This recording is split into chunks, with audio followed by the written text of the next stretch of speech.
What is going on, everybody, and welcome back to the Hangout spot where you already know it's real talk, boxing talk, live from my man cave. It's your boy Johnny, and I am your host for another edition of the Hangout spot live late night.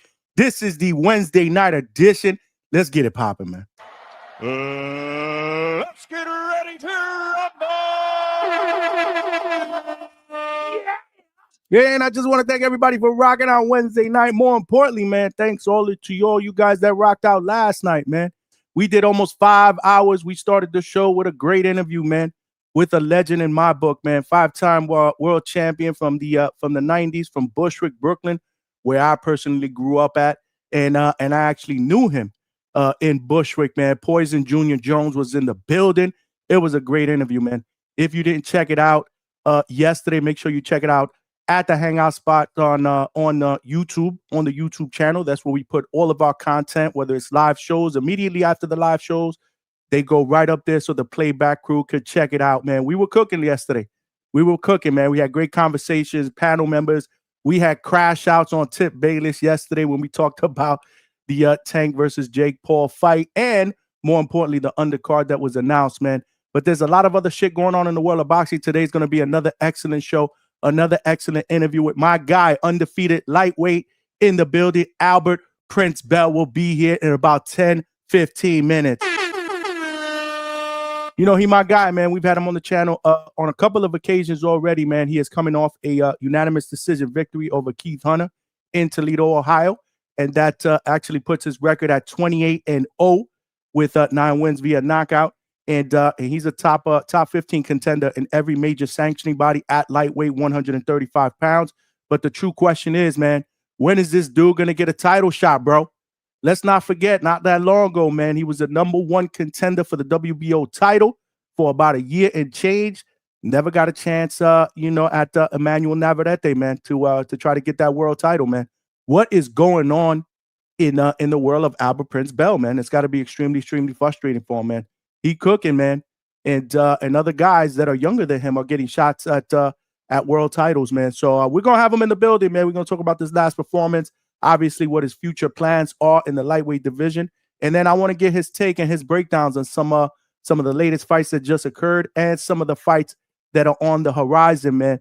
So you know the deal, man. We cooking here at the Hangout spot. We are just getting started, man. This is the late night spot, man, for the third shift and overnight workers. We are cooking. Tonight won't be no different, man. But you know the deal. Before we get started, there are ground rules here at the Hangout spot. If you're watching this live on YouTube, make sure you smash that like button, man. We got to get new callers, man. We got to get this channel out into the algorithm and homepage of other boxing fans so they know we rock out weeknights, Tuesdays, Wednesdays, Thursdays, 9 p.m. Eastern Standard Time. Sometimes we do Monday night shows. And let's not forget our epic Sunday night shows, which start at 8 p.m. Eastern Standard Time. We're also doing live fight chats, man. We had an epic live fight chat for the Terrence Bud Crawford and Canelo Alvarez fight. And then we opened up the phone lines after that. And that's what we usually do, man. We're just starting to get into live fight chats. Usually it's immediate post-fight reactions where we get fan reactions. We open up the phone lines, man. But this live fight chat was cooking, man. We were cooking on YouTube. We were cooking on X. And we're going to be doing a lot more of these, man. I loved it. Hopefully you guys loved it as well. I see the chat is already cooking. But again, YouTube, smash that like button. We are also streaming live on X. So if you're watching this on X, please share, retweet, follow me over there. We are trying to build a DHS family over there on X. But at the end of the day, you got to come over here and you got to subscribe to the channel on YouTube. We are also streaming live on millions.co. So to my family at millions.co, appreciate you. Make sure you subscribe to the channel over there on Millions. And then come on over here to YouTube and subscribe to the channel as well. There are power in numbers. We are building something special together. And we've only been doing boxing content for about 17 months. And we are already close to 3,000 subscribers, man. And we got hella guests almost every other night, man. We are cooking 4 or 5 hour shows. And it's not going to stop. It's only going to get better. But we're going to need more passengers on this train. So please, if you've subscribed already, tell a friend to subscribe. There are power in numbers. And last but not least, you guys know the deal. The most important ground rule is you have to participate and you have to mix it up in the chat, man. We got the best boxing chat in YouTube. I firmly believe that. I've heard that from other guests as well, man. Knowledgeable. We have a good time. We troll a little bit, but that's what it's all about, man. So you guys definitely, I want you to cook in the chat. But if you do have a question or a comment that you want read to either myself or my guest, man, the best way to do that, since the chats be cooking and there's a lot of chatter, is via super chat. You guys know the deal. It comes up as a starred message, so I will see it and I will definitely show you some love and read your question or comment. It also provides your brother with a little bit of a donation, and we putting in that work, so that never hurts, man.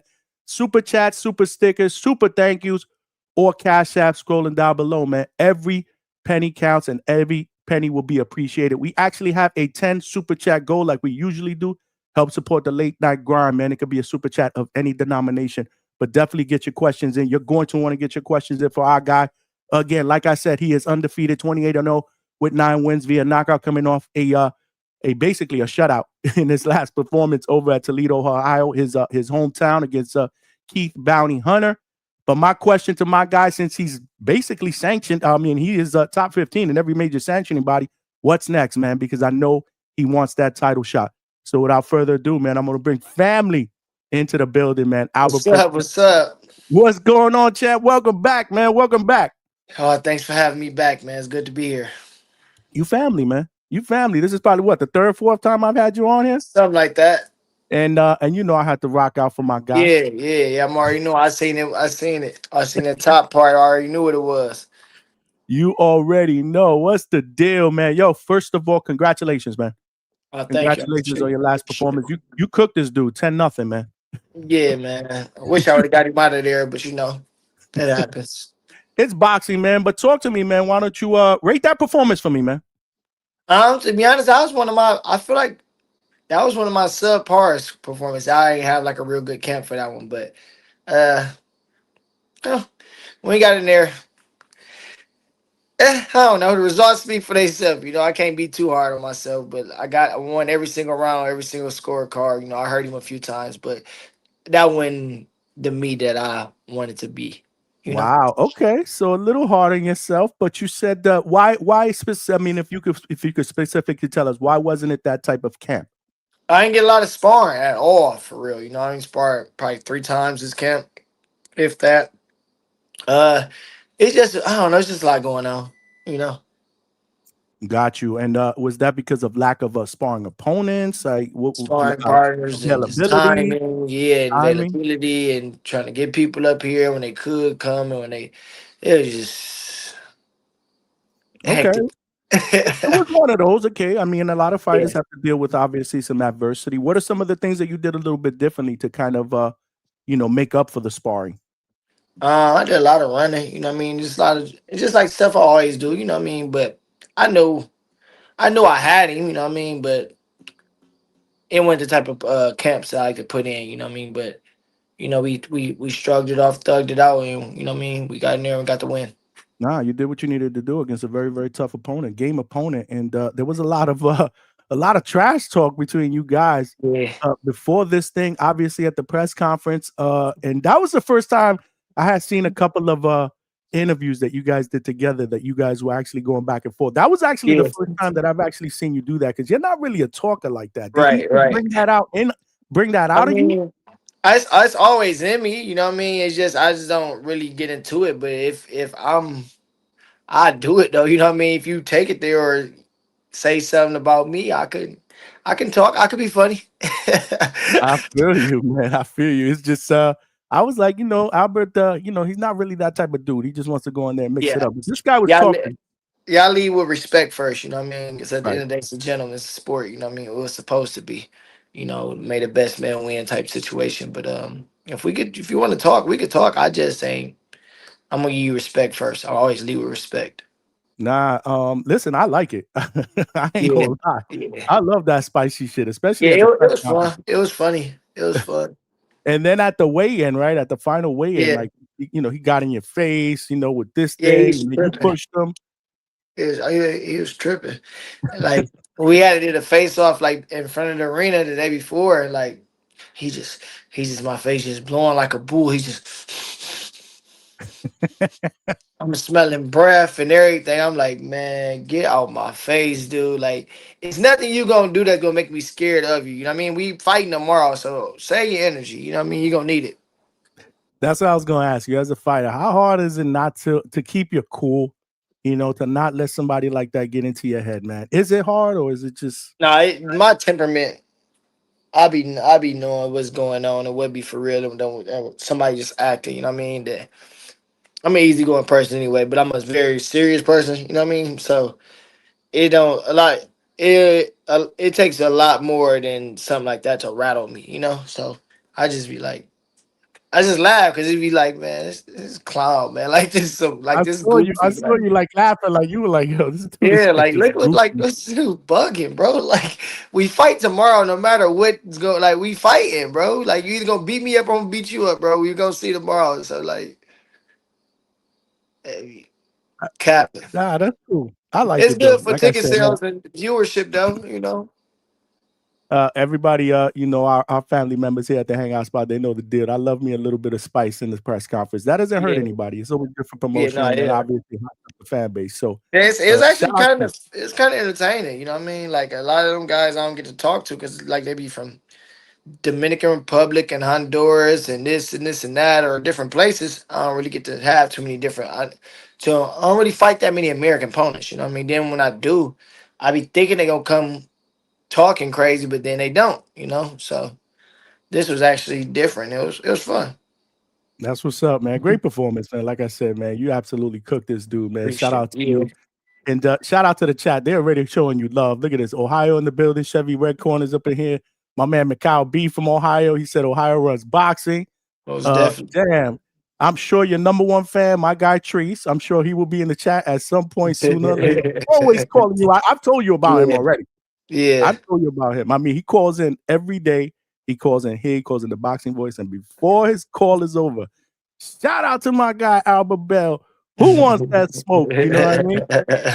No, for sure, for sure. Shout out, shout out. My mom is in the building. Shout out to Mom Duke. Hey, shout out She to in the my building. dudes. They showing you love. I got Albert Prince Bell in the building, undefeated lightweight. Make sure you guys show him some love.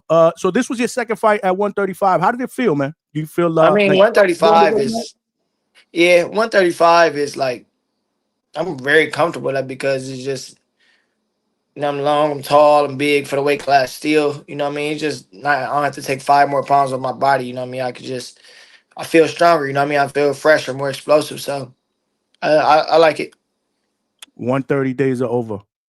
Yeah, yes, yeah, 130 days. So unless Got they you. just called me out the blue and said they got a world title shot for me or something, then we might have to, figure it out. But other than that, I ain't worried about 30.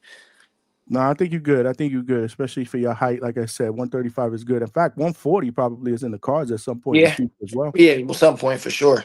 Yeah, no doubt, no doubt. So tell me, man, what's next, man? You fought twice this year, man. Do you plan on getting another one in before the year's out? Or you gonna take the holidays off and maybe go first quarter next year? Um, we possibly go again this year. It all depends because like I'm in a spot where I'm about to be probably top 5 in all section of bodies, top 10 for sure. So my phone can ring at any time. So I just want to stay sharp, stay ready.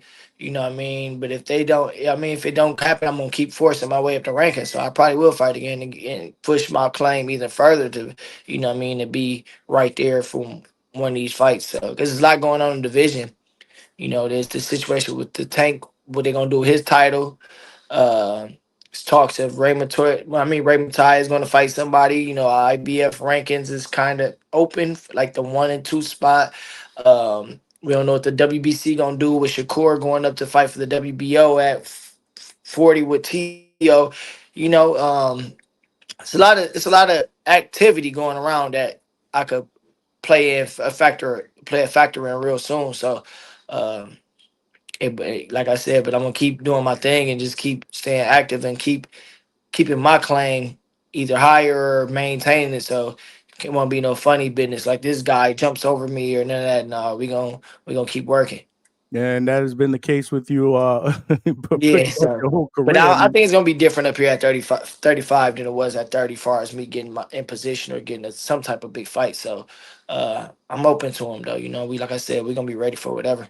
I actually had that question for you. So let me just continue well, I'll still ask it and then maybe you could kind of throw a little bit more sauce on it. But that's what I was going to say. How do you see the lightweight division evolving? Now that you got the Tank thing, I mean, do you see that? Do you see him possibly not coming back down to 135 after this? Shakur obviously has said he wants to come back down, but if he wins that title, it may be a different story. Right. You just never know what the next man gonna do. You know what I mean? Uh, Scratch Tank come back 35. You never even know Tank gonna box again after this. You know what I mean? So, or what is the WBA gonna do? You know what I mean? Is they gonna strip him? Is they gonna elevate somebody? Is they gonna do like a box off for it? You never. I don't know. You know what I mean? So then with Shakur, I see. I don't know what the WBC gonna do with that because he's a WBC champion, but he's going up to fight for a WBO world title. It'd be different Right. if he's going for a WBC up there. So you don't know if they might strip him or something. You know, I don't know. It's just a lot going on. So um, wherever, I hear you. whichever. That's why I'm trying to run it up in every lane. So if I could do this, I could do that. Wherever one y'all at, I'm in position to, So Give that's what we're yourself doing. a lot of different options. Exactly. With Instead of Tank like putting my eggs in one basket, like at 30, I just focused on getting number one at the WBO. WBO, right? Got there, and then it didn't work out. Any so I gotta, I gotta move around. You know what I mean? Grab the regional belts and the different sanctioning bodies. You know what I mean? Show up to these conventions and show my face and let them know that what I mean, I'm right here and I'm available. How important is that? That's a great point that you just made. How important is it a fighter to do stuff like that? Because I know that you were at the WBA convention last year. I saw you there Mhm. last December. Are you coming to the, by the way, you coming to this one? It's gonna be in Yeah, I'll Florida be again. there. Yeah, I'll be there. Okay, perfect, man. I get a chance to chop it up with you, man. You know you're my guy. I Um, think it's important for certain people in certain aspects. For myself, we independent, we doing our thing. So I got to, you know what I mean, I can't have the big hats or the big promoters just going and put my name and move it like this. I got to put the leg work in. Me and my team. You know what I mean? Us personally. So for us, it's very important for that networking and show your face and show appreciation and you know what I mean, represent them as a champion, letting them know the face with the name. You know what I mean? That's in their rankings or their regional titles or stuff like that. So I think it's very important. that's dope because I think I told you this before on a prior interview, or maybe when we saw each other the last time, man. You know, one thing I do admire about you is your knowledge of the business of boxing. Hmm. You know the way the business works, and you've pretty much been you experienced trial by experience, man, because you've had to maneuver on your own. Hmm. For quite a while after the whole Top Rank deal. What's up? Any talks with any promoters, or do you plan on just Yeah, kind of sticking yeah, it but out? it's just like it just got to make sense. It's you got this stuff with Turkey out here actually making people fight, making them fight, and actually, you know what I mean, getting paid to fight. So then you just got, I don't know. Then you got the Queensberry stuff about to come in strong real soon this year. Um, got the TKO group stuff. Man, it's just a lot of stuff going on in sport. People are losing TV deals to go to streaming deals and all types of stuff. So you really don't want to just lock in right away. But as I said, especially if I'm in a position where I'm about to get mandated or something like that. It just it's got to make sense. It got to be like a thought out process. It just can't be where you won 5, 6-0, and I just get to go with the first offer. Oh, because I'm excited. Oh, I'm about to get with Golden Boy, or I'm about to get with Top Rank, or I'm about to get with PBC and just sign. You got now. I'm at the age where everything got to make sense. I got the numbers where everything got to make sense. I'm at the rankings where everything got to make sense. And you never know. I might get a turkey deal on my own, become a Riyadh season ambassador independently, and it's just, and you don't want to put too many hands in your situation, all that, because um, God willing, everything about to happen real soon, open up for this next year. So we gonna see. That's what's up, man. It's gotta make sense. Turkey It's would be gotta make the sense. smart way to go, obviously, right? Uh, That's what it would seem like. I mean, it don't take a genius to figure that one out. I mean, we know Right, boxing, right. and we know what obviously what he's putting together. But you did mention to me the last time we spoke that maybe possibly Top Rank reunion was in the cards. Did that just Yeah. fumble away? I mean, we've always been in talks. Like we always get some type of like. Uh, I don't think it was the right move at like when being with the ESPN leaving in. All Me right. going Good to point. Yeah, me good going point. to 35, and then me going up to 135. I mean, and the champion scattered out, and et cetera, et cetera. For 30, it made sense. They had a lot of the belts. They had Navarrete, they had Oshaki Foster, who had the WBC. They got different avenues where it would make more sense at the weight class I was at. Um, Right. but now like the belts is here. They all chopped and split up, kind of, and then it's a lot going to a lot. But No, I think everything I do, like I'm very thought out with stuff. good stuff, man. No, good stuff. I know. I know. Ultimately, you're gonna make the right decision. What's best for yourself. You like I said. I mean, I looked at the rankings. You're in a good spot. Top 10 in WBA. You're ranked in the WBC now. Hmm. WBO. I think you're sixth or fifth in the IBF. Hmm. So I mean, a lot of different options, man. Yeah. And that's 2 fights in the division. You know what I'm Right, saying? So right. what if nothing don't shake for all these? Because like I said, the lightweight division is up in limbo right now because there's so much going on with the champions that the belts might be tied up for a little bit, or we don't know how they're gonna do it. But if I get one more fight in, I'm already in all this good spot with my first 2 fights just in division. The third one definitely got to put me right. You know what I mean? Right up there. And some of them guys, some of them spots is vacant ahead of me. Where it's not even nobody holding the spot. Hmm. Right, So. right. There was talks that Murataya was gonna fight Schofield, but obviously that's not the case. Schofield's gonna be fighting against Jojo Diaz now Mhm. in the co-main event on the Virgil Ortiz and Lubin headliner on November 9th, man. Hopefully, maybe you could slide up into maybe an eliminator or even go that route, man. You and Murataya Right. would be a hell of a So, fight, man.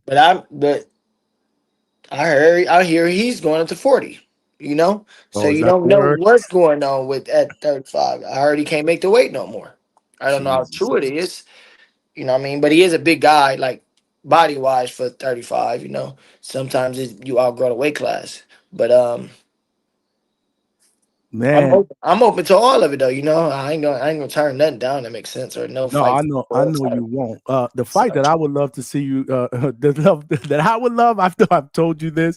The Prince versus the Prince fight. He's right above you in the IBF. Lucas Body. uh-huh. He's looking for a title shot in the WBA. I was at his last fight when he fought Yeah. Gutierrez. He was supposedly for an eliminator. I don't know what's gonna happen there though with Tank. Then I heard he about to fight um Schofield next after the JoJo fight. So That's what he wants. Yeah. yeah, That's what he that's what wants. I've been hearing. So Yeah. um, but yeah, I heard it's supposed to be for. I heard they said they taking Tank's belt or whatever, and then them two is gonna fight for. I don't know. It's just the sources. I'm coming back to me with it. That I heard the same thing. I've heard the same So thing. uh, I'm open to everything though. I'm open to all. They all sound good fights to me. They ought to be good for me. In It's my opinion. exciting, man. Honestly, I mean, you got to be excited because right, you there's just so many different avenues and so many different options. But again, people have to be willing to fight you. That's the Right. fucking problem. To be Yeah, for honest sure. with you, For it's sure. frustrating, man. Yeah. Height, your size, your boxing ability. A lot of fighters choose to avoid your style. How Mhm. frustrating is that for you? I'm kind of so used to it now. Mm. Like it's like you're gonna keep bitching about it, or you're just gonna try to just keep making it away. It's like I'd rather just keep making away and get to a position where, all right, they have to fight you now. You're you're mandated. Like that's I don't know. That's my approach to it now because I'm over the sob story of I can't get nobody to fight me. I can't get nobody to fight me. Like I hear we you. know now. We know. I just need the people to know that. When they try to come at me and say, "Why I ain't fought nobody?" It's not that I ain't fought nobody. I'm trying to fight everybody, like for years. But The fact that you didn't get a shot at that WBO title at 130 is criminal. yeah, It's criminal. I mean, yeah, and I asked the WBO yeah, president, and they Ricardo. came up with every goddamn They said it was your competition. yeah. Yeah, which I'm sure would have. I mean, you heard it. It's extremely frustrating. But again, you can't fight people that don't want to fight Want to you. fight you, and then the person that wanted to fight me, they wouldn't make it an eliminator, and then turned around and made an eliminator for the other two guys. Like, What was that? That was Oscar Valdez, right? No, Oscar Valdez versus Liam Wilson. Right. Number two versus number four. When they turned down me versus the U from UK. He was number one before me, but he is number three at the time. Me and him agreed to fight number one versus number three. They denied it, then turned around and granted it for number two versus number four. So it's like a political thing, but I ain't mad at him. That's Much love, good. respect to WBO still. It is what it is. That is the business of boxing. Shout out, we got the Prince in the building, Albert Bell. We got our first question for you. $2 super chat from Zorro de la Vega, who is Alex Vega. Appreciate you, my brother. He said, let's reach out to the WBO for their vacant belt. Oh, I'm sorry, the IBO for their vacant belt. What do you feel about that? That's cool, but that's not really recognized here as a world champion in the States. In the UK is huge, but it doesn't bring the recognition and or the money that a world championship level like the other four sanctioned bodies that we have here in the States. So in the UK, it's a big thing. But I'm an American fighter from Ohio, so it's cool, but it's like it'd be like another regional title basically. Correct. You No want something? Yeah, you disrespect. want a world title. No, I get it. I absolutely get it, man. That makes perfect sense, man. Thank you for the question, Alex Vega. That's the first super chat of the night, y'all. We need 9 more to get to our goal. Then we got now Coach Hector Bermudez with the $5. Coach Hector Bermudez is watching, man, and he's a fan of yours. He said That's it's my no, that's my that's family. Like Hector, you man, know, like he made me weight and helped me do stuff with camps and always, gave me game and appreciate him always. Always opened his doors if we need to go to camp and all type of stuff out there. That's family for sure. nah, he comes on here very, very often. In fact, he does a betting show with us every Thursday, and he's always talking Okay. good about you. He wants you to go Yeah. over there and get some work over there in Massachusetts, man. It's I crazy. know, man. I just be having so much going on, man. Like I got youth programs I'm running. I'm doing case management. I got a lot of stuff that I got going on outside of boxing here that just be hard to just leave up off the dribble. You know what I mean? And I got offered to go to camp today with a top fighter for a real big fight. You know what I mean? But I'm like, it ain't gonna make sense for me. You know what I Top, mean? Like, top fight. yeah, Hint, big. hint. Not even no hints over here. I'll tell you offline. Okay, I got you. That's respectable. But anyway, Coach Hector Bermudez with the $5. Appreciate you, Coach. He said it's awesome that Bell on here, but I'm happier for Toledo Trees. Yeah. He's Bell's biggest fan. Bell was good. So shout out to Coach Bermudez, man. Shout out, Hecht. Word, man. We got Albert Bell in the building, y'all. Keep the questions coming, man. Trees, if you in here, man, shoot out a question, man. I think he's in here. I'm not sure.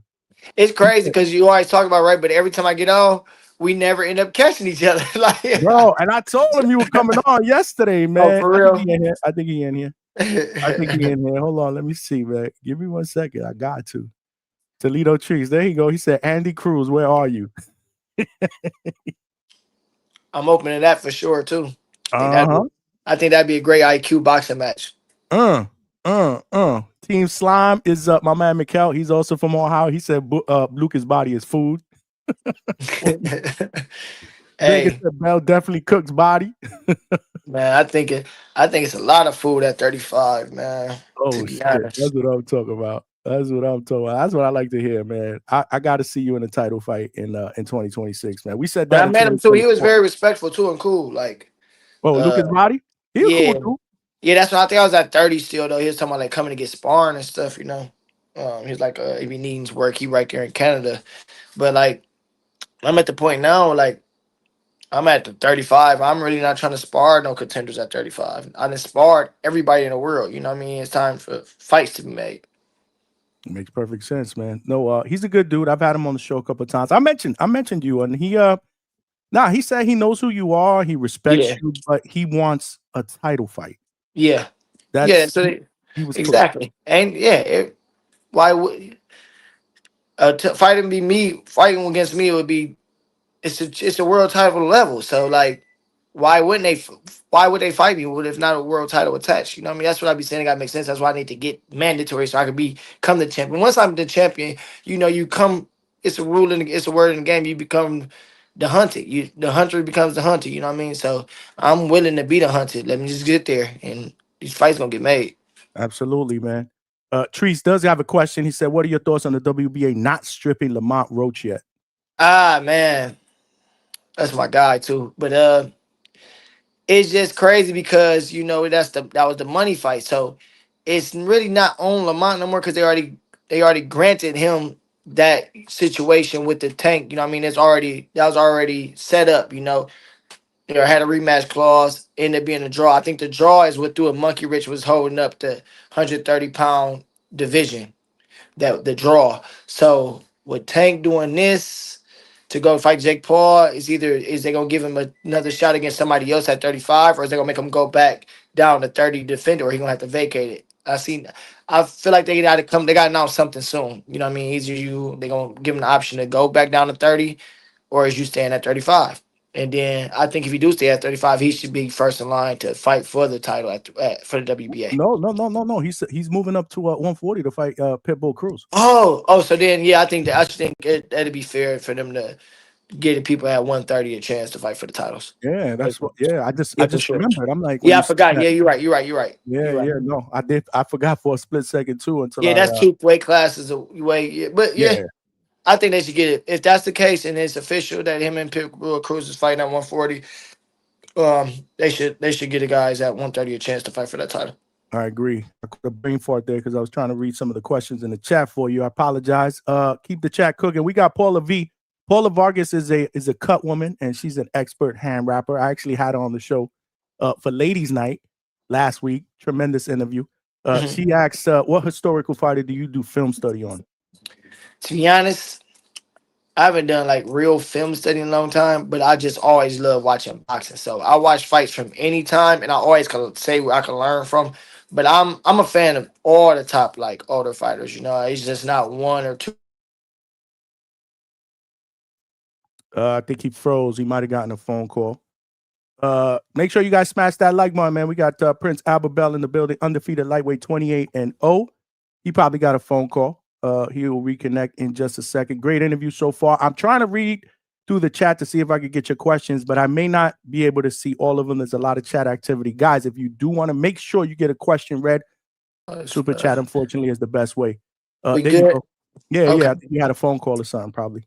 Yeah, I don't know what just happened, but But what were you saying about this question? oh yeah, like I said, like I just watched Auto first. I come from a fighting family, so we always had fight parties at our house every weekend, or I'm up watching ESPN classics, and or we gonna watch it if I'm gonna be at a fight. So I don't watch and learn from mostly all of them, or not even all the greats, even like mid level guys. You know what I mean? You can learn something from everybody. So I watch a lot of guys, but my favorite person I used to watch all the time, over and over, was Roy Jones, Sugar Mm, Ray Leonard, Ali, stuff like that. But I was a Roy Jones guy coming out. I'm a '90s kid, so Roy was king. You know what I mean? So that was my favorite, and ab- definitely Floyd. You know what I mean? When I became a teenager and all that, that's Floyd was the man. So them Absolutely. would be the Great ones. question. Well, appreciate you, Paula, with the question. So what do you think about this? We had a conversation. Well, we had a show on this yesterday because we were talking about the undercard of Jake Paul and Tank Davis. What do you think about that fight, man? The fight or the undercard? No, well, let's talk about the fight first. Oh, it's Jake Paul gonna be Jake Paul, man. He gonna do Jake Paul type things. But for Tank, I feel like it's just a money grab. He been saying he's looking towards retiring. You know what I mean? So if he want to go out that way and grab a big bat and sail off in the sunset, more power to him. You know what I mean? But if you looking to show all these guys that you said who you like, you the man, and you got a 6-7 fight deal with all them included, that you're gonna get them all out, then it looks iffy. But if you, man, he got a right to do what he want to do. You know what I mean? Like he said, he been doing this since he was 6-7 years old. Um, that's a lot of money to turn down, and I don't think a lot of fighters that had the star power that he has, That's what I or say. getting this type of offerings, they would do it too. So the That's fight, exactly what I said. the fight though, but it's a Jake Paul type situation. So that's what I gotta say with the fight. You gotta expect this type of stuff or situation from Jake. And then Jake he gonna make He's looking to be a good boxer, but he's looking to put on events, like not just fights. He's trying to put on events, and you need star power to put on events. You know, so that's what I think about it. Hey man, I can't It be disagree, man. entertaining. Well, this is what I tell people that get pissed off about shit like this. You got to temper your expectations. This is Mhm. Jake Paul we're talking about, right? If Mhm. you are, I don't go into a regular movie that's not an Academy Award caliber movie thinking I'm going to get Academy Award caliber Yeah. movie. I It'd know what be I'm going to get. it'd be different if it was Alexander Usyk fighting Tank. You know, then Right. it'd be like an outrage or But you got to, like you said, you got to expect what you expect from. Absolutely. It's also an exhibition fight. So, it I know. is I what heard it it's gonna be is. a winner. There'll be a winner. They're fighting supposedly with 12 ounce gloves, a weight limit of 195 They pounds. got commission approved. It's an actual fight. They keep calling it an exhibition. I don't know If it's what a the win, difference is. it's no winners in exhibitions. So if you So got an exhibition, it's I no don't winners. So I if it's don't a know what win, these it's a rules. fight. I believe there's gonna be a winner. That's Yeah, that's what they said. It's gonna be 10 rounds. They agreed yesterday, 12-ounce gloves, I guess. mhm. 10 3-minute rounds, 12-ounce gloves, and it'd be a winner. So that's a fight. Absolutely. What do you think about the undercard, man? The only fight I seen on there was Alicia.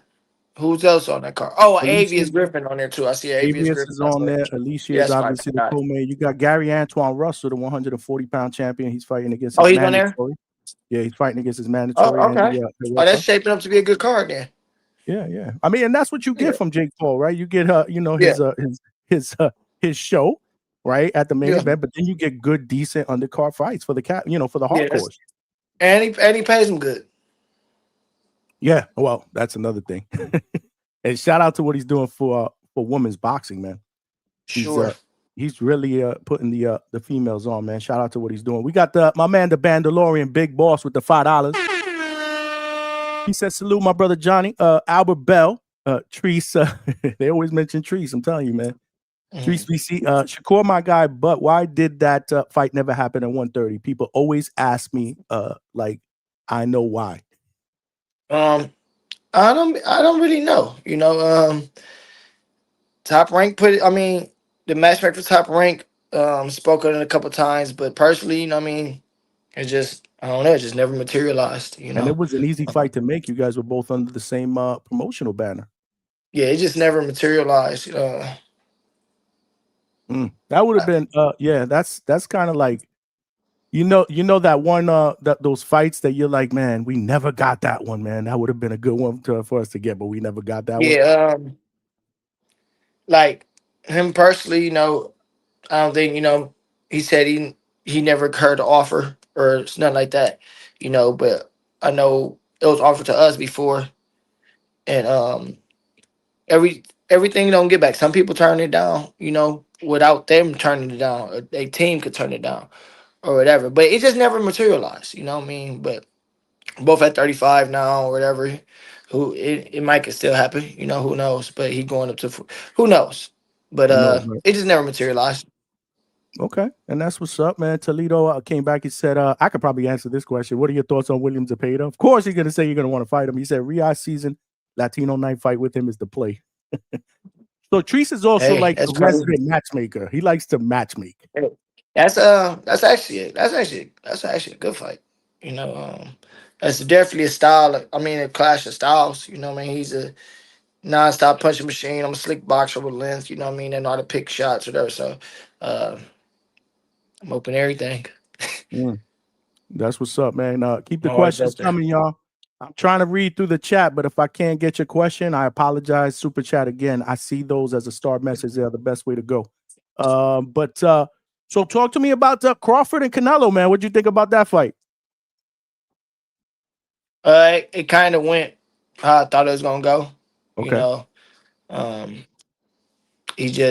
Bud is just on the he's just on a different level right now. It's his era. I think he could beat pound for pound. He's literally the baddest man on the planet. I feel like he could beat anybody, and the way he does it is like it's simple. Like he he be beating the top fighters on his second side. Like he don't even be fighting them orthodox no more. Like that's insane. Like you know what I mean? To fight somebody in your secondary He's a stance. southpaw. He's a southpaw now. No, You could literally now say he's a yeah, southpaw. but like and him for to be right there, like in the pocket, like you know what I mean, not like really move in the box and actually like work and such. Man, that dude is man beautiful, beautiful performance, special fighter. I don't think the fight was near as closely as the judges had it. Um, but I expect that with that type of fight with a Canelo fight. Right. But Bud did his thing. Like I think it was on one of the cards they gave Canelo the fight on when he fought Floyd. So I knew it was gonna be close, but I mean I knew on the scorecard it was gonna be close, but it wasn't close at all. I was trying to find rounds for Canelo to get, and Canelo's a bad boy, but I only gave him like probably 3 rounds at the most. That's how I And I scored was mine too. searching for that. Yeah, it could Yeah, have I been was 10-2. searching. Could have been 10-2. I Yeah, had a 9-3 that's over how on I him. really had it. I really had it 10-2, Yeah, but I said, I know I get some swing rounds or rounds that could be they gonna go. So I just said, let me give him an extra one just on GP. But um, yeah, beautiful, beautiful. Snapped it. yeah. Whatever, whatever he wants to do now, he could do. It's whether you want to retire, whether you want to whatever you want to do, he could do now. He deserves that. If he want to go do exhibition now, he go do it. He deserved the exhibition. I got you. I got you. Okay. So I want to ask you a question because we had I did a show on this I don't know, a couple nights after that fight. And it was a hot topic of conversation. We got a lot of callers calling in and debating, right? People are now going to start to do that whole is he or has he surpassed Floyd Boy, on the all-time great list? That's what's gonna happen, champ. We got out. I said it. We got boxing's version now, and we're gonna hear about this for decades. Boxing's version of the LeBron versus Jordan debate now hmm with those two. What's your hmm opinion? Do you think that Do you think that he has surpassed Floyd with what he's done already? I know he's not retired, but he is undisputed in 3 different weight classes. I mean, he is It's undefeated, even just though Floyd has more. What you it's think? gonna be a teeter tot. Is you can never win with those type of things because you always gonna say, all right, just like you said, LeBron and Jordan thing. People always gonna go lay back to the 6 rings. And, you know what I mean? One, you know what I mean? Got never lost in the final type of situation. That's like Floyd beat 20 straight world champions in a row. You know what I mean? Fought the most champions in history type situation. Um, but then you got Bud, 3-time undisputed. That's what I'm trying to tell you. It's actually It going just to be a good it's back and forth. and then like I said, Terrence's story not done being written. You know what I mean? We just been like Floyd been a superstar though for so long. You know what I mean? Like Terrence is just now becoming a household name after the Earl Spence fight. Boxers knew he was. You know what I mean? We knew he been the truth. He been the guy. But Floyd been a superstar for so long, and it's gonna be tough. It's gonna be tough. Listen, I get it. We went back and forth with it again. Some callers said believe, but majority of the callers, and I think I did a poll up. I think it was like 54% compared to like 40-something% believe that Then no, you gotta think about the Floyd is guys better. that they Floyd is done it better. against. You know, Competition. Oh, absolutely. We looked at all of that. so We looked at and competition, and I and accolades. like I said, and Bud had people trying to say that and them guys he was fighting when he was with top rank was top fighters. They just wasn't household names. Floyd was in an era where he was able to have multiple household names to fight. From Sugar Ray, I mean from I'm talking about Sugar Ray, Sugar Shane Mosley to Oscar De La Hoya's to to even like I mean Pacquiao's like he even beat Canelo, you know what I mean? So Right. he just beat so many real superstars that were multiple world champions. You know what I mean? In different weight classes and stuff like that. So it's gonna be hard to say that when you got guys in your resume that was 8 division world champion, 5 division world champion, 6 division world champions. You know that he all beat. So versus Earl before this fight, Earl was his biggest win, and Earl had 3 titles, but he was only 1 division champion. You know what I mean? That's his other biggest win outside of Canelo, and Floyd, the first one to beat Canelo. So it's just it's gonna be a thing. But Bud's story's not done being written. That's true. I wanted to ask you because I love the way you break shit down, but it's a hard question. It's obviously it's hard to answer, especially since Bud's career is not over. But what I told the audience was it doesn't stop basketball from having the debate. LeBron's still playing, Right. so you know, I mean, it is what it is. Like I said, I believe this is boxing's version of And then before that, it was the Floyd. Could Sugar Ray Leonard and Floyd beat each other? You know what I mean? So it's Right. always gonna be somebody that the next generation is going. You know what I mean? Compare you to that y'all around the same size or got the same type of greatness. Who do you think beat him better? Who beat Canelo better, Floyd or Crawford? They both beat him in different ways, but you can't. But Canelo's not the same Canelo. You know what I mean? That was a young Canelo, and you know Floyd was just on a whole different level than him. This is like the more. This is a Canelo that should have won, basically, in all these people's eyes. People thought could he do it with Floyd? Like, what was this young dude probably actually doing? But no one really expected him to beat Floyd Mayweather outside his countrymen, you know. But this fight, everybody, Bud was the underdog. He didn't run and move how they thought he was gonna do. Like, we seen how he did with obviously Lara. He moved and William Skull moved. He couldn't catch it with him. All Bud gotta do is box and move, and he didn't do that. He stayed right there in front of him. He actually buckled him one of the times, you know what I mean? And he returned every time. So I feel like Floyd did it cleaner, but I think Bud did it better. I think he won better. Okay. And it was also so what I was telling people was it was also more entertaining. Bud's win. Yeah, Right? so I said Floyd gonna make it so clean. He made it Right. like he made him like seem like he didn't belong. You know what I mean? So yeah. I say Bud did it better. Okay, great. I wanted to ask you that question. That's what's up, man. We got Albert Prince Bell in the building, y'all. If y'all got any questions, make sure y'all shoot them in there. I'm trying to see if Treese wants to jump on and ask you a question since he's one of your biggest fans. Both of us are actually. But so what's talk to me? What's your thoughts on your guy, man, Abdullah Mason, man, going for his first title November 22nd, man? Man, it's gonna be. I'm happy for him. You know what I mean? I'm happy for him for sure. Definitely rooting for him. He was just at my fight. I had one of his brothers on my undercard. So we chopped it up. I told him like, hey, you know, he family, you know what I mean? So if you need me for this camp or anything like that, I definitely spar you and help you out, you know what I mean? Get you ready. I know dude's an orthodox guy. So like just let me know.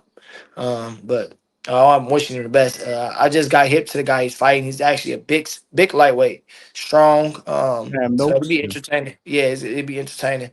So but I'm happy for him, man. I hope he pass with flying colors and get his world title. Yeah, man. That's what the question I was going to ask you. Are you going to be in camp helping them out? No, I don't know. We ain't talking about it. I just told him like, if you need me, just let me know. Because that's how it happened last time. It was just organically like, man, you in Ohio? I'm like, yeah. Man, is there any way I could get some? We got some work. Oh, it was great work. Oh, was back working every other day for like a couple weeks straight, like 2-3 weeks straight. So yeah, I just told him like, hey, if you need me, I got you. That's what's up, man. That's what's up, man. I hope he does his thing, man. I'm a big fan of Abdullah Mason, man. I think he's a special talent, man. He's young. I mean, this is a big opportunity for him, man. Most definitely. On a big stage too. I mean, that fight card is yeah, it's definitely it's gonna be crazy. One fight that I'm interested in is obviously Brian Norman Jr. and Devin Haney, man. How do you see that fight playing out, man? Give me your prediction on that one.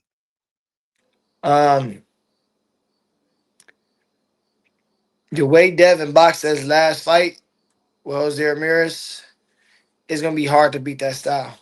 Rather, I don't care how entertaining it is. If somebody can move like that and keep you from touching them, and they stay comfortable with just touching you 4 times the round without you touching them once, you still win. It's gonna be hard to trap that. You know what I mean? Especially, I don't think Brian Norman has the quickest feet in the world, but he got that factor, he got the power, he's strong.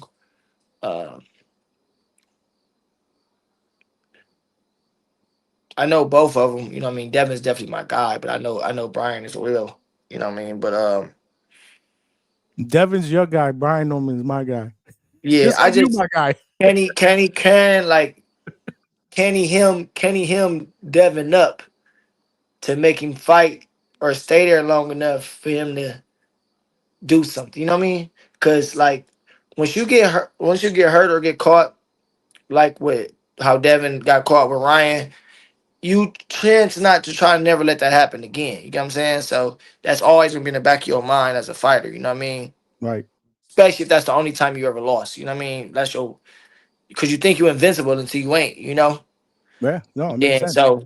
So it be in the back of your mind. Like so, I done seen it with fighters multiple times. So and he came with that style. The next fight, that movement, and not it's gonna be hard to hem that up for anybody. So Devin might get squeak out the decision. I mean, Mm. not squeak it out, but he might get that decision, man. I hear And we you, gotta brother. see and we gotta see B. We gotta see B Norm on the top level too. You know, Yeah. against on the big in the big leagues. So, but it's definitely a it's definitely a good fight. But that's why you gotta love Devin. He takes the fights that you just be like, Absolutely. damn, like you that's what you fight like he don't he fights the best every time out or tries to, you know what I mean? So you gotta respect that in this generation, man. Like that guy resume is deep as hell already. And he just keep Absolutely. adding to it. So I, I shout out to both of them. absolutely. I said the same thing. Shout out to both of them. I think it's a great fight. Very intriguing, like you said, because Brian Norman has never fought a guy at that level, especially at that name and that skill. Hmm. He hasn't really had to move his to use his legs as much, and most of the fighters he's fought, he's been able Hmm. to fight him basically in the pocket. So I know they're working on some different things. I'll actually be in camp, man, for a couple of days next week, man. I'm Yeah. going down to Atlanta, man. I'm gonna be in camp for a Yeah, couple of days. you know what I mean? Atlanta like a second home to me. So I always, you know what I mean, we know each other and stuff, you know what I mean, like that. So I got number respect for him and his what his father doing. So and just same like with Devin and his father Bill. But it's just we just got to see, man. But I know like Devin ain't trying to be there to get hit with nothing, with nothing. And Brian And knows to be Brian Norman Jr. he can hit, bro. he known to be a puncher, a hitter. So it's like the power always gonna be a factor. But can he hem him up to catch him with like you know what I mean? Or can he make him stay still long enough to? Can he cut him off enough times, or can he counter him to get it off? So that's what it down. That's what it comes down to. You know. Yeah, no, and shout out to you because I follow you and I know you guys you're very family orientated, Mhm. always around the family doing fights, parties and stuff like Yeah, that. yeah, So yeah, for sure. so I know y'all gonna be locked in, man. I love that about you, man. I I rock appreciate with you. But yeah, man, I got a couple more questions, but I wanted to get my it. guy up in here, man. We finally been able to get you guys to connect, man. Man, this guy been Y'all. talking about the whole time, dude. Yeah, man. Y'all. What up, though? What up, though? That's Yeah, Yeah, what's my up, man. Brody? What up, though, man? Man, we just pulls up. We pulls up to everything. Yeah, We got our eye yeah, on everything, man. Yeah, for yeah, yeah. sure, for Just had sure. to say what's going on. I was working the wedding. I had to check in, though, what's going on with my favorite fighter, man. We on our way to the top. Him, Man, Jared Anderson, O'Shea yeah, Jones. We on our way yeah, to the top. for Yeah, sure, man. man. But I ain't got nothing going on, man. I'm just chilling over my sister house right now. Uh, cooling, man. Popping in with my guy Johnny. You know, man. We locked in always. down in Orlando one day, and we just been tight ever since, man. That's my guy. Yes, Yeah, sir, Now we man. just popping it, talking this boxing. You know what I mean? We got I dig family in it. the building, man. Trees, go Yeah, ahead. You got man. some questions Yeah. No, for your man. I guy? gotta. I just gotta. I heard you. I heard. See, I like. See, Johnny. No, I like it when the fighters hear my matchmaking and the Mhm. light bulb go off. I heard you with that William Cepeda. That's the Yeah. fight that we would like, man. That's the fight. Yeah. I remember I remember seeing you live at Andy Cruz's first fight when on that Mhm. Alicia Bumgardner card in Detroit and Yeah. whatnot. I was just wondering, like, since then, from his first fight to now, what do you see with an Andy I think Cruz that I that think he makes that a becoming good a fight? I think he becoming a more complete professional fighter.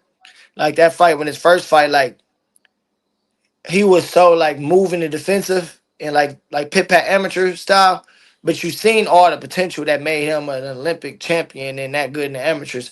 But it's just a lot like you got to put it together in the professionals. You know what I mean? Because a lot of the top amateurs can't. You know what I mean? It don't always manifest. So I see now he's kind of like sitting down more. Um, and becoming a better. He just became a more well-rounded professional. You know what I mean? I really I really don't like it because the records, like man, but if it's for something that makes that sense, you know what I mean? I'm open to it, you know what I mean? Because I know it's gonna be a good fight. But it's just like, damn, I'm 29 though.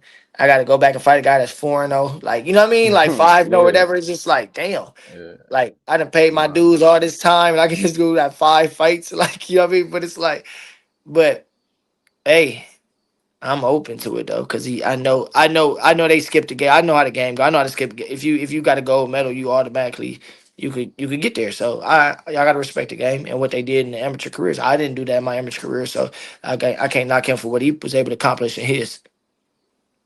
yeah.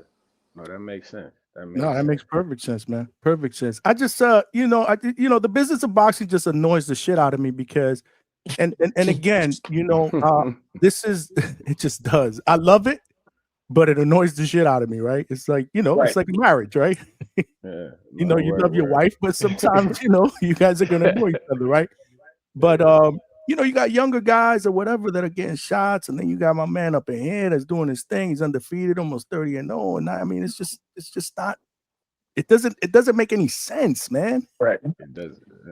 And Tell like me about mine's like, like I just be out there doing like a bum in a month thing either. You know what I mean? Like I was like built in the section of bodies and maneuvers, everybody is still not. So it's like, ah, it is I what it don't know is. if We gonna just keep working. I don't know if you already talked about it, but what's your thoughts on our guy Abdullah Mason and Sam Noakes coming Yeah, We we into just that? literally literally just just Okay, did. I just finished missed. that Okay, I talking. just missed. But Okay, okay. I'm rocking with Abdullah. You know what I mean? I want him to get it done. You know what I mean? I know the Sam Noakes guy. He's a big, strong southpaw. But but I'm going with Abdullah. Abdullah is a special talent. You know what I mean?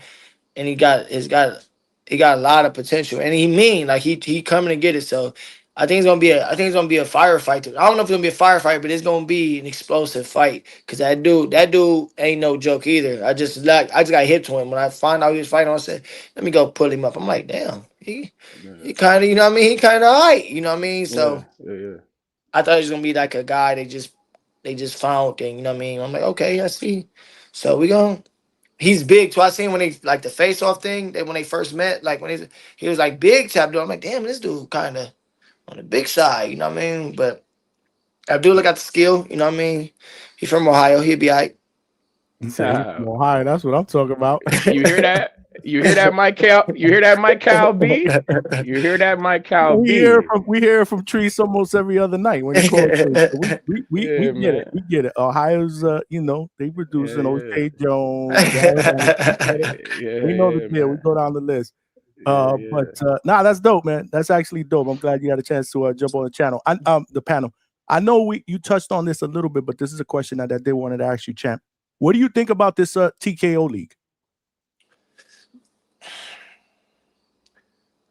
I gotta see how it manifests because it can help at the early stages, but it can also handicap when you become a star stage. You know, So do you consider it more of a developmental thing?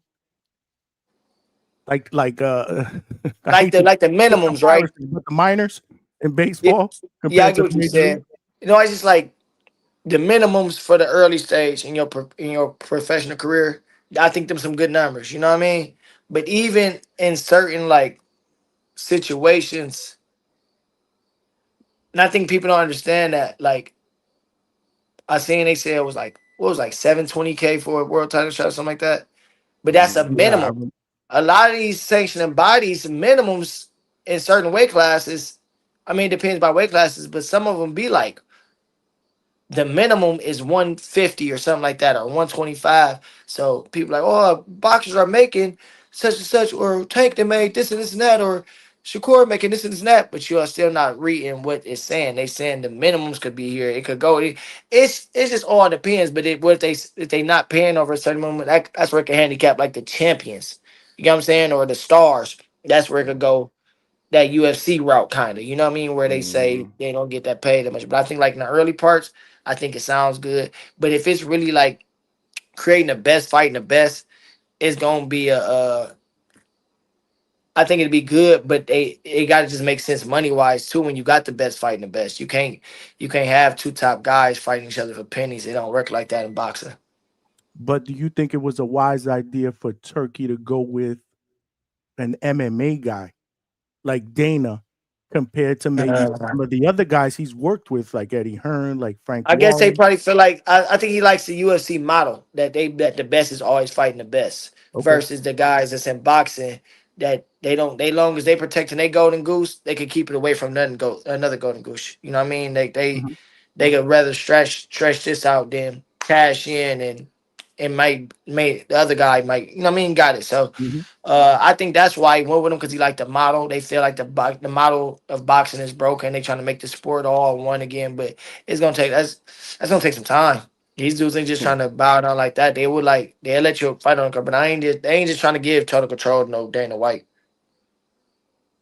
Yeah. No, no, no. I They've get been it. in the game for 50, 60 years, 30 years for you. They ain't just about See, but some people think that it could benefit, like, because it's like when we think about other sports, like these other leagues, like the NBA, the NFL, the NHL, the MLB, they all have a quote unquote commissioner, like a face of Mhm. their league. Like when we think of the NFL, you got your Roger Goodell, you got your Adam Silver for the NBA, Right. these type of guys. So it's like, but it's centralized, they get things done, they Right. have That's TV what I said. It's pros contracts. and cons, but boxing is gonna been boxing since been boxing. That been going on for you Yeah, know what I'm saying? yeah, It been so yeah. for them to if you think they just about to let you think Bob Arum about to go lay down, Oscar De La Hoya about to lay down, Al Hamm about to get out the way for Dana White to have all their fighters represented by him, like to he gonna be the face of it. They all if one man was in charge of it, right? So if it was Al Heyman in charge of it, we'd see it. It's just a competition factor because it's not a monopoly on boxing. You know what I mean? You got Bob Arum in his situation. Bob Arum was over, his best would fight his best. You know what I mean? They were all, but it's just four different pillars that's not trying to make their best fight their best because then they best not the best no more. You know what I'm saying? But for That's why I got they would excited rather when we be was doing they'd the. rather be like Turkey, why you ain't come get me to be the over. You know what I mean? I could have been the one, but for them they ain't bowing down just like that to Dana White to come in there and just and a lot of these guys boxers just rather go independent and do you know what I mean under the turkey thing anyway and get the money. You know what I'm saying? That's what Mhm. really the same is like Mhm. far as how Canelo and Bud just did. Dana White didn't have nothing to do with that promotion. To be honest, that fight was gonna be that fight regardless. He didn't Right. like promote. We didn't tune in because Dana White had something to do with that. You know, like That's Right. Right. Right. no, that's very true. No, no, you're right. You're right. and that's when they said something to him about that. When it was like there was like glazing him a little bit, and they like, hold on, like Max Kellerman. It was Max yeah, Kellerman. Yeah, they like hold on, they like you tripping, like he this, not. like He in not so doing many that. That's I'm a words, glad fact. Canelo did that yeah, shit too. they That was like in so many strictly words, you tripping. yeah, Yeah, nah, boxing is here. But I say this all the time. Boxing is its own worst enemy. Yeah, it Yeah. is. It's its own worst enemy because it to me it's the greatest sport in the world. And Mhm. because of the shit that goes on, because of the politics, that's what ruins what I believe could be the best product in the world. Right. But I'll always have faith that it's gonna continue to evolve and get better and better. Hopefully, I do like what Turkey's doing. Yeah. There are a lot of people though, honestly, and Trees on some of the other channels, the boxing voice here, they shit on him. I don't understand why, but I Mhm. mean, A he's lot of trying to. people don't like change, but You sometimes got to be change leads adaptable to change, man. If you're over not it. adaptable to change in the world that we live in, I mean, everything changes. I mean, you could buy a TV tomorrow, state of the Mhm. art, and then you Mhm. got a new one that comes out in 6 months. You Man, know, what I that mean, then he's not American, or you know what I mean, what they used to see. You know what I mean? It's just hmm they feel like people kissing the ring or bowing down or what. Like he's making the best fights. He's at home playing a video game basically. He's like, I want to see this guy box this guy. Oh, like that's what you do when you play Fight Night. When you like, I want to see if this. You make fights happen. That's what he's doing. He's a fan of the sport and he's paying people buku money to do it. Why is y'all mad? Like y'all getting the fights y'all actually want to see now. yeah. yeah, no, for sure, man. We got. Hopefully he select our character. You feel me? And Man, throw us in the game. you know, I Yeah, gotta man. see it, man. We would love to see my guy up there, man. he On actually that. used to follow me on Instagram. That's before they cleaned his page out and then he went down like this it's following zero number. He used to follow me. He followed me out the blue. He followed me first. Actually, I didn't know who he was at the time. Word. And I'm like, So damn.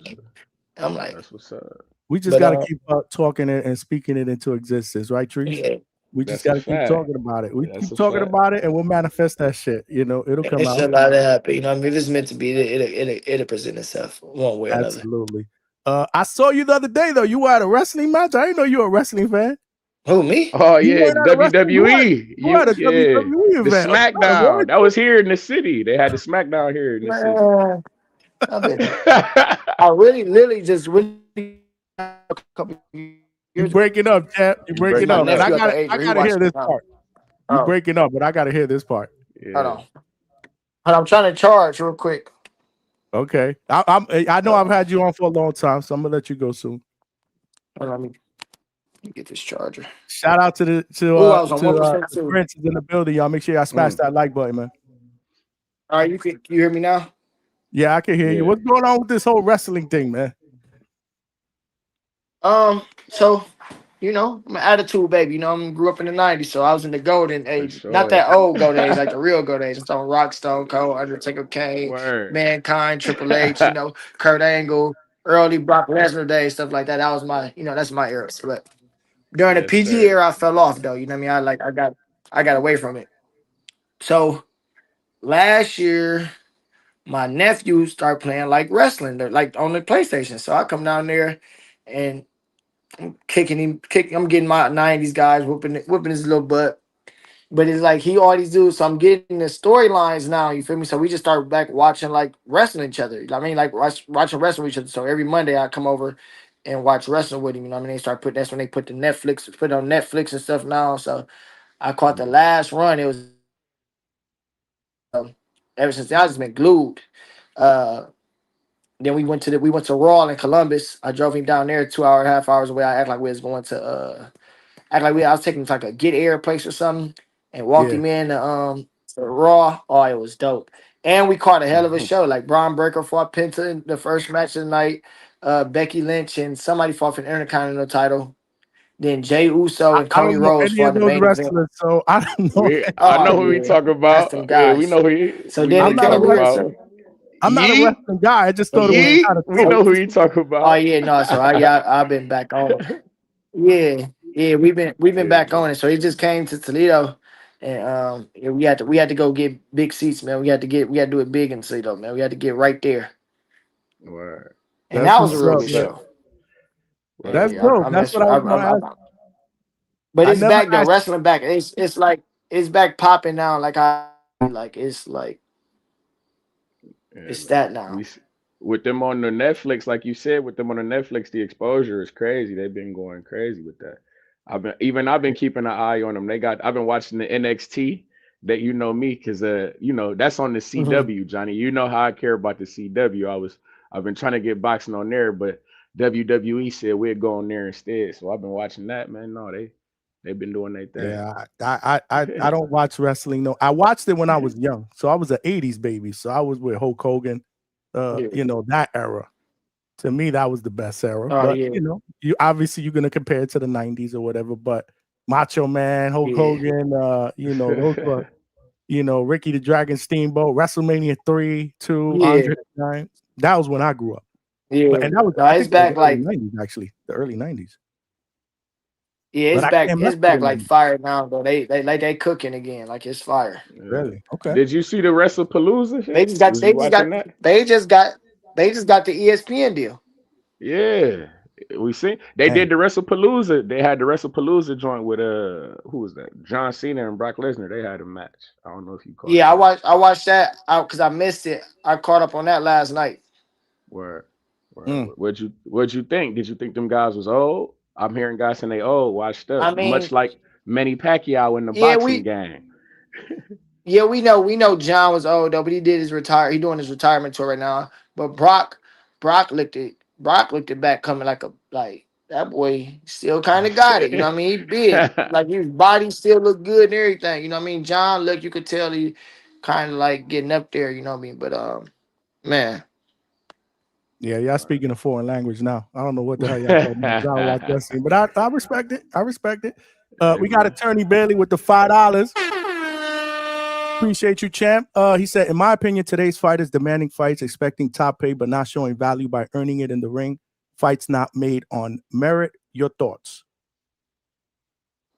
Am I honest opinion today? Yeah, you want? Yeah, maybe you should read it. I read it too fast. Um,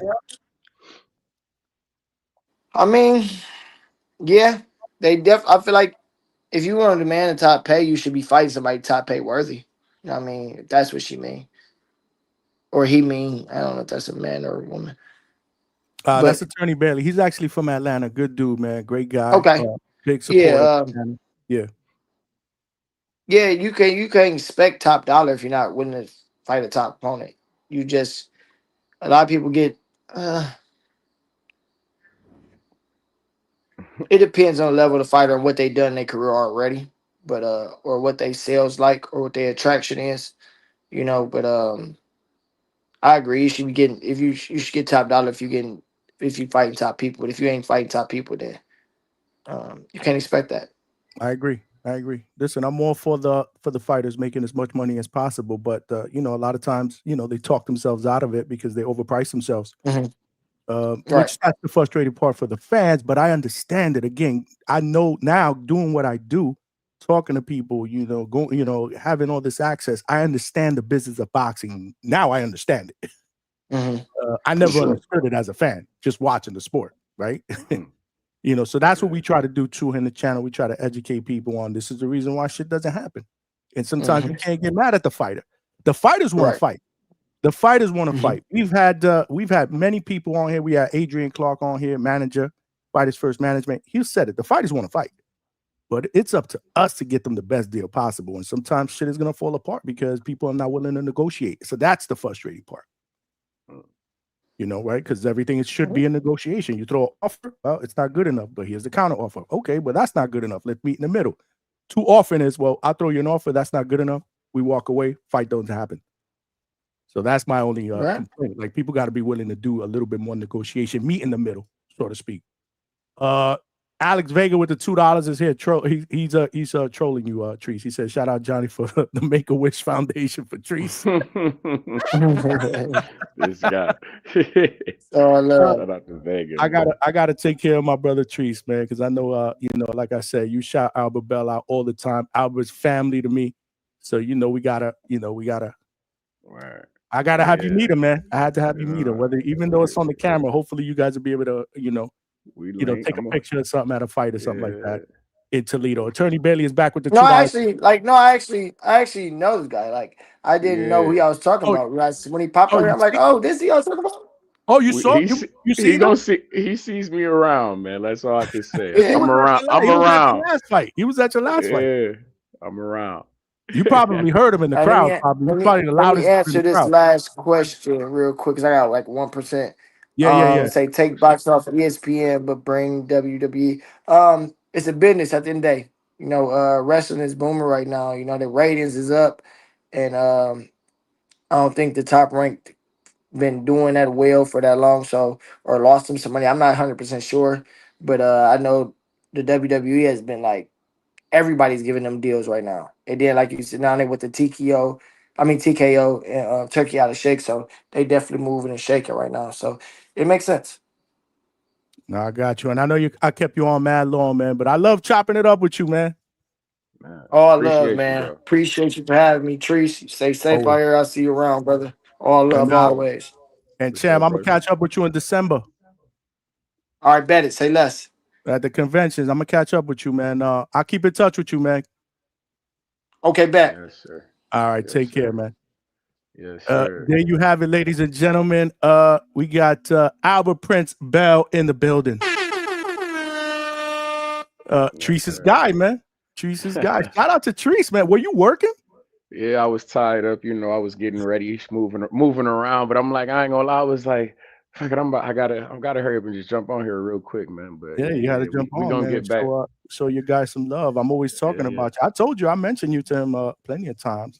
We chopped it up, man. We had a good time at the convention last December. Obviously, the WBA convention is back in Orlando, Caribbean Royale this year, mid-December. So I'll be in the building for that. He'll be in the building for that. And I don't know if you heard that part of it, but I found it really interesting how, since he's independent right now, those are the type of things that are really, really important to a fighter like him. networking, doing some of these conventions so he can get his face out there, right? Again, he doesn't have a major promoter that's being able to move him, like some of these other fighters obviously are lucky enough to have. So he's got to be able to move himself. So that's why he's there, so that's dope. That's dope. He's a smart dude, man. He knows the business of boxing. And obviously he's had a share of frustration. So, Treese, like I said, I know you rock with him. I rock with him. He family. This dude got to get a title shot, bro. Like, this shit is criminal, man. It's fucking criminal. And shout out to all of y'all in the chat. Make sure y'all smash that like button. It's crazy how we only got this much likes and we got mad people up in here. We are streaming live on not Facebook today. We are streaming live on YouTube, X, and Millions.co because Albert Prisbell is also a Millions.co fighter. Yes, sir. And I'm a featured content creator on Millions. Yes, sir. So we got to show Millions love. Vega's in the building. Vega, why you trolling my guy for, man? Why you trolling my guy for, bro? Who said I was trolling? Make-A-Wish Foundation. Like, what the fuck is that all about? Hey, silly goose, man. He said Make-A-Wish Foundation. He love it. I mean, come on, look at that. We made Treese's wishes come true today, bro. This is what we do at the fucking Hangout, bro. Hasn't left. This is what we smile ain't gonna leave. Hangout. The smile ain't gonna leave, Vega. It's a good day in the neighborhood, man. You can't be mad at that, Vega. We getting down to the bottom of it. We getting some answers. You got to ask about the IBO belt. It comes out that it's just another regional title. We can't help that, Vega. First of all, that's not true. It's a minor title. It's not a regional title. Yeah, and it's not a UK. Not sexy, bro. It's not sexy. It's not fucking sexy, bro. It's not sexy. We want sexy, bro. We want to bring sexy back, like Justin Timberlake, bro. Okay, so what is he doing that's sexy? Go ahead, tell me. We're trying to get a sexy fight. Right. And how many years has he been trying? Hey, man, I wouldn't necessarily say that's all his fault, my man. No one said it was. But you act like the business of boxing is smooth sailing. The business of boxing is fucking grimy as fuck. Absolutely. But you have to do everything you can. And to say something that is incorrect and not really knowing, you can't turn down avenues. I guess I still understand what he's saying, but at the end of the day, to be able to say, well, at least I'm an IBO world champion. Guess what? You know who's an IBO world champion? Usman Lima. Who was he fighting? He's fighting Jerome Dennis. Was an IBO champion, correct? You know who else was an IBO champion? Anthony Kakashi. He was an IBO champion, and they got him an IBF title fight. Oh, don't forget, Lima versus Boots, IBF eliminator. So we have to speak reality. And to say the IBO, to dismiss it is incorrect. That is not the way to go. Who's that champion? Stephen Fulton was IBO champion before he became WBO champion. Oh, who's the IBO champion right now at the 135? It's vacant. Oh, is it vacant? I didn't look. I thought Maxie Hughes had it. Nah, you don't have it. That shit is not even listed. Like IBO is not even listed on the site that I look at. Ranking, hey, man. bro. I get the sentiment though. It's a minor world. I get the sentiment because we see the belt. I didn't see Chris Eubank with the belt. Hold it up and say, "Look, I'm a world champ." But it's a tool. Tim Zoo said it best. But that makes sense. That I do like. It's a tool. Okay, I like tool. I'm not over here saying, "Oh my God, scream you're the IBO champ." No, man, use it. Floyd Mayweather was an IBO champion. Vladimir Klitschko, Anthony Joshua, Usyk is the current IBO champion. Like, let's not act like it's just nothing. It depends on who has it and what you do with it. It's a tool. And yeah, man, you know what? I blame his manager because I'm sure that's something his manager told him. Yeah. I mean, we didn't ask him. That. Why did you super chat or put that chat? Put that in the chat. You already got enough of my money. Shout out to Vega. We appreciate it. You got to hit the woo for him. We appreciate Hold on. I didn't get $300 to get you on though. Nah, man.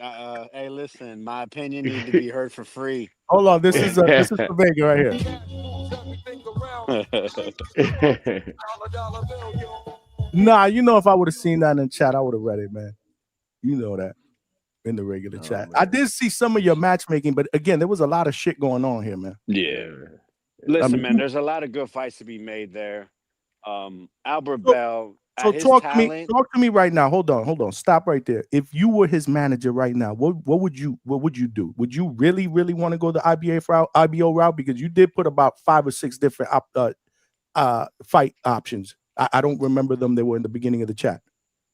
Well, all right. So Mandalorian put up a good one. It's just I all didn't right. see that one. Maxie Hughes, right? That's a great matchup. But Maxie's in a position to where he gets to be a little picky and choosy. He knocked off Gary Cully, and then he beat who Bell should have been fighting for the WBO interim championship, Archie Sharp. So he's in a position to where he's a little bit of a shot caller within his region, within his continent in Europe, right? He can It's kind of wild. call shot. He's a WBC silver champion. So he's going to have options.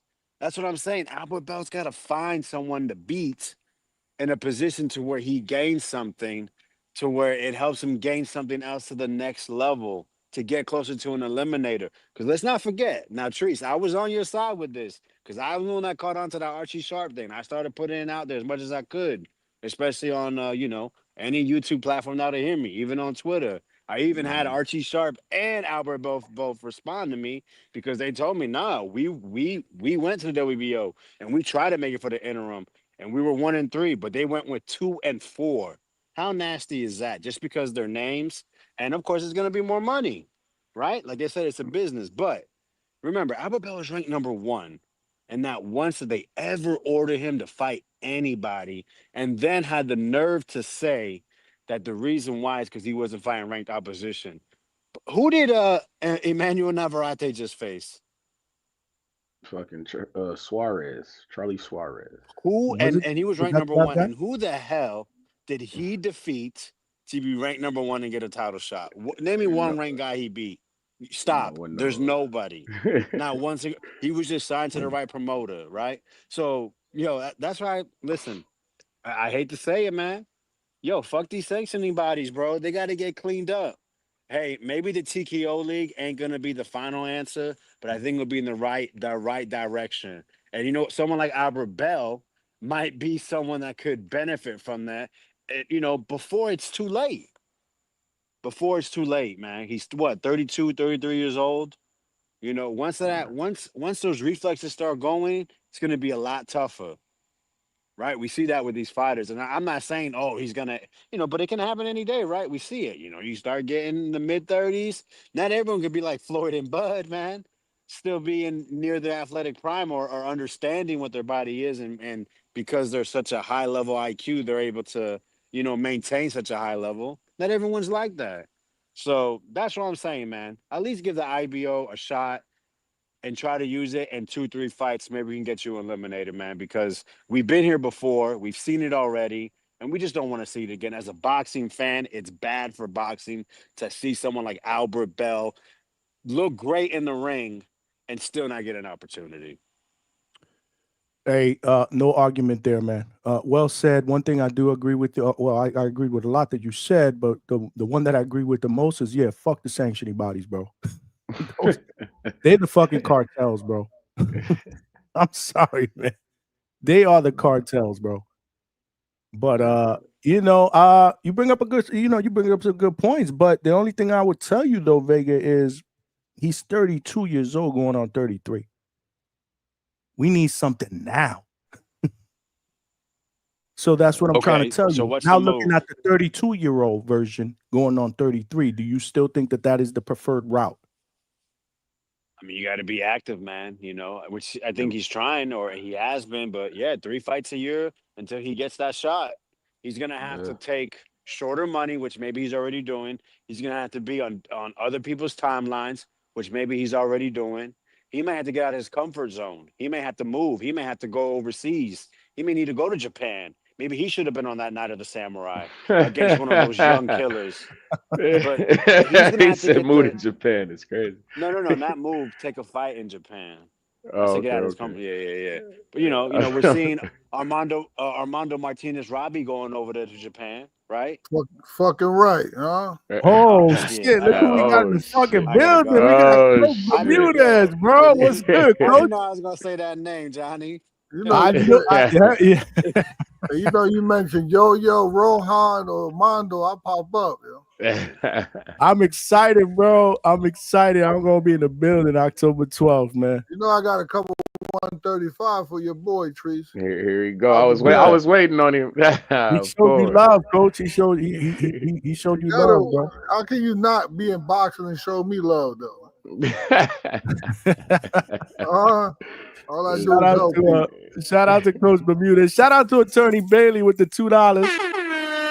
He said fighters unknown because they're not fighting. They need fights. You know, fighters need to fight. I don't disagree with that, man. I mean, fighters need to fight. Problem is, and this is where I'm gonna come back, right? What do you do when stylistically you're not an attractive guy to fight? Because let's be real, that is a big problem with Albert Bell. Not a lot of people want to put themselves in the ring with that type of a fighter with his height, you know, at that weight class. It's just stylistically, it's not a good matchup for their fighters. You know, so what do you do, Coach? What the fuck do you do, man? Shout out to Attorney Bailey. We need 2 more to get to our goal, y'all. 2 more super chats. So this is where the team come in. You this know, is where what? This is where his team come in. You can hear me good? Mm-hmm. Yeah. We hear you good. So he does his part. You know, there's different aspects of boxing. So you have the fighting part, which he takes care of very well. The motherfucker can fight. He's a beast. So now you have his promoter, if he got one, and you have his manager. You have to attack. You have to know how to attack the ranking system. You have to know he's fighting people good enough that he could get ranked. Right? Elaborate on that. So they got a call, sent emails, just like Rohan Polanco's manager. He constantly sent emails to all the ranking, not just the president of the organizations, like the WBA, WBO, IBF, and WBC. But they got ranked. You could go right now. Whoever's on the chat could go right now and go to their website and see who the ranking officer is. They got the email on there. All you have to do is just email them and keep bothering them. Yo, my guy fought this guy. Hey, how you rank this guy where he didn't fight nobody? My guy fought somebody better than him, and he ranked higher than us. So after Polanco's last fight, he was supposed to be ranked top, I think it was like over either 5 or 4. And then after the fight, he stayed at 7 on the WBO because they put in 2 people in front of him.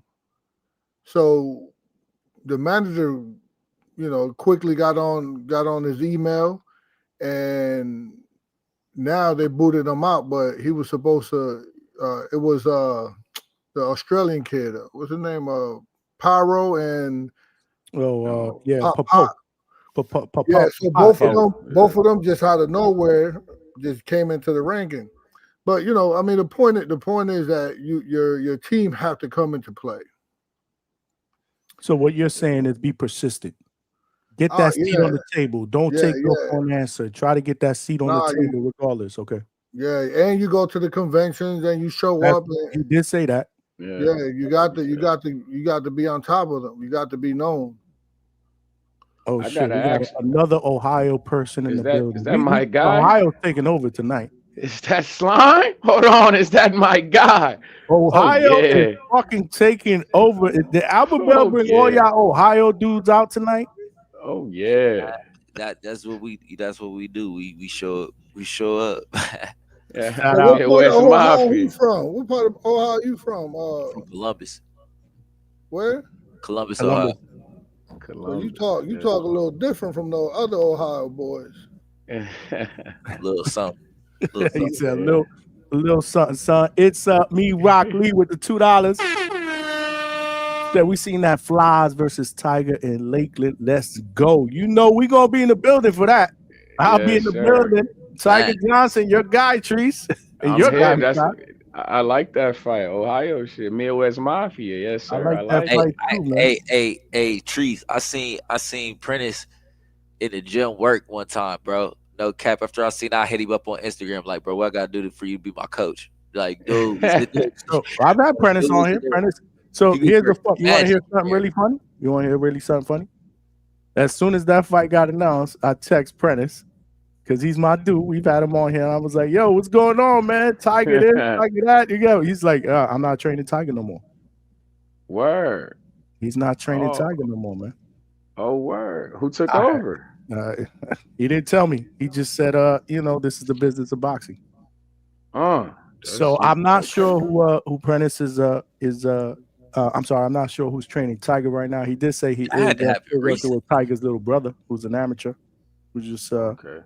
But yeah, man, I was trying to see if I could get them both on the channel together. But yeah, so I gotta work another avenue. But appreciate you. It's me, Rock Lee. We're gonna be in the building, man. If you're gonna be in the building, shout out and let me know. We'll be in Lakeland, man.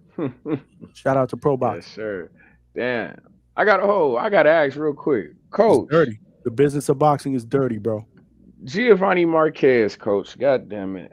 Did you see did you see that fight? I scored the fight, man. I scored the fight. I watched the fight, I scored it, man. Somebody had a 77-74 scorecard. That's what I scored it, but I had that for Giovanni Marquez, coach. Please tell me you watched that fight and what'd you think? I seen Kurt Scobie had something to say about it.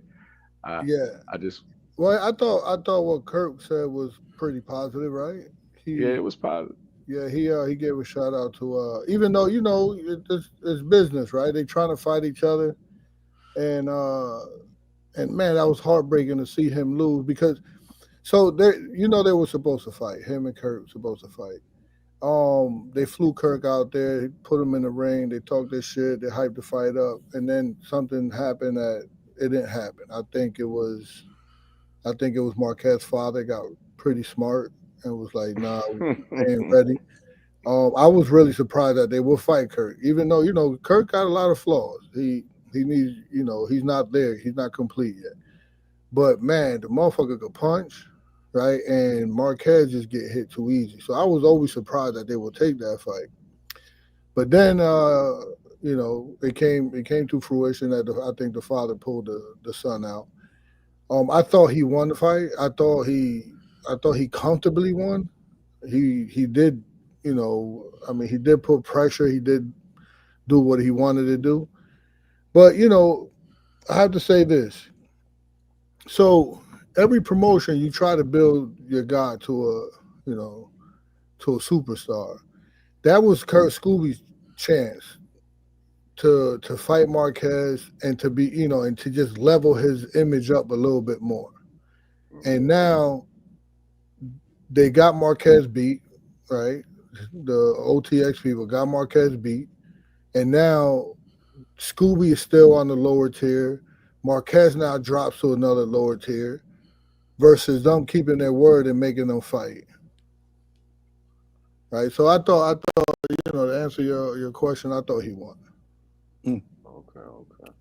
I just want to give a shout out to Daniel Rubin, the guy behind the Pro Box, baby. That's the man at Pro Box, man. Shout out to Danny Rubin, who watches us, man. And shows me love, man. They treat me like family when I go to Pro Box and I work them fights. So shout out to you, Daniel. Who wins that fight? So I'll go around the horn. I guess he heard when we were talking about Nicholas Flores and Tiger Johnson. Come on, man. I already know what y'all going to say. Come on, man. Yeah, I already know what y'all going to say. But Coach, what you think about that fight? Hold on, you say you're gonna go around? Whoa! I'm thinking that the Ohio guys are gonna pick Tiger Johnson. Come on, hey, listen, I don't know. Tyrone Trice he be tripping sometimes. Trees is high. I ain't gonna lie. My man with the dreads is a scholar. He gonna tell you the truth, man. All right, go ahead. This the truth. This the truth. This 100. I gotta go watch the film. You say all that? No. I'm rooting for Tiger regardless. I'm rooting for Tiger, but I ain't gonna lie. From a boxing perspective, I'm gonna tell the truth.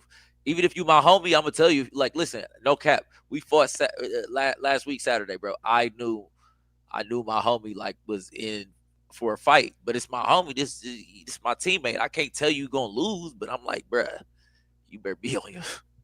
You better be on your stuff. Like, I'm telling him, like, look, he gonna step over here. This was gonna happen. Bro, I spar everybody in the city, so I know bro, this is what you about to face. So, like, I'm just gonna say what I see boxing wise. Like, so you owe us an answer. You owe us an answer on who wins that fight. Shout out to Danny, man. Appreciate you, champ. Appreciate you supporting, and I'm always rocking with Pro Box. Yeah, we are Team Pro Box. Yo, your homegirl Chevy Red Corners in the building, Coach. She said we in here. Did you get some pizza? I don't speak to the people, to the opposite sex. This guy. Here we go. This guy. Here we go. He ain't know what to say. He ain't want to know. He ain't know what to say. Women or female just then. That's why he just said the opposite. He just said the opposite sex. He ain't know what to say. Holy shit. We got hella people that are calling that are all Ohio people, man. I don't know if we got. Yes, sir. Bring them out. Midwest Mafia with the bat signal. We got another Ohio person in the building. Yes, sir. It's the bat signal that got yes, sir. Nah, man. Hey, Treese, man, that's the ops though, for real. Hold on. Why don't we just make it? We need a Midwest Slayer up in here. But what is this dude? An anime character? He talking about Midwest Slayer, bro. We need a Midwest Slayer in here, man. Usually I don't have 6 people up on the panel, but I figured we do an exception because it's Ohio. Obviously, it's Ohio night. Yeah, man. It's an Ohio thing, man. You know what's up. To my guy, Albert Prince Bell, that brought all of y'all out, man. Shit. Yeah, man. Yes, sir. What's going on, What's Stan? up, fellas? Nothing much, man. I just had some time. Wanted to jump on. Got my Ohio boys on. My Kel. Salute to you, champ. And my boy, Treese. What's up, Coach? Peace, brother. Peace. Hey, man. I'm glad I ain't listened to you on that Bud pick. I didn't go with that logic. I didn't go with the logic, Coach. Hey, man, but you usually solid with your picks. I just wanted to make sure I trolled you a little bit for that. I gotta go with what's on paper, right? I can't. I mean, in my heart, I also figured man, this guy's not punching between the guy's punches anymore. He's throwing one solid shot, so I just had to go with the weight issue. Yeah, man. But if where you making money at is live bets, man. That's when people should be taking a killing. The live bets. Once you start to see how the shit going along, like, whoa, you can just dump it, the opposite way or what. Yeah, but it's still boxing. Stuff happens. Hey, man. Listen, for the record, I think for the record, I got 2 or 3 wrong, and it's been 50 picks, right, Johnny? Yeah, I'm just giving. You know how it is. Johnny be hating on me too. What was that? You know how it is, Coach. You could say yes 50 times, but the one time you say no, that's all they remember. So I'm just keeping the trend going. This is the world that we live in, Coach. But Coach been cooking. I ain't gonna lie, Coach. But are you gonna be able to? There's not a lot of boxing going on this weekend, though. Are we still doing the show? That's when you make money, man. Well, we do got the Pro Box. Yeah, don't have shout out to the Pro Box card. That is my guy Najee Lopez is headlining, light heavyweight. He gonna be headlining. I wish my guy Blast was fighting, but he's they had to pull him off the card, unfortunately. Little shit going on with a minor injury. He'll be fine. What Canelo do to him, man? I don't think it was anything in camp. But shout out to him, man. He was one of Canelo's sparring partners along with Yo-Yo Hernandez. Yo-Yo, is it Feliciano or Hernandez? What's going on? So it's Yoeli Feliciano Hernandez. He also fighting October 12th.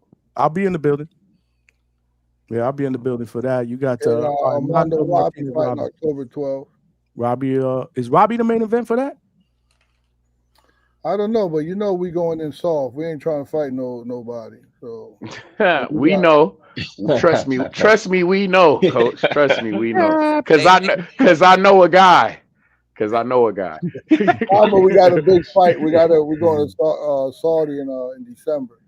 So we don't want to fuck this bag up. We're just gonna smack somebody around and then get to that guy. Hey, Treese, you know what we should do? We should have Coach go ahead and break down who he think gonna win between me and Tip, man. Oh, that's my boy Tip over there. He should go back and watch the fights from Border War 16 and say from his opinion, from what he saw in Tip performance and my performance, who he think would win against the fight. Oh man, this is build up, Coach. They was on the same card, Coach. That is oh man, that would be in his expert opinion, man. Listen, he making all these great picks, man. He must know boxing. He Right, got an elite eye. Johnny, put the fight on. Which fight you talking about? The Border Wars fights. The last Border Wars. We want to compare the tape. You know, Michael B was on that Hey, card. Then man, we my got Tip on performance that compared card. to his performance, the boy didn't even fight for 3 rounds, so we can't. Hey, just put the fight on. We all can comment on it. Coach, you seen Tips fight. You said you thought Tip won. Huh? I Yeah, said Coach I saw. never said he thought. I thought he won. No, not you, Michael. No, he's Coach. talking about Coach. Yeah, that he saw second Tips round fight. that second round was a swing round. They could have gave it to him. He was a little Man, aggressive. the second round was a swing round, but He still, was coach, missing, but he was man, coach, he was he missing. was Aggressive. getting out hustled, coach. He was getting out hustled, you Yeah, he know. got out hustle. But homeboy really don't got nothing. He just stuck around. Sometimes you just But stay he got around. out hustled. You're right. You're right. You Listen, know, my guy a machine. My, Styles Yeah, I listen, like my Michael. last man. fight, my last fight on Saturday, coach. I ain't even gonna lie. I got buzzed in the first round. Bro popped me with a right hand. Boom. That round out the window. It's Did he 2-minute get rounds. you again? Did he get you again with that right hand? No, never. Okay, good work. I won 2-1. He won that one round. I run the next 2. But it's just sometimes you gotta grind out the win. Oh Yeah. shit! It You be got like that the in boxing. Chevy. Chevy said Macau here got me convinced he gonna win. Them dreads strong too. Hey man, I like Mikel, but don't sleep on my TVX brother Tip now. Come Yo, on, and man. Tips in the chat said, "Okay, Chevy." I Remember, got your back, he said, Tip. remember you said that. He said, remember you said that. I'm saying Remember you said that. Hold on, we got a special guest coming in, man. That wants to talk a little boxing with us. We got Daniel Rubin in the building. What's going on, my brother? What's up, champ? What's Hector, going what's on? going on? This is the man. This is the Pro Box man right here, man. This is family, man. What's going on, Danny? What's going on? Hector, what up? What's going on, Daniel? Hey, Daniel. First of all, tell these guys that I know we talking about a lot of 135-pounder. Albert Bell was on here. You know who the best prospect is coming up right now. Let them know who they. Albert Bell's his guy. We'll put that to the side for 1 second. I didn't get any of your answers though. What did you guys say for Flaz versus Flaz versus Tiger Johnson? Go ahead, go around the horn. Toledo first. I didn't hear no answers from nobody. One at a time. Toledo, go ahead. I'm not gonna lie. You know, I'm from Toledo, Ohio. I'm a little biased. Midwest Mafia. I'm picking our boxing pedigree. I like Tiger Johnson in the fight. Okay. Although I know Nicholas Floss is known to he's known of a bit of an upset guy. He's upset a few guys who he wasn't supposed to beat. So I'm a little, I'm intrigued. But I think Tiger can pull it out though. Okay. Sims? I'm piggyback off my brother Toledo Trice. I got Tiger. And Macau said he's got to look at video. I'm not sure who coach is picking though. Coach, yeah, that's what I want to hear. Coach. I think it's a good matchup. I think they deserve to fight each other because both of them ducked my boy Rohan Polanco. And it just amplifies the essence of pressure fighting versus the boxer. Man. He's gonna come out smoking. Tiger is. He'll probably win the first 2 to 3 rounds. 3 is pushing, but I'll give him 3. Nicholas Floss is relentless. He's strong. I got him either stopping Tiger late or pulling it off. Wow. Okay. I mean, remember when Tiger fought this guy Quiros? Quiros is not that good, and Correct, he's I agree. nowhere of the pressure fighter that Floss is. The other Argentinian guy, I think he was that he got a majority decision or a split decision on. He's not the guy that Floss is. So now he's having problems with trainers. He left his trainer. Yeah, that's big. So, yeah. Now at the you about to go into your biggest fight. Now you're gonna go with someone new. Hey, I'm training this new guy now, Avius Griffin. You training Avius Griffin? Oh yeah, that's right. Because he was with Scooby the other day. So, which is no, it's not. He was with Bomac. No, but he was. I'll tell y'all later. Go ahead, coach. Okay. So now I got to tell the team, like, listen, he's gonna get whatever you see, he's gonna take a step back to be able to take 2 steps forward. Like when you start to learn new things in boxing, your skill set takes a it takes a hurting to take a step back. But once you get everything, then you start to move forward. So now Tiger Johnson's gonna start with someone new, or he might have the other kid. I don't know who that kid is. He was always in the corner, but he might have him. But now you're gonna learn a new style, a new voice, and you fucking with Nicholas Floss. Shit. I agree. Yeah, no, that is Yeah, that's a good Okay. point. that's an Interesting. X factor. Super Mhm. interesting. That's an I'm X not. factor for I'm sure. not gonna give my pick. I mean, Hey, stop. Hey, Daniel, stop it. You're going with He Floss. can't do that. We nah. know I'm who not. you I'm not. It's, picking. Nah. look, We it's know my who look. we All I want picking, is a man. good. All I want is a good fight for real. I mean, I. It's a tough fight, bro, for both guys. I really think it's a tough fight for both guys. But A good fight. yeah, it is. It's a good fight. It's a great. It's a crossroads fight. The winner's definitely gonna move on to something bigger and better for sure. I'll be there. Me and Polanco will be there ringside. I Yeah. So bet now you will. going back to your point before, he was referring to. I personally think Rohan Polanco is one of the best prospects coming up in boxing right now.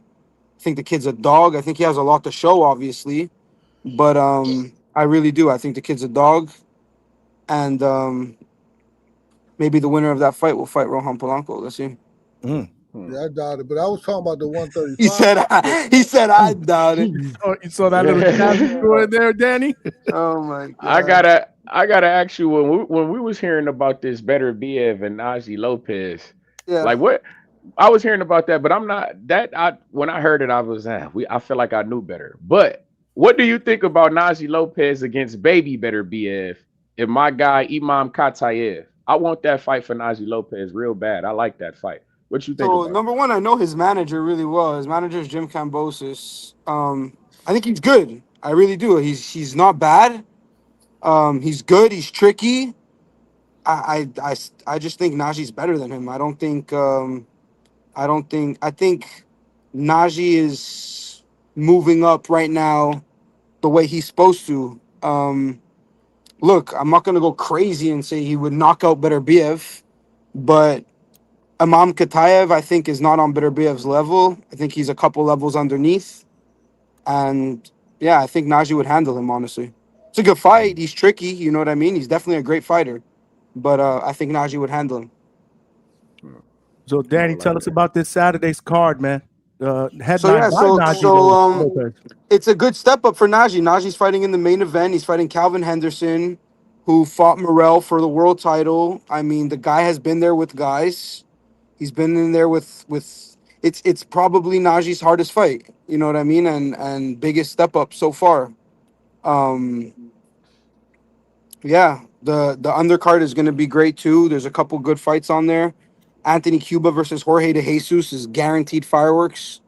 I mean, if you know Anthony Cuba comes to Rumble every time. Co-main Emiliano Moreno and Raul Garcia. Mhm. If you know Emiliano Moreno, the guy throws about 100 punches around. Can't miss with him. And yeah, it's a stack card up and down. No, that's what's up. That's what's up. And what happened? Is everything all right with Blast? I know Blast was supposed to be on that undercard. Yeah, everything is good with Blast. And he didn't get hurt in the Canelo camp. He actually did really, really well. He's just resting and he'll be back soon. You guys will hear some news of him coming back to fight soon. Okay. That's what's up. I Yeah. thought maybe he was a little under the weather or something like that because he was pulled out. Yeah, nah, he's good. He's training. He's in the gym. We got Nestor Gibbs from the Boxing Voice in the chat. Shout out to him. He said, Daniel Rubin, I want that audition for my fighter. I seen that. I heard he's sparring over there with Tiger Johnson. I want to see that sparring. What you got to be specific here for the He's audience. talking about I forget the kid's name. I think his name is Sparrow, something Sparrow. Oh, Oh, Price Sparrow. Price Sparrow. Price Sparrow. Yeah, Okay. exactly. Price Sparrow. Yeah, because he said, Daniel, you dropped the ball, man. No, I didn't drop the ball, bro. I want to see him. I want to see him work. I want to see him. I heard he's really good. I have nothing against the kid. I want to see him work, though. I want to see him with my own eyes. You know what I mean? Shout out to Kentucky, man. We seen. Yeah, Price when I can seen, fight though. Well, speaking of Kentucky, whatever happened with the kid Robert Merriweather that y'all had over there? Robert Merriweather. He's a nice kid. He's a really super nice kid. It just didn't work out. I mean, super nice kid, super talented. Trains hard. Always in the gym. Nothing bad to say about the kid. It didn't work out. He's independent now, or I believe so.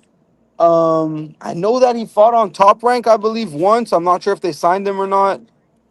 Um, Mm, but yeah, I believe he's independent now, but don't quote me on that. I might be wrong. where Are When y'all? can, I'm sorry, man. When can we expect to see the Valle brothers back in the ring, man? All three of them.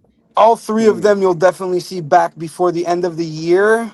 Dominic probably first, and then the other two will come right after that. How did you feel about the youngest one that made his pro I, debut? I was there. He I won Kenyan Valle. How did you feel about his performance? look. I always tell his older brothers, no offense to them, but I think he's the best one by far. Mm. The kid is talented. Switches both sides, no problem. I've seen him spar with pros way before he turned pro, and I've really never seen him have a problem with any professional fighter. I mean, the kid handles himself with anybody. I'll go right now and put him in the ring with any 118, 122, probably any 126, and I'm confident the kid will handle himself.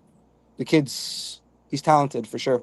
I know Coach Mark Ferre. He's high on him as well. We spoke Yeah, about no, it. he's and the kid is a dog in the gym. The kid will spar with anybody. He doesn't give a shit.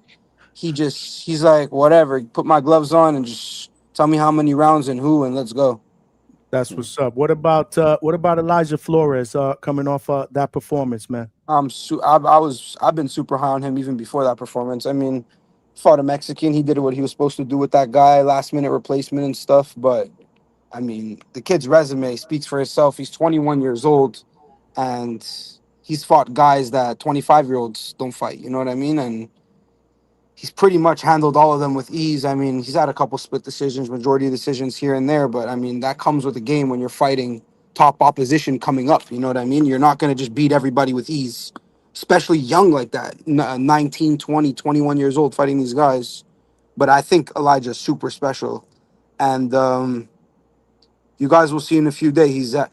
He's actually in camp with somebody right now. And I'm sure it will surface pretty soon. Is he at the facility, Pro Box, over in our plant? He's not. He's actually in camp with a world champion right now. That's fighting in a couple months, and it will come out soon. You guys will see it soon on social and stuff. Dope, man. Well, we know Can I ask? he's gotten that work against a lot of big names. Obviously, he's been in there with Tank, Correct. with Ryan. I Correct. mean, Yeah. Devin. so, You know, he's my guess is it's probably Devin, but we'll wait and see. The boxing voice said, "Call around." He wants you to call around people seeing him today. Where did he He's spar? pushing Where did that he spar today? envelope, At bro. Top Rank? He's pushing that Yeah, envelope. yeah, it Yeah, sounds like he's up Ness need to on hop on and sparring have a Tiger Johnson. conversation. Ness, if you want to jump on, Ness, the link is up pinned to the chat. Hey Yeah, Johnny. come have a conversation. What's up, Mikhail? You want to get a question in for Danny? No, I think that because earlier he didn't say the name. He didn't say Price Sparrow. Ness didn't, but he said somebody was sparring Tiger Johnson, so it had to be over there at Top Rank. It was. It was. It was. No, I think it's talking about Price Sparrow because Price I Sparrow I think think so. is over there sparring Tiger. Yeah, Yeah, yeah. I think that's who it is. I'm pretty sure that's who it is. that's I gotta. Do you guys have like what's going on? I seen something with a card featuring like a Elvis Rodriguez and possibly a Otar Aranosian. Is that you guys with the Nah, Otar that's Aranosian? DMG Boxing in California. He's actually very, very, very good people. The matchmaker there is Raymond Alcorda. I've worked with him before. They Okay. just signed Otar. I want to say like a couple months ago. They signed Otar, and He fought once there a couple months ago, and he's gonna fight again there. And I guess they're just building him back to put him back into the rankings. I think he's still in the rankings, but he dropped from number one, I believe. Yeah, yeah, yeah. I like I Otar. He can. I seen him on y'all I card. honestly I loved Otar back in the day. I just don't know what he still has left in him. Mm, If he still has what he has left in him, I love Otar. Otar is that's a little pit bull right there. Mm. facts. Facts. Ness said Top Rank. All right, I'm gonna call around. I know some people that were there today. He wants me to send him the link. Hold on a second. Get him on. I'm gonna have to drop one of you Hey guys. Hector, I got a Too little many people surprise on for the you, but panel. I'm not Yeah, telling you yet. I'm gone. I gotta go to sleep, man. I gotta spar in the morning. appreciate you, champ. For sure. All right, Appreciate you, Michael, Michael. man. Rest easy and good luck in preparation, champ. Yeah, you Hold already on. know. Let me Cool. send Ness the link. I'm about to jump off too. I'm about to slide into work, man. Y'all know what's going on. Midwest God, Mafia. Daniel. What up? Hardest working man in the business. All right, Tree. Of course. We appreciate you, Coach. Appreciate you, Daniel. All right, Sam's, Trice. you already know, You man. good, brother? Here he go. Shout out Tiger Johnson too. We gonna get that dub. We appreciate I y'all. don't know. Let me build my fighter. Yeah, make sure you guys smash that like button, man. We got a star-studded panel here tonight, baby. We cooking here at the Hangout spot. This is how we do it up, man. This is how we do it up. I just send Hector, this I got a little surprise for you, bro. for me. Come on, man. How is it surprising that you not gonna tell me? You were talking about it before, bro, and I'm gonna keep it a surprise. I'm not gonna bring it back up. I'm gonna just keep it a surprise. Fuck, what were you got the talking about? You were 135 talking about a pounder? lot. What? The 135 pounder that beat all these guys right now, given the opportunity. Ooh. Thomas Blumenfeld, man. He's a monster, boy. I like him a lot. Super lot. Yeah, Coach Super Soap's lot. really, really high on him. We got my brother Nestor Gibbs up in the panel. What's good, champ? I smashed that like button, man. We got a star-studded panel here tonight, baby. We cooking here at the Hangout spot. This is how we do it up, man. What up, OG? I just send Hector, I got a little surprise for you, bro. What is going on? You guys hearing backfeed? Yeah, I'm hearing backfeed. We were talking Yeah. about it before, bro, and I'm gonna keep it a surprise. I'm not gonna bring it back up. Yeah, what is this? Surprise. I think Ness got it playing in the background. Yeah, I was about Ness, to say, is that Ness? playing in the background, Ness? 135 pounder that beat all these guys right now. Nestor Gibbs, are you playing this on the background? He know better, Johnny. Johnny, he know better. Is this amateur hour? Crazy. You gonna blame me and not Trees? You gonna blame me and not Trees? You know that was Trees, bro. Come on. He's off the panel now.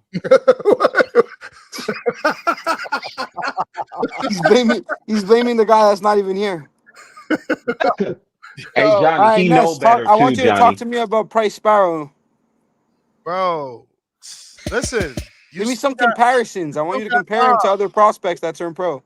You still got time. You still got time. I mean, there's no prospect like him, right? Like what prospect is taking a 6-round fight? Like, unless they have this super deep amateur background. That dude that I told you he debuted with, he was just in camp with Keyshawn. So that people know him because of that first fight.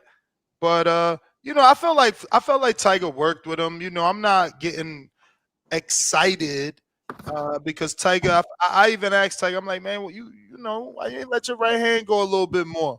But did you go to the sparring yourself? Of course.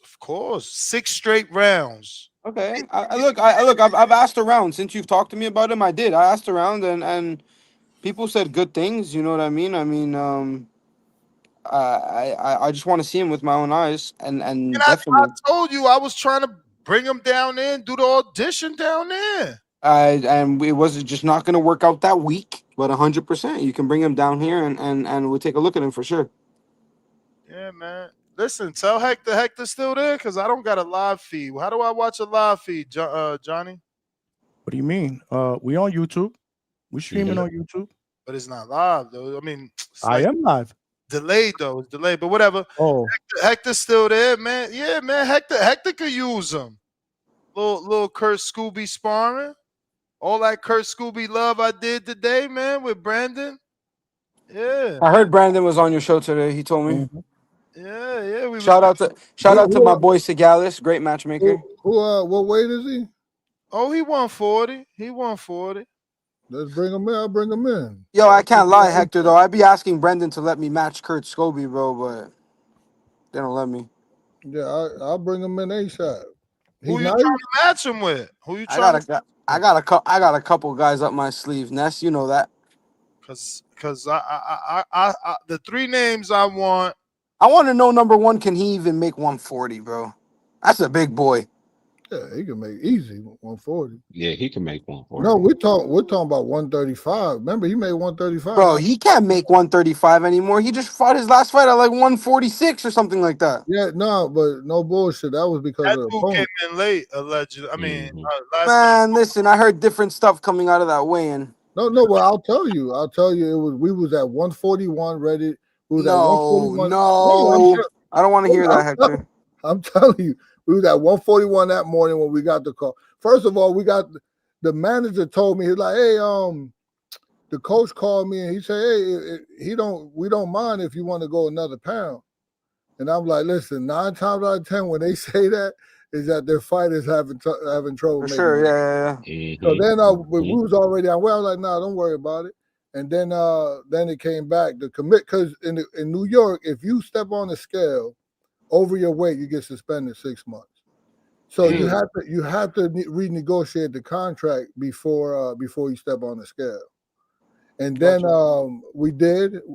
We made it at 146, and then I brought Scooby to 146. That dude came in at 145.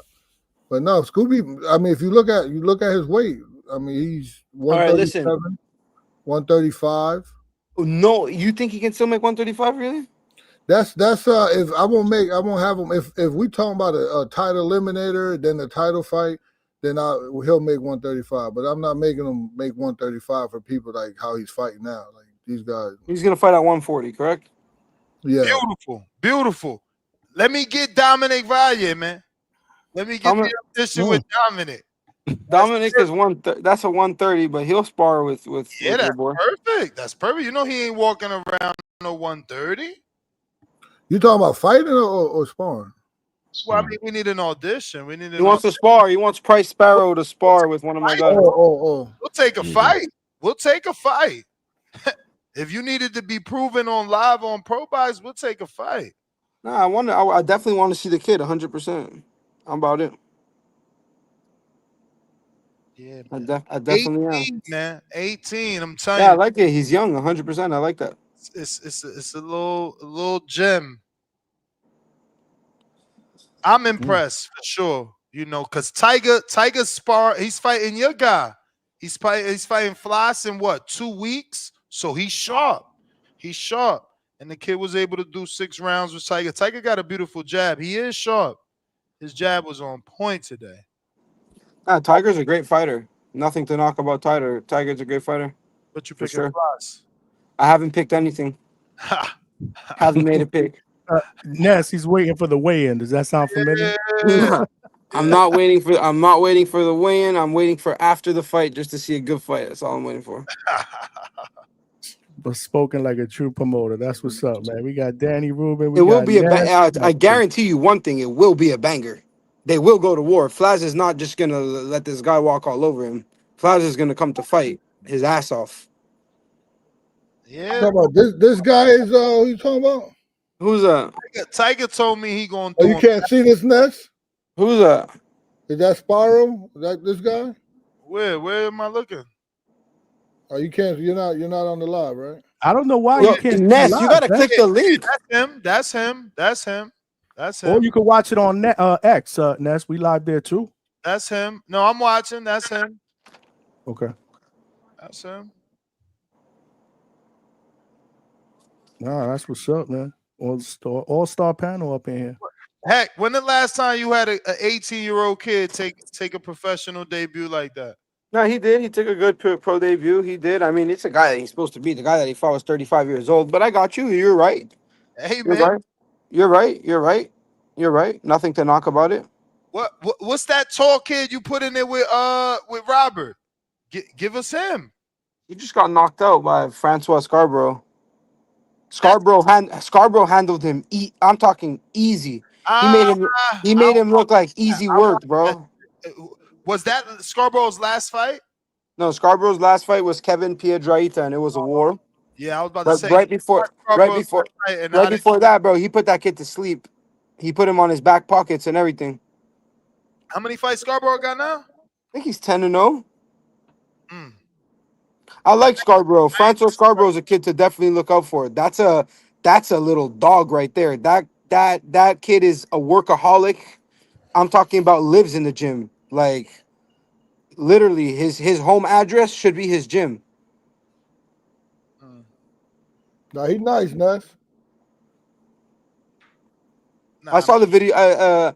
Hector, I watched the same video you watched. He Nah, looked but it's good. just He not. looked It's good. not. You can't. Don't that's worry not even. about who. That's not even. You got to watch the Roy Jones fight because that's the better opponent. No, but you don't Brown. worry about. I mean, if you have an eye for it, you see his mechanic, you see the That's what I'm speed, saying. Yeah, he you looks good. see He looks like a good you fighter. see Correct. him having the ability to come forward with defense and not just offense. He got to work though. Like Yeah, his right yeah. hand was very low to me. Not very low, but just again, you in there with Tiger Johnson. Keep that shit up a little bit more. I would have liked to see him work the jab a little bit more, but he's got phenomenal body work. Good stab jab to the body, good left hook to the body. Good stamina too. 6 rounds. I didn't think he was going. Not fade. I was expecting him to. Show the novice in him, but that was good, man. So Tomorrow, he's not signed to anyone.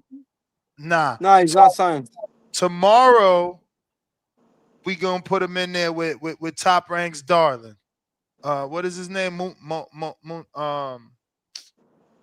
shouldn't spar. You shouldn't spar the kid though every day, bro. If he spar today, he spar tomorrow. I mean, Hey man, this we got a short window here, right? Because this guy I know from Florida wasn't available, so we had to fly bro, all. why don't you FaceTime me when he spars tomorrow? I could do that. I would like to see that. So who's his manager? Ness. His father. Ness. Ness is his manager and his lawyer. Bro. Nestor Gibbs his manager and his lawyer. I just like seeing people win, man. And like, look, He does. He's that's real. He always hits me up about fighters that are looking for opportunities. He sends them my way all the time. He really does. yeah, look. Somebody told me today, like, oh, why you don't manage him? Because I can't move him. Well, I would never take someone's career and when I know I can't move them. You know what I'm saying? I'm not at that level. I'm still here trying to get an audition from Daniel. He ain't even give me one. Imagine signing a fighter. That's a total letdown for that poor fighter. What role are you auditioning for? Nah, he wants the kid to audition. He wants the kid to come spar. You The talking kid about? got to audition. The kid got to show pro boxing. Nah, I want to watch him spar tomorrow. FaceTime me. I'll be available. But why would you say you can't move him? Okay, He's saying that he has nothing for the kid. He doesn't know what to do with the kid, bro. What is he gonna do with the kid? Yeah, what I'm gonna do? I'm gonna start paying for fights until Daniel and Top Rank want to fucking sign him. Like, you kidding me? What he's saying is right. What he's saying is right. He doesn't know how to move a fighter, bro. I don't want to. No, but he could get this kid could get signed like ASAP. He's 18. What? How old is he? He's 18. Bro, I've been trying to get him signed all year. It ain't as easy as you think. Well, I mean, He's used to having Rohan Polanco, man. He doesn't know how it works. But you just want to go to a top promoter, or I'm saying, I know how this game works. Why would I want to go to someone that isn't a good promoter? Correct. To just have this poor kid fucked Sit over? around and do nothing. Yeah, Good, right? He's good. So if you go with a good promoter, they're gonna develop that talent and not waste his youthful years. You know what I'm saying? Take advantage that he's 18. Put him on TV. Give him the right fight so he could shine and develop. Look at Abdullah Mason at 22. Why? Because he was given, proper development. And look, I'm not saying pro box, Top Rank, they got to give the kid a tough fight to see who he is. Okay, now if he passes that test, then they decide the backstory. Can we build him into something, or is he just a good fighter? Because does he sell tickets? Does he have a story that we can sell that'll get him a fan base? All that shit matters. And, I can't be in charge of somebody's life right now, man. I will learn eventually, but nah, I'm good. It's like I told his father, I don't need nothing. God blesses me. I'm just paying it forward. You know what I'm saying? In the future, if my time comes, it comes. But Again, to see a kid take that sort of leap, I need people to know. Like, bro, again, Loma did it because Loma had the amateur background and he had the quote unquote machine behind him, you know. And this is I not think you on get the level of Loma. The jump is not on the level of Loma, but it's a significant jump. Yeah, Especially I think you're sleeping on the situation. I think you can move him. I mean, you I gotta think listen. I can introduce him to you. Got the house. Yeah. You are an elite level trainer. I think he needs help. I think like I said, I would have liked to see the jab more. Move that head a little more. I mean, fuck, Tiger was popping him with the up jab, like had the jab down, bang, bringing it up. So yeah, he still needs work. That boy said, "Bang, bring it up." What the fuck? That's me. That was me on the playback. Nah, that was me. Oh. Yo, Yeah. that up jab, Tiger. He said, "Bang, bring it up." Tiger looking sharp. I was in there like, damn, is he gonna Yeah. quit? So who's training Tiger now? I heard different things. I don't know who. That kid's name.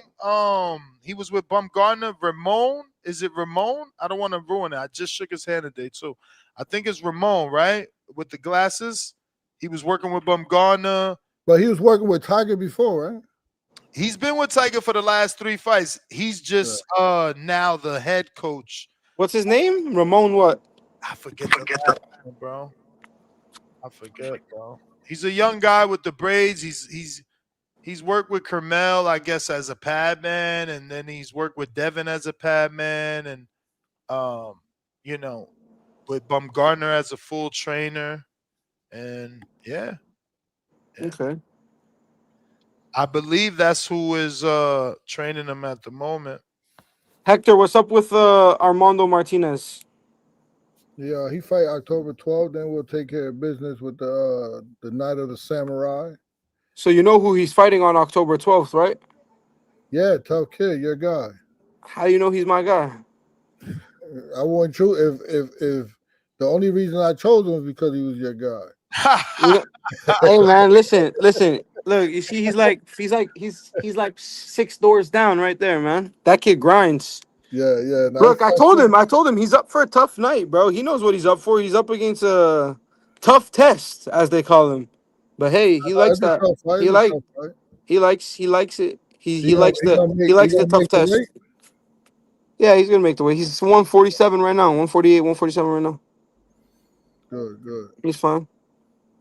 And that's over here in Florida, man. It's on a Sunday, right? That's weird. Yeah. Over 12. Why is that? What is that? I don't know. My birthday the next day, so I need. Maybe it's because Monday is Columbus Day. That's probably where they did it. That's my guess. Is Monday like it's national holiday, right? Off? No, it's a holiday for a lot of different people, not me. Hey, Ness, will that kid come by himself, or we got to fly his father out too?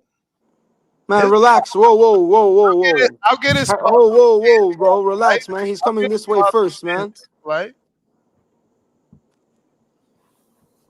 Ness, don't listen to him, bro. He's coming this way first. Oh no, because I mean, I don't drop the ball like this. If Ness, I didn't drop no ball, bro. I want to see him spar, man. Yeah, I'm gonna be honest with you, Daniel. I don't know that we can do 2 trips, champ. We had to pay this out the pocket to go to fucking Vegas. Vegas more expensive. Why? He's paying to spar with Tiger? Isn't Tiger paying him to spar? Nah, bro. We flew out. I've never heard of that. That's crazy. Wow. So listen, I'll fly him in. He don't got to fly himself out. Look at this guy, bro. I can't compete with Big Chip Stack over here. You got my number. Just text me. But Daniel, you're not understanding. We came out here. I get it now. I understand now. Who's training him? His dad. His father. And Ness, he was a Border Wars fighter, right? Yeah, man. Yeah. He's family. He's family, coach. He's good, man. He's been the fighter was or the fighter. The fighter. He fought in Border Wars with Ness. Yeah, in one of my Wisconsin amateur shows for sure. He was my main event. Oh. Yeah. Hey, listen, man, Ness, you got a huge platform. You can move that kid, man. Bro, If he Ness, get, where are you right now? In Vegas or in? Oh, you're in Vegas. You said you were at the sparring today. What am I saying? Yeah, Well, man. he's gonna be in Florida soon. When you coming to Florida, Ness? 3 weeks, bro. I 3 don't weeks. get why you do the wrong months. I don't know why you stay out in Vegas when it's so hot and then you come to Florida. I The guess. heat I mean, I doesn't don't know. bother me. The heat doesn't bother me out here at all. I'm gonna miss this heat, man. It's believe deadly, me, bro. It's I'm only gross. I like the I'm Florida only heat going better. down there for my wife, bro. She hates that I say this, but I'm only going down there for her. Believe me, this is better weather than that. You go back and forth though, right? Barely, bro. Not like Not I no should. more. That's why we going back. She misses her house, bro. We you know.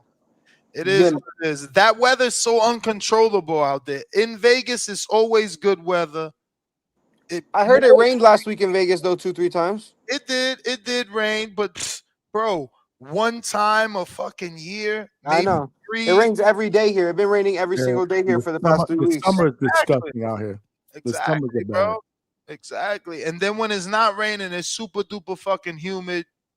Your shirt's Oh, I'm all. sweating. I'm outside right now. I'm sweating. Look at me. I keep fixing my hair. This what I'm saying, bro. This Where what I'm. you at, Danny? Plant City? Then you Yeah, got. I'm in Plant City, bro. I'm over here looking at my boy Will Mank, bro, making sure he gets right, moves his head off the line and stuff. Then So you he got all doesn't the so he goddamn doesn't get hit with a big bomb. all them snakes in fucking Florida, bro. Bro, you got Nah, snakes. You got all kind of you got fucking snakes, bugs bro. I You're in never seen boxing, bro. before. Boxing full of snakes, man. Bro, mad lizards every morning. Fucking Very true. frogs on my What's window. wrong with lizards, bro? They don't do nothing to you. Leave them alone, man. Frogs on the window every morning. You're like, what? Nah, that's gross. You live in a bad neighborhood, bro. I don't got frogs on my window in the morning. Me neither. Shit, I got frogs, bro. I got little. I got lizards on my window, but they're cute. You just leave them over there. They run around. They eat the flies and stuff. I got a shitload of lizards too, man. That's They it, come in the man. house. They come in the house all the time. My Oh wife my had the heart lord, attack. nah. They come in the house. I'm chopping them up. My dog used to like to chase them on the floor and stuff. For sure, man. But nah, but in the wintertime, this is beautiful. It's beautiful in Florida, man. December, January, I love it. November. And so what we doing, Ness? You text me, bro. Text me if you serious. Let's get it done. I'm Yeah, trying to get no, that I mean, done.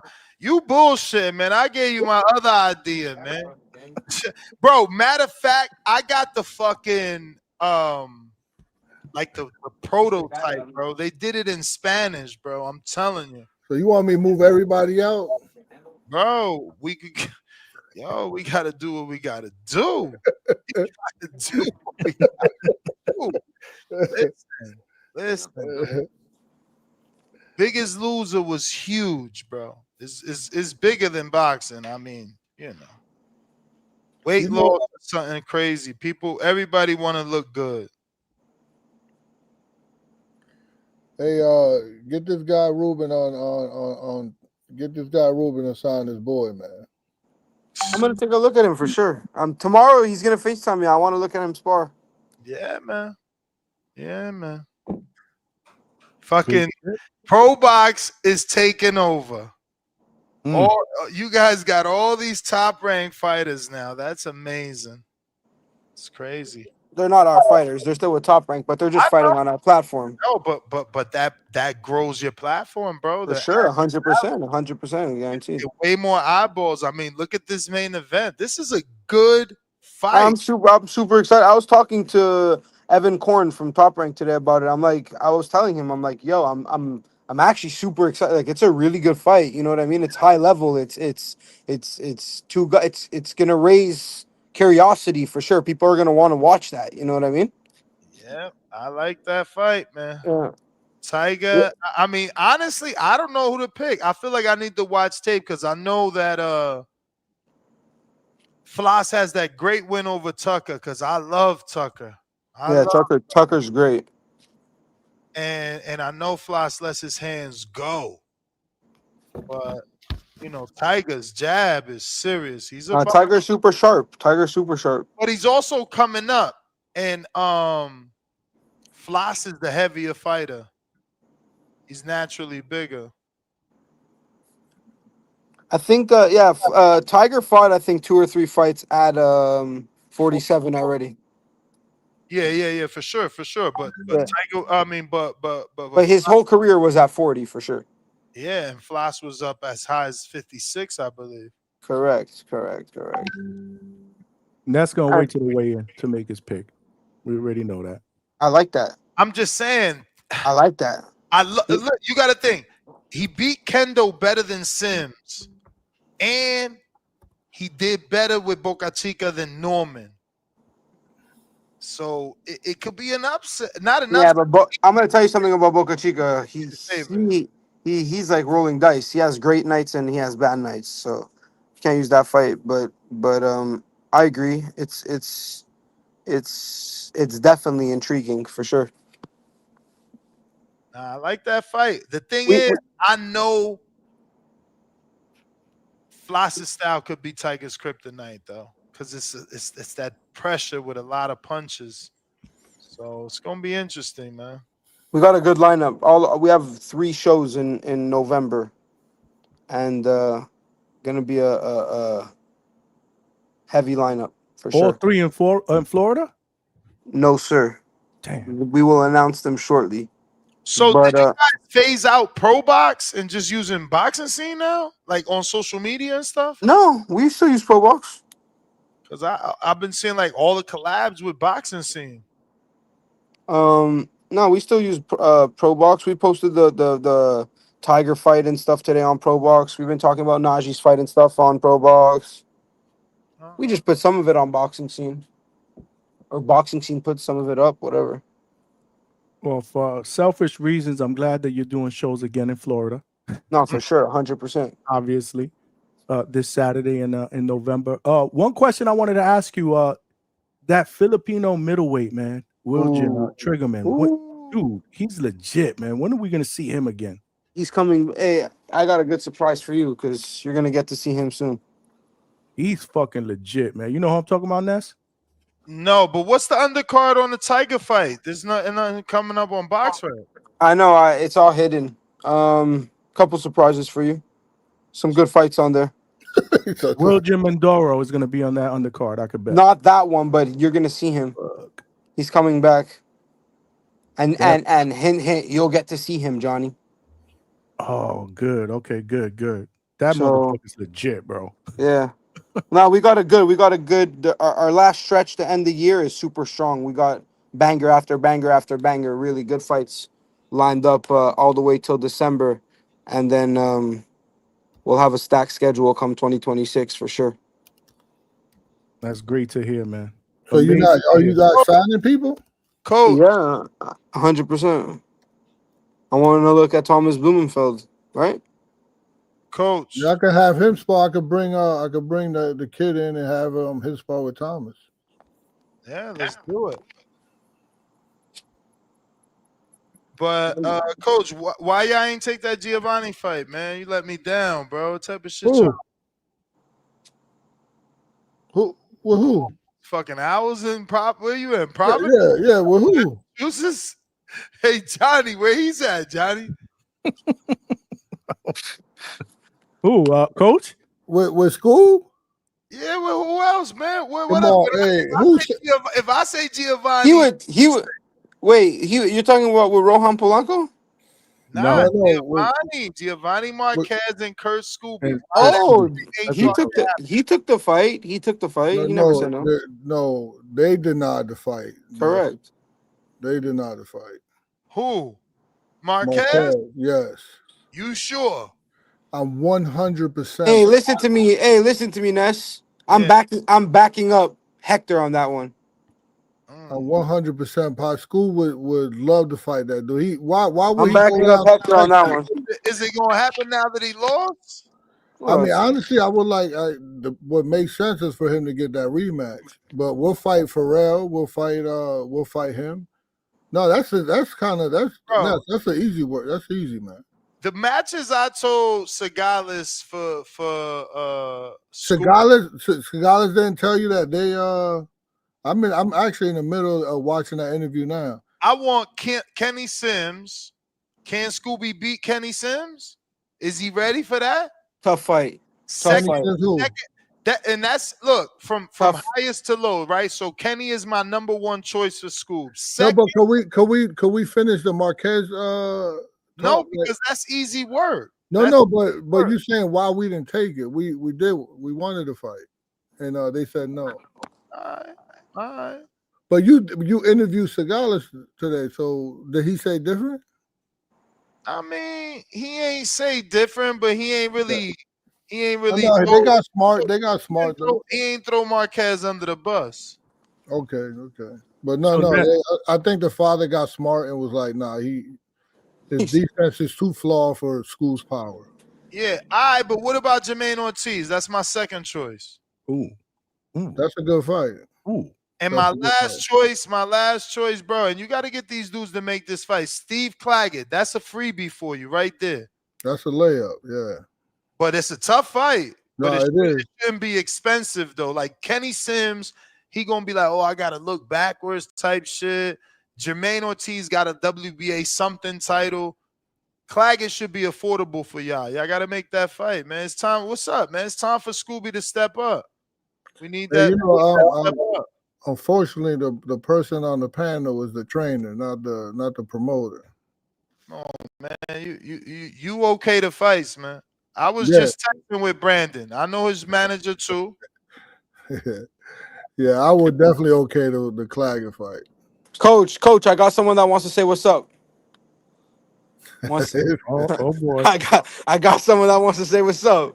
Oh boy. Who's that? Hey, yo, what's up, bro? What's going on?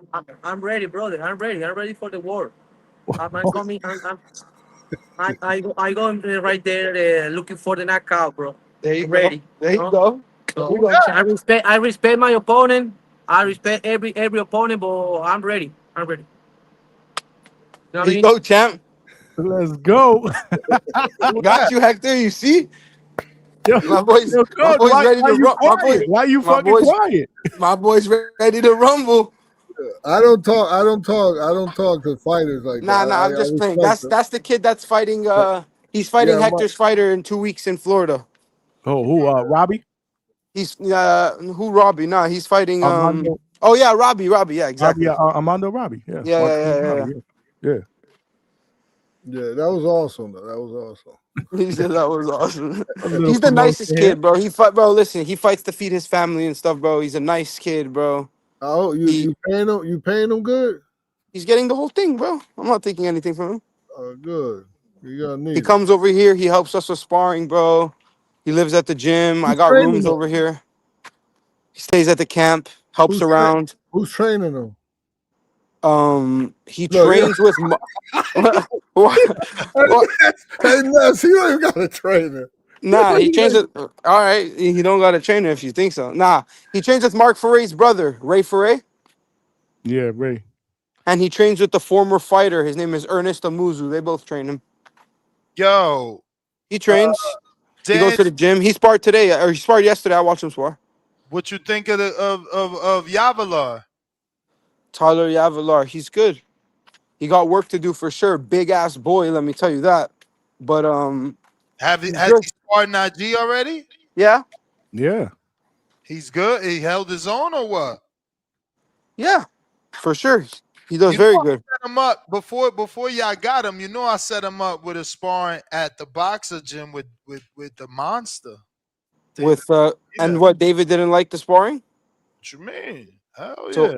So why isn't he go? What happened to that? That's great. He should take that opportunity. That's great. I always tell all my fighters, if there's an opportunity to go spar with one of these guys in camp, you should always take it. I mean, no, but that was before he got with you. That was like, I don't know, I guess last year maybe, when David was down there and I had went to see him and he was looking for spar. I'm like, oh, I know somebody. I remember when you called me. Yeah. No, Ness, one thing I will tell you about Tyler, because I was I was at the gym with him for a few hours. He wants to learn, bro. He's very he's a student of the game for sure. Yeah, he's hard on himself to the point where there was a drill that they were doing, and Mark was like, "Bro, just keep going. You're gonna make a mistake." And he's just very, very hard. He wants to be perfect. Yeah, which is a good mentality to have. Like he wants to be good. He's a good learner. That's what I took out of that couple of hours that I was there. Hector, I want you to bring some of your guys down here, man. You should come down here to Florida, bro, when it gets cold over there and you wake up in the morning, bro, and you're sick of that shit and you're Word. freaking shaking in the morning and you're like got- holding your coffee but tight to I you. don't want to scare Nicholas Floss, man. He's already scared. No, Nicholas Floss doesn't train here, bro. Nicholas Floss isn't scared of. Listen, I'm gonna tell you one thing, bro. Nicholas Floss isn't scared of anything. Nicholas Floss listens to his team. He listens to his promoter Samson, and he'll fight anybody that Samson puts in front of him. Yeah, Samson shook. You know what time it is. Samson's not shook. Samson knows exactly what he's doing with his fighter. What's next for Rohan, man? I don't know. I don't even Good have question. Uh-oh. Hey, man, you're talking like Rohan. I gave you the credit with Rohan, but chill out, man. He's beatable. Oh, he ain't unbeatable. He's oh, human. He's human too. He's human too. Every fight is beatable. Hey, but And all my respect to the Dominicans, but he's Dominican. So let's hold our horses. Let's watch him get let's watch him get tested first. Now, Now because Ness, before you got on here, he was like, yo, Daniel, tell them who you think one of the best prospects in boxing is. And it's true. As of right now, I really do. I believe Rohan Polanco is one of the best prospects in boxing. But I mean, he has to fight someone real, and he's Dominican. ouch. You're right. Hector gonna say, nah, he in here. I'm watching him. He ain't no. He's Dominican. He's right. They don't sell no tickets, but who at 147 beats him? No. When he say he Dominican, I don't think he mean about the ticket sales. I think he mean about the discipline, no? I mean about the discipline. I mean about the ticket sales. I mean about name me the last time a real Dominican was super successful. There's a handful of them. My dad has worked with a handful of them. But my dad worked with him. Argenis Mendez, my dad worked with him. Juan Carlos Payano, my dad worked with him. Claudio Marrero, my dad worked with him. But there's only a handful of them. But they all became world. Everybody you named that you work with became world champions. Name me the other ones though. What you mean? All of them. Name me other ones. We just named 5 guys. Name me other ones that have made it. Jonathan Guzman, Javier Fortuna. Yeah. That's 2. Both of them that I trained, and I'm going to train another world champion that's Dominican. Elvis Rodriguez. Elvis Rodriguez not a world champion. Oh, we only naming world champs? I thought you meant like, and Elvis, come on, bro. Elvis Rodriguez been put on his back pockets, bro. He's a real Dominican. Oh shit! You can't get knocked down in boxing now. No, you could, but like, we're talking about world champions. We're not throwing him in the mix with fucking world champions, bro. Nah. I'm gonna tell him, man. I'm gonna be like, yo, I was talking to Ruben, and my man said you got put on your. No, I'm not throwing him in the mix with world champions. What? I'm not throwing him in the mix with world champions. You're throwing him in the mix. We're talking about Dominican world champions right now. How you talk shit about Dominican and then you name everybody that you work with that became I named you 4 guys or 5 guys, and 2 of which were world champions. Was in talks. Najee was in talks to fight Better Beef. 100% for life-changing money. Whether it was fake news or not. So it wasn't fake news. It wasn't fake news whatsoever. He got put on his pockets too. That's not what we're talking about. We were talking about in the talks of world champions. Look at you. You like that one, huh? We were talking about in the works of world champions. But who had can you name a few people that beats Rohan Polanco at 47? That you certain for? Oh, I don't want to get into that right now. Oh man. I'm gonna keep that one to myself. But bro, we started out. You're losing track. We started this conversation with me saying Rohan Polanco is one of the best prospects. No. So don't lose mind of that. Is Thomas Blue? Most of the guys that they're gonna throw in front of him right now, he beats. You are correct. Nah, man. To ask Top Rank to put him in there with Thulani Mbenge, man. Let's see what Rohan really got. Bro. If we can't pronounce his name, we don't want to fight him, bro. There's a bunch of people in the chat that are saying Brian Norman cooked him, bro. That's what I was just gonna say. Yo, Brian Norman, like, does he hang with a guy like Brian Norman, or does Brian Norman dog him? Brian Norman is busy. We can't be talking about busy. We're talking about hypothetical fights, though. Don't mention Devin and don't mention Brian Norman. Who else? I don't want that, bro.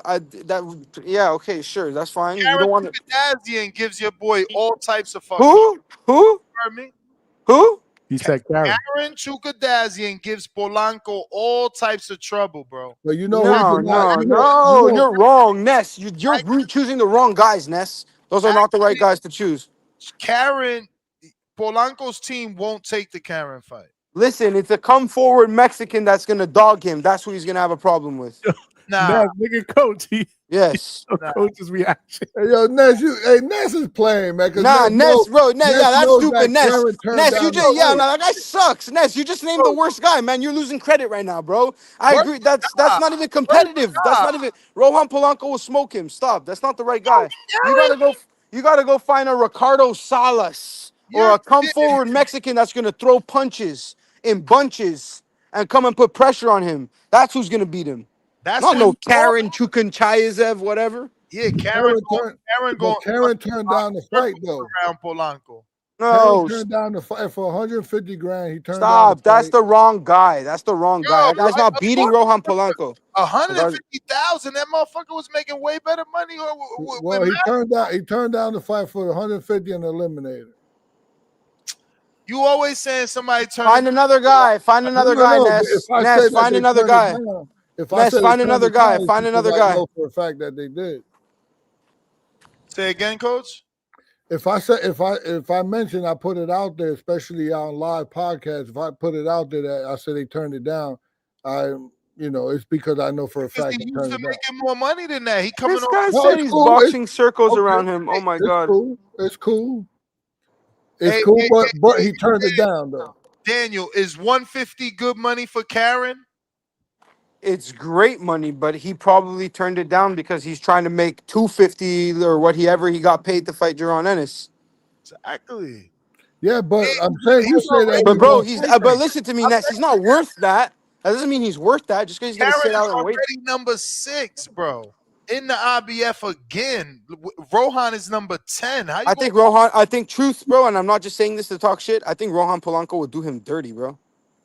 And what does dirty mean? Because that's Like- what my coach was saying about the last fight. I kept telling him that shit wasn't gonna be easy, man. Who? Quentin Randall. Yeah, but Quentin Randall's stinky, bro. That's bad. 10 That's zip is easy, man. Fighter. 10 zip is easy, and he's stinky. You're right. I agree. He's stinky. He's not an easy fighter to beat, Quentin Randall. Quentin Randall's a back foot boxer that runs around in circles. Hey, Opposite of a Pro Box He TV looked fighter. better. He looked better. He looked better beating him than Brian Norman did.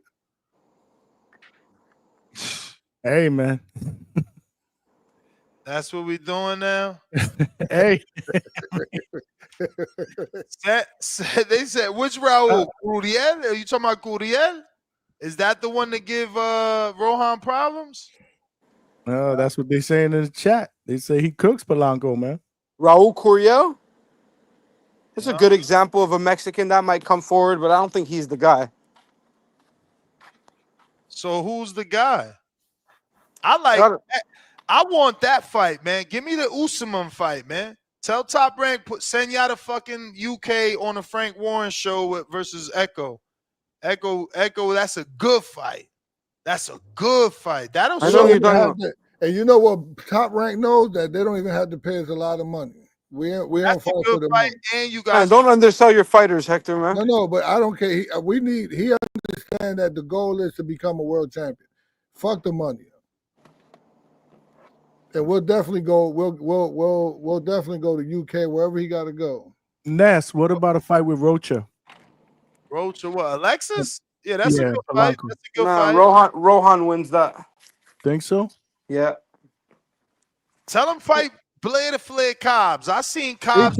He turned it down too. How much you offering? I mean, I didn't offer anything. I don't know what Top Rank offering. Come on, man. Come on. What is he getting now?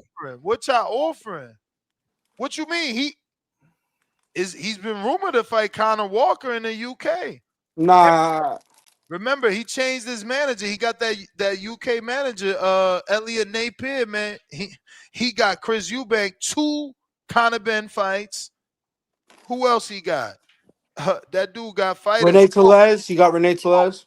He got Tellez fights, fight after fight after fight. He got Marcus Brown and Brandon Glayton done in fucking Nigeria, Lagos, Nigeria, bro. I want to go to Lagos. Yeah, man. He doing his thing. Make the right offer. That's what y'all got to do. Y'all ain't going to be able to listen. I just had this conversation with someone else. but we gonna say off air, right? So we ain't gonna mention no names. But you ain't gonna build no star without paying. Y'all gotta pay for opponents, man. Nobody's you. It don't matter how great your fighter is if the public can't see them versus No, recognizable. but listen, Ness. Sometimes fighters outprice themselves to avoid fights, and they say that they're not ducking a fight because they want a crazy amount of money. For example, that guy Karen, whatever, he should take a fight for 150 grand, bro. He's probably not worth more than that. Yo, You know but what I Bro, mean? Kane was also But he's title probably outpricing eliminator. himself because he doesn't want the fight. he's a two-time title challenger. I don't. That means nothing, bro. What do you mean it means nothing? He got in the ring twice with But it Boo. was also for a title eliminator. It wasn't just a 150. You guys want to see my top chromes picks from my How many, last box? how many title eliminators he's already been in? Remember, he got Yeah, but back he hasn't won any though. twice, bro. He knows how to get there without having to fight Polanco. You got to sweeten it for him to fight Polanco. He got to the title eliminator twice and became the mandatory twice to Boots. They know how to move that kid. What is that, Danny? You showing us? What card is that? That's a Lee Wood 181 out of 225. Bro, you know what you could do with that? Is if you talking about, is he a boxer? Lee Wood, the boxer? That's a Ryan Garcia 35 of 99 right there. I didn't know you was a card collector. You a card collector? Hey, yo, Hey, he I better just- I- tell that shit. What? Hold on. What you said, Ness? Hey, Rohan Polanco just tell came that, out. His card just came out. Shout out to Lee Wood. At least he became a two-time champ. Ryan, Word. What about this? Double signed. what's that? I can't see it. Well, who's that? Who is it? There's a glare. Virgil and Jose Ramirez. Double signed. Virgil Ortiz? Yup. Damn, shout out to Rick Mirgan. He got you that? Nah, hell no. I pulled it out. I sent him a picture right away, though. I pulled it out of the box. Polanco And then got a look at card this. too. Connor Get Ben. Polanco's card. Get 30 Polanco's of 75. I didn't get a Polanco card. I want one, though. Ruben, answer this question for this guy, this fucking guy, bro. What? Jesus Christ. Who is it? Tip Bellis, he said, what happened to Boo Boo and Lester Martinez? $2 super chat. I've never heard of that That's fight any- ever supposed to happen. But I'll tell you one thing. Lester Martinez will put Boo Boo out of his misery. But have you ever spoken to Boo Boo? Because I hear he's gonna price himself out. I've spoken to Boo Boo before, like in the past, but never about that fight. That fight has never came up to my knowledge. Let me not say he gonna price himself out because he told me the other day that he took less money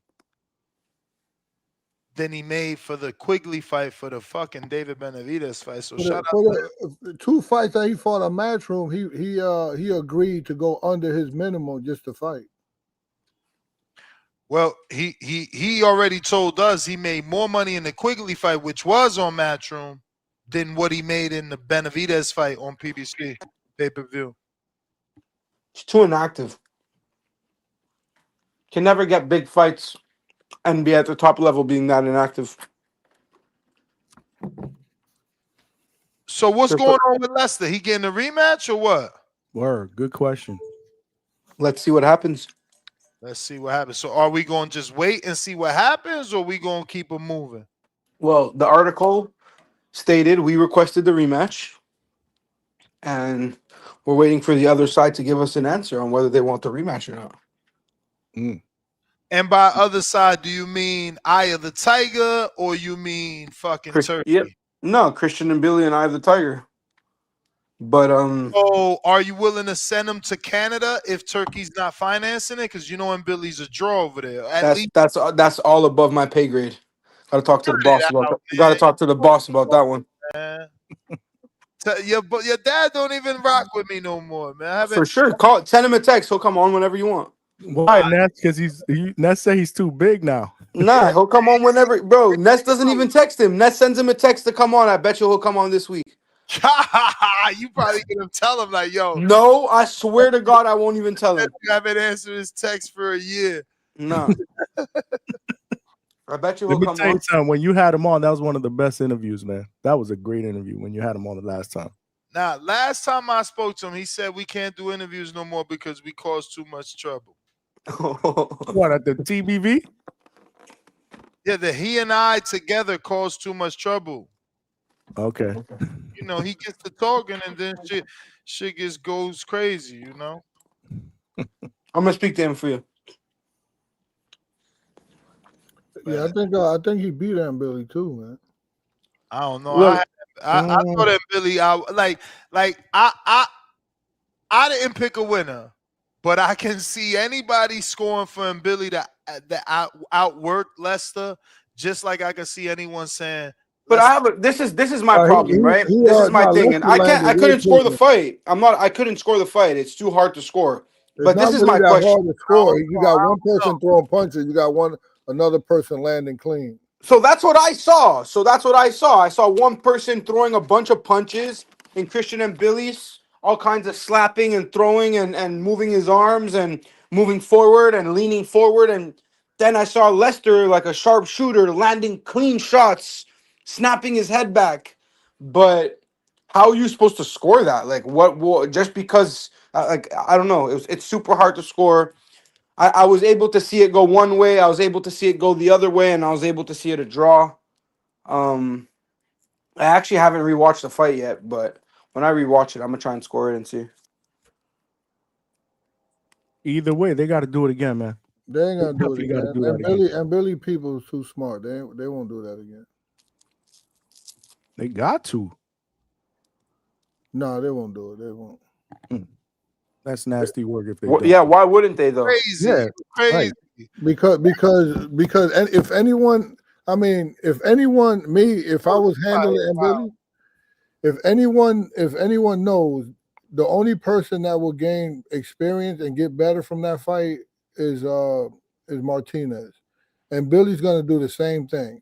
And to give Martinez another crack at the same style, no, he'll beat him, Billy, and even probably knock him out. You tripping?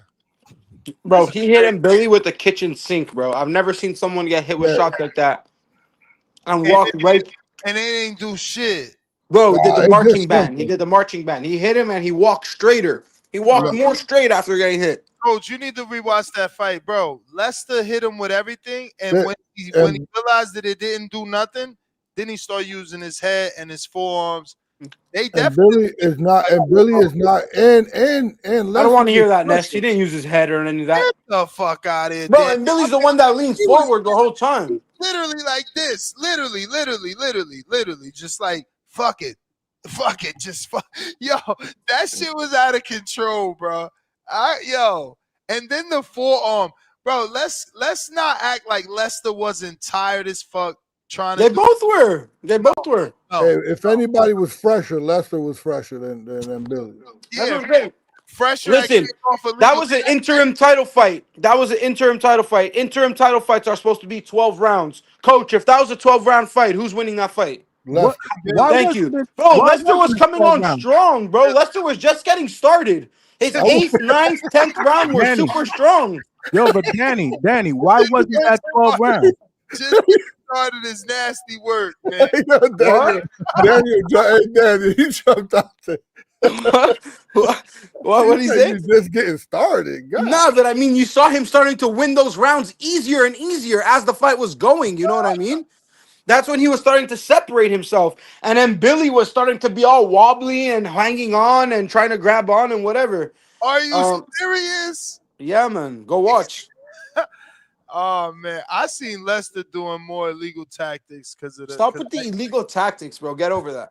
Bro, that's soft. Bro, that's soft what you're talking about right now. Yeah, soft. No, okay. Yeah, illegal tactics. Man, come on, man. Illegal. This is boxing, bro. This is a fight. I knew it. Didn't I just say he's one of those guys that says it's a fight? No. It's a fight with rules. Follow. Bro, he was following them. That's why the ref didn't take off any points. Listen, next fight, and Billy's team is going to tell the ref, watch his head. All right. Watch out for his head. All right. He's not going to be able to.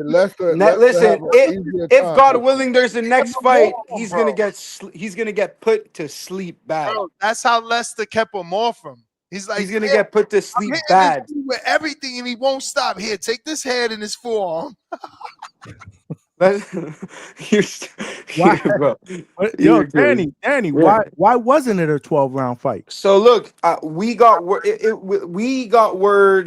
I want to say a couple weeks before, saying that they and Billy's team requested it, or the promote. We weren't really sure how it went down. And Billy's team or the promoter said that it had to be a 10-rounder, and that's what it got. And they said that Netflix wanted it to be a 10-rounder, and the only 12-rounder to be Crawford Canelo. So it ended up being a 10-rounder, but it should have never been a 10-rounder. In 12 rounds, Lester Martinez wins that fight easy. Easy, easy, easy. I don't know I what you were Ness. I really don't know what you're can't wait. watching. Bro, Can't wait. I've spoken to all of like the top professionals in boxing, and not one person Yeah, has had listen, the same listen. view on the fight as you. Remember, everybody has that like Harold Letterman way of scoring, bro. That's not me. I score for the boxer, man. And no, and You Billy, score for the boxer, and you're scoring for Billy. What are you talking about? listen, I said no, and Billy was not the boxer, but he definitely, like, again, you cut me off earlier. I never said I picked the winner. I said I can see anybody giving him Billy the fight because he outworked Lester, or I can see anybody giving Lester the fight because he So, quote unquote landed the cleaner shots. so do you count shots that hit elbows and arms and Oh gloves and stuff? yeah, fuck yeah. Ask Uh, Callum Smith does he count arm shots? Nah, but that's not what I'm not saying. Arm shots like someone like Canelo when he's repeatedly beating up your left shoulder. I'm talking about when shots are bouncing off your elbows, not shots that are meant to hit your arms. Shots that are meant to hit your body and meant to hit your cheeks and your chin, and they're getting blocked by gloves. Do you count those shots? I count that work rate, brother. All right, so then I guess I me and you count gotta. that. We can sit down and go watch a million fights like that, and we'll see how they score them. But I don't count that. I don't count when someone's hitting elbows and hitting arms and slapping gloves and But it's stuff not a like. score. Yo, It's who's not a this kid you scoring got target. Moreno fighting? Raul Garcia, he's actually really good. He's with Samson. He went to war with Vlad Hernandez a while back on Pro Box. Um, it's Emiliano's first fight at 154. Good little step up for him. Emiliano's young. And he says yes to anybody. That kid will literally fight the lions at the zoo if we asked him to. No joke. See, like he's a guy that would give Rohan Polanco some problems in the future. Most definitely. Not saying right now. He's still young. The kid's developing. But in the future, that's a kid that comes and he throws with volume and he lands precision shots. He doesn't slap arms and elbows and gloves. And use his head. Shots fired. He lands clean, crisp, turns his gloves over. What were you saying, Coach? Let's see if that power carries up, man. I Because agree. No, for sure. He's going to a new division. Let's see how he looks at 154. I totally agree. But he he's was a growing looking good kid, bro. out He's here, young. though. I seen him spar a couple times out here. He was looking good. But listen, I'm gonna cut out. I appreciate y'all.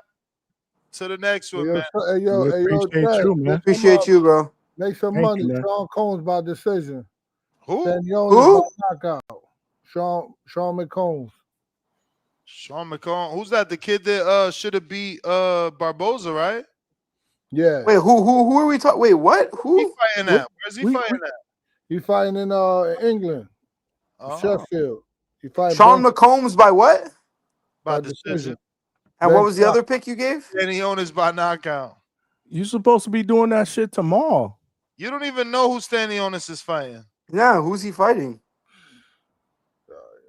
Oh my God! You picking Stanionis? knockouts? You don't even know who he fighting? Who's he fighting? I'm out of here, coach. I didn't pick the knockout. No, Hector Coach picked it. did. That's what I'm saying. Who's he fighting? Who's he fighting? You Hey, ain't how you giving picks? You ain't. Yo, I'm out, man. Ness, you ain't shit, Ness. Why would I give a pick? I'm about to leave here, but can someone tell me who Stanionis is fighting? He's the hell fighting don't this pronounce his weekend. name? Shout out to Ness, man, from the boxing boys. He's fighting this weekend, Danny. I mean, For he Suzu? fighting, I could take a shot at the name McKenzie. He's 16-2. Hold on, I'll tell you right. I had it up too. Where's the fight? It's in out there somewhere in Kazakhstan. Okay. He's not fighting anywhere near here. It's not in the country. Got you. Okay, he's fighting at home, like getting a win type thing. Yeah, so he's gonna go by knockout. Jubilani, some shit like that. Jubilani. I like that. McKenzie.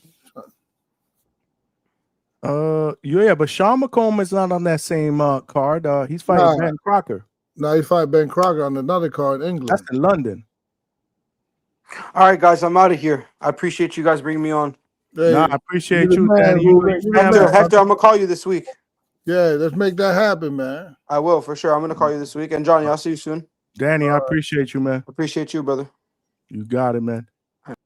There you have it, y'all. Danny Rubin from Pro Box, the man at Pro Box. We had Nestor Gibbs on the panel. We got Coach Bermudez. Coach, the chat was going in on you, Coach. Yeah. Hey, listen, one thing you have to know is as long as they keep talking, Johnny, as long as they just keep talking and keep mentioning Polanco and keep mentioning Martinez, and that's all it's all about. I have a gym.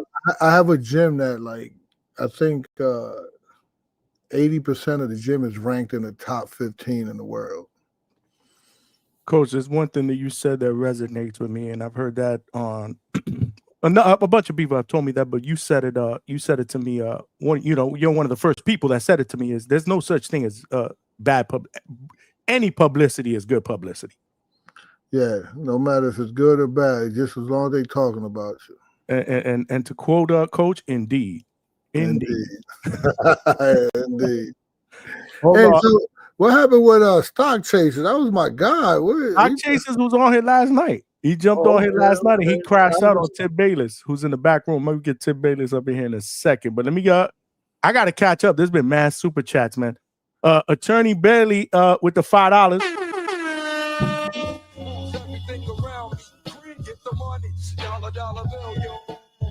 And I apologize because, Coach, these super chats this was a while ago. I was letting y'all cook. It was like I didn't really want to interrupt what was going on, man. Good flow, great panel, man. Going back and forth with prospects, fighters, this, that, sparring, future fights. That shit was dope. That shit was amazing, man. Anyway, Attorney Bailey says, Coach Canelo can't get his hands back after punches. Bud showed that. Surprise, Coach, with your knowledge. You didn't get that. Well, Johnny, I had Yo-Yo in his camp, and Yo-Yo was every day saying, man, the boy looking nice, the boy looking good, the boy looking Very good. true. He doing this, he doing that. His feet work is fast. He cutting off the ring. I was like, okay, let's get it then. We were hearing that. And to reiterate what Coach is saying, I had a chance to converse with Coach Rob, Big Rob, Yo-Yo's manager. Shout out to Rob. That's my dude. And, they were saying the same thing. Canelo was looking sharp, man. Canelo had some really, really great sparring partners in there. And let's not forget, besides Yo-Yo, who's a beast, he had Boots, he had Blast. He had some great sparring partners, man. He just lost to the better fighter, man. Shit like that happens. I mean, what are you going to do? I shouldn't have listened to Yo-Yo because, he's a fighter and he's in camp. And I should know. I remember having a guy a long time ago when Trinidad fought. Who's the guy from Maryland again? Where's Vega? When Trinidad fought what? Joppy? Yeah, Joppy. I had a kid. I used to train a kid named Tony Marshall, and he was sparring with Joppy, and he came back to the gym. He was hyped. He was like, I'm telling you, Joppy training hard. He gonna get Trinidad. And I was like, he ain't getting no Trinidad. And look what happened. I should have not listened to Yo-Yo. You gotta see it for yourself. But this is boxing at the end of the day, man. Nobody's perfect. Vega with the $2 set up bad podcasting. Nestor Gibbs. That's when he first jumped on with the sound was all fucked up. I don't know what the hell happened there. I think he had the TV playing on the background. Remember when he first jumped on and you could hear me talking? Yeah, that's when that super chat came on. That's what I'm saying. I got to catch up with all of these, man. Shout out to you, Vega. I agree. I say, yo, Ness, what's going on, man? You an amateur now? But shout out to Ness for jumping on the panel, man. That shit was dope. Toledo Treese with the $2. Straight cash, He said Wayne Pretty Boy Bam Lawrence versus Price Sparrow with a question mark. So that must have been for Ness. I don't know who Wayne Lawrence is though. Do you, Coach? He's a kid. Yeah, he's nice. Kid from what's his name told me. I got a friend of mine. I got a really good friend that's a boxing coach in Toledo, Ohio. Champ Maker Wright. And he always told me about Bam. I gotta check him out. I gotta do a little bit of research on him, man. Shout out to Toledo for the $2 standby tip. I need to read a couple of more of these. I gotta catch up, bro. I'm asking, can you hear me? You can hear me, Yeah, right? yeah, we can hear you, but just stand by. Jonathan Sims with the $2, who's also on the panel. Appreciate you, man. Like I told Jonathan Sims, I wanted to get us four on here because it was cooking. I didn't want 5, 6 different people. At the end of the day, this is a show, man. We got to do what's best for the audience. So you could jump on later or tomorrow, whatever. Sims, appreciate you. But he said shout out to the all-star panel. That was dope. Shout out to you, Sims. Appreciate you. Appreciate the donation. Vega is back with the $2. He said, would ProBox consider working with Boo Boo Andrade? So, hey, Johnny, you way late with these. No shit. Well, Coach, what the fuck? How was I supposed to interrupt y'all? Well, y'all was cooking. But Ness did read Tip's super chat, which we'll get to in a second, which Danny answered. Thank you, Vega. Appreciate you. Sorry, I'm reading all of these late. Malcolm Flex with the $2. He said, Ruben cooking you, Coach. Spin the block. Shout out to Malcolm, who's in the chat. I'm just not a fast talker. They just talk. I just kick fact. If I tell you a motherfucker duck, he ducked my fight. I know things. And 150 grand is good money, man. It is good money. And a title eliminator. I'll take what it. The fuck? I mean, how much he getting now? He made money with boots. He ain't making money now.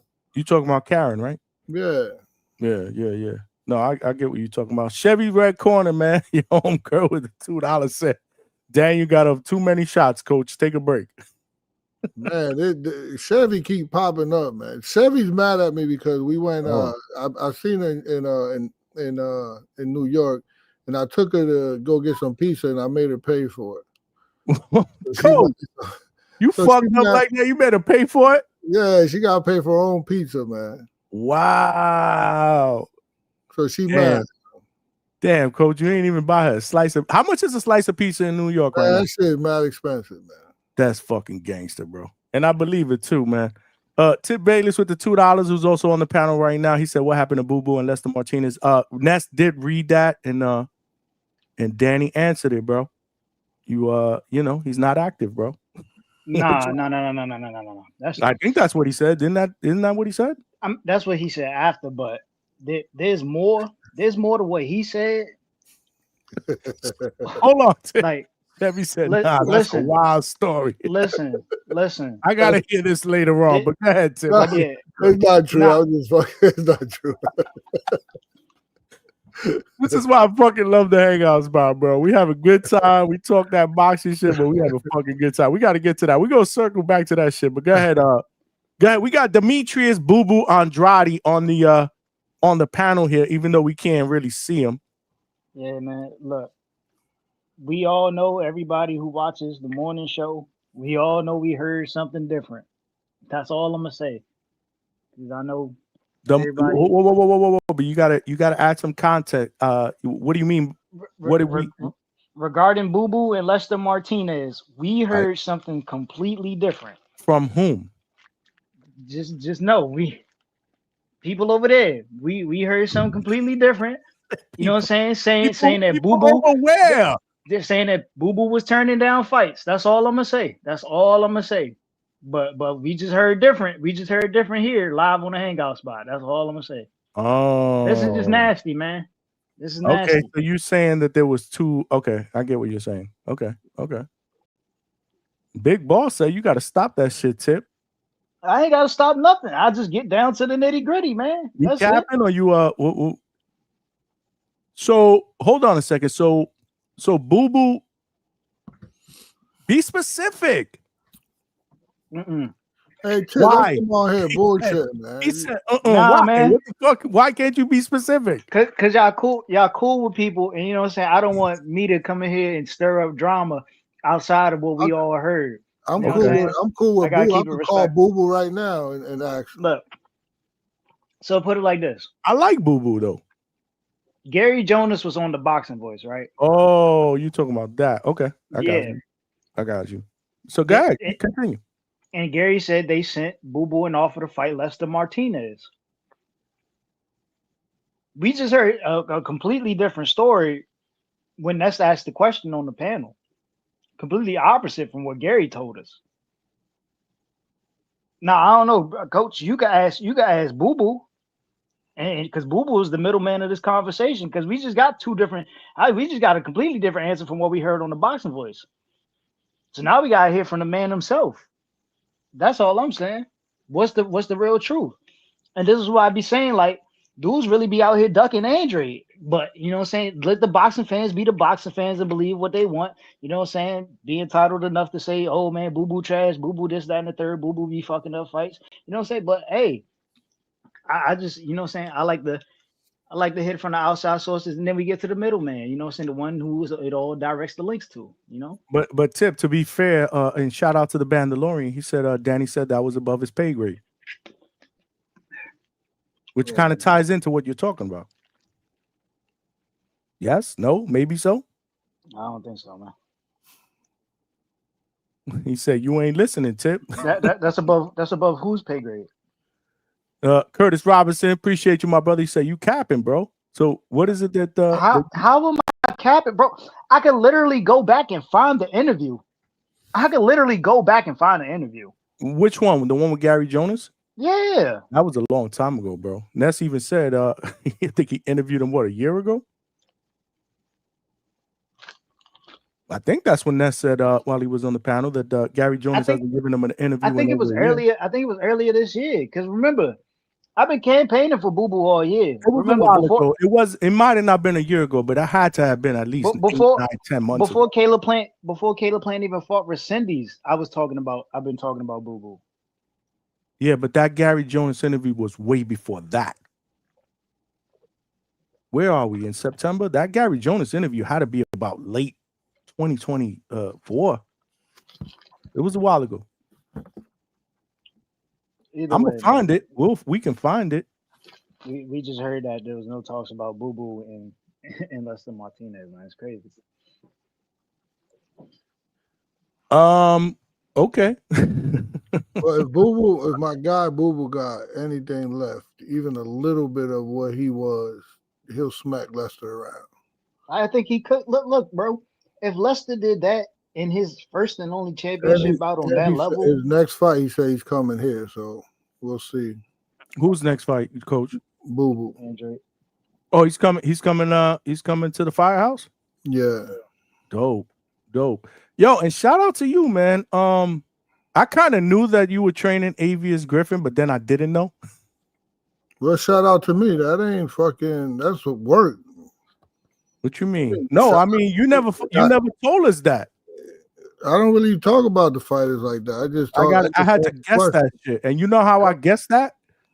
Because somebody was asking me in the chat. I think it was Jonathan Timms, because I interviewed Scooby, and when I was interviewing Scooby, he was with Avius Griffin, and it kind of looked like they was in the Firehouse together. So I'm like, damn, is Avius Griffin getting that work in the Firehouse? Yeah, it ain't fucking. Yeah, I work a lot in the background with a lot of people. I don't mention, and Boo Boo would be one of them. But you know, it's not fucking easy. It's not like, oh shit, yeah, let me train you, and I gotta fucking. I don't get fucking Keyshawn Davis where he's already fucking a beast, and I just gotta get him in shape and shit like that. I gotta fucking take these motherfuckers from scratch and make them something, which is not a problem. I got the system to do it. It just worked. Is that better for you, or? It's better for me. It's better for me because I take on. I like the challenges, but you have to listen to me when I want the fights. in the type of fights that I want to develop them. You know, nowadays it's hard, man. Once Lomachenko hit the scene, it was just like fuck everybody's development fight. People just had to just get thrown in there early. Now, you know, it worked. Some people, you know, Teofimo was world champion at 15 fights, and you know, you got these guys that are, you know, they're already made. You know, they ready early. But you got some guys that develop late. Like someone like Kurt Scooby, he's a football player. Same thing with Avius. But them motherfuckers got different powers.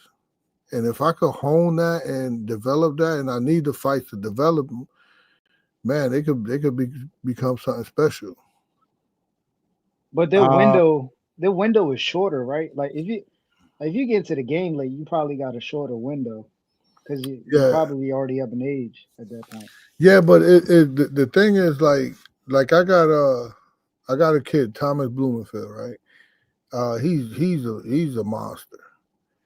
So he and not like a super aggressive tough guy. He's just his boxing skills is just on another level. But he had a lot of amateur experience. He got a lot of wear and tear. Like I don't got him going into late 30s. You know what I'm saying? I got him. He got to be moved now. But someone like Kurt Scooby and Avius Griffin, them dudes are strong. Them dudes they'll fight easily to their 40s. Because they didn't have all the, like Thomas Blumenfield been cutting weight since he was fucking 10 years old.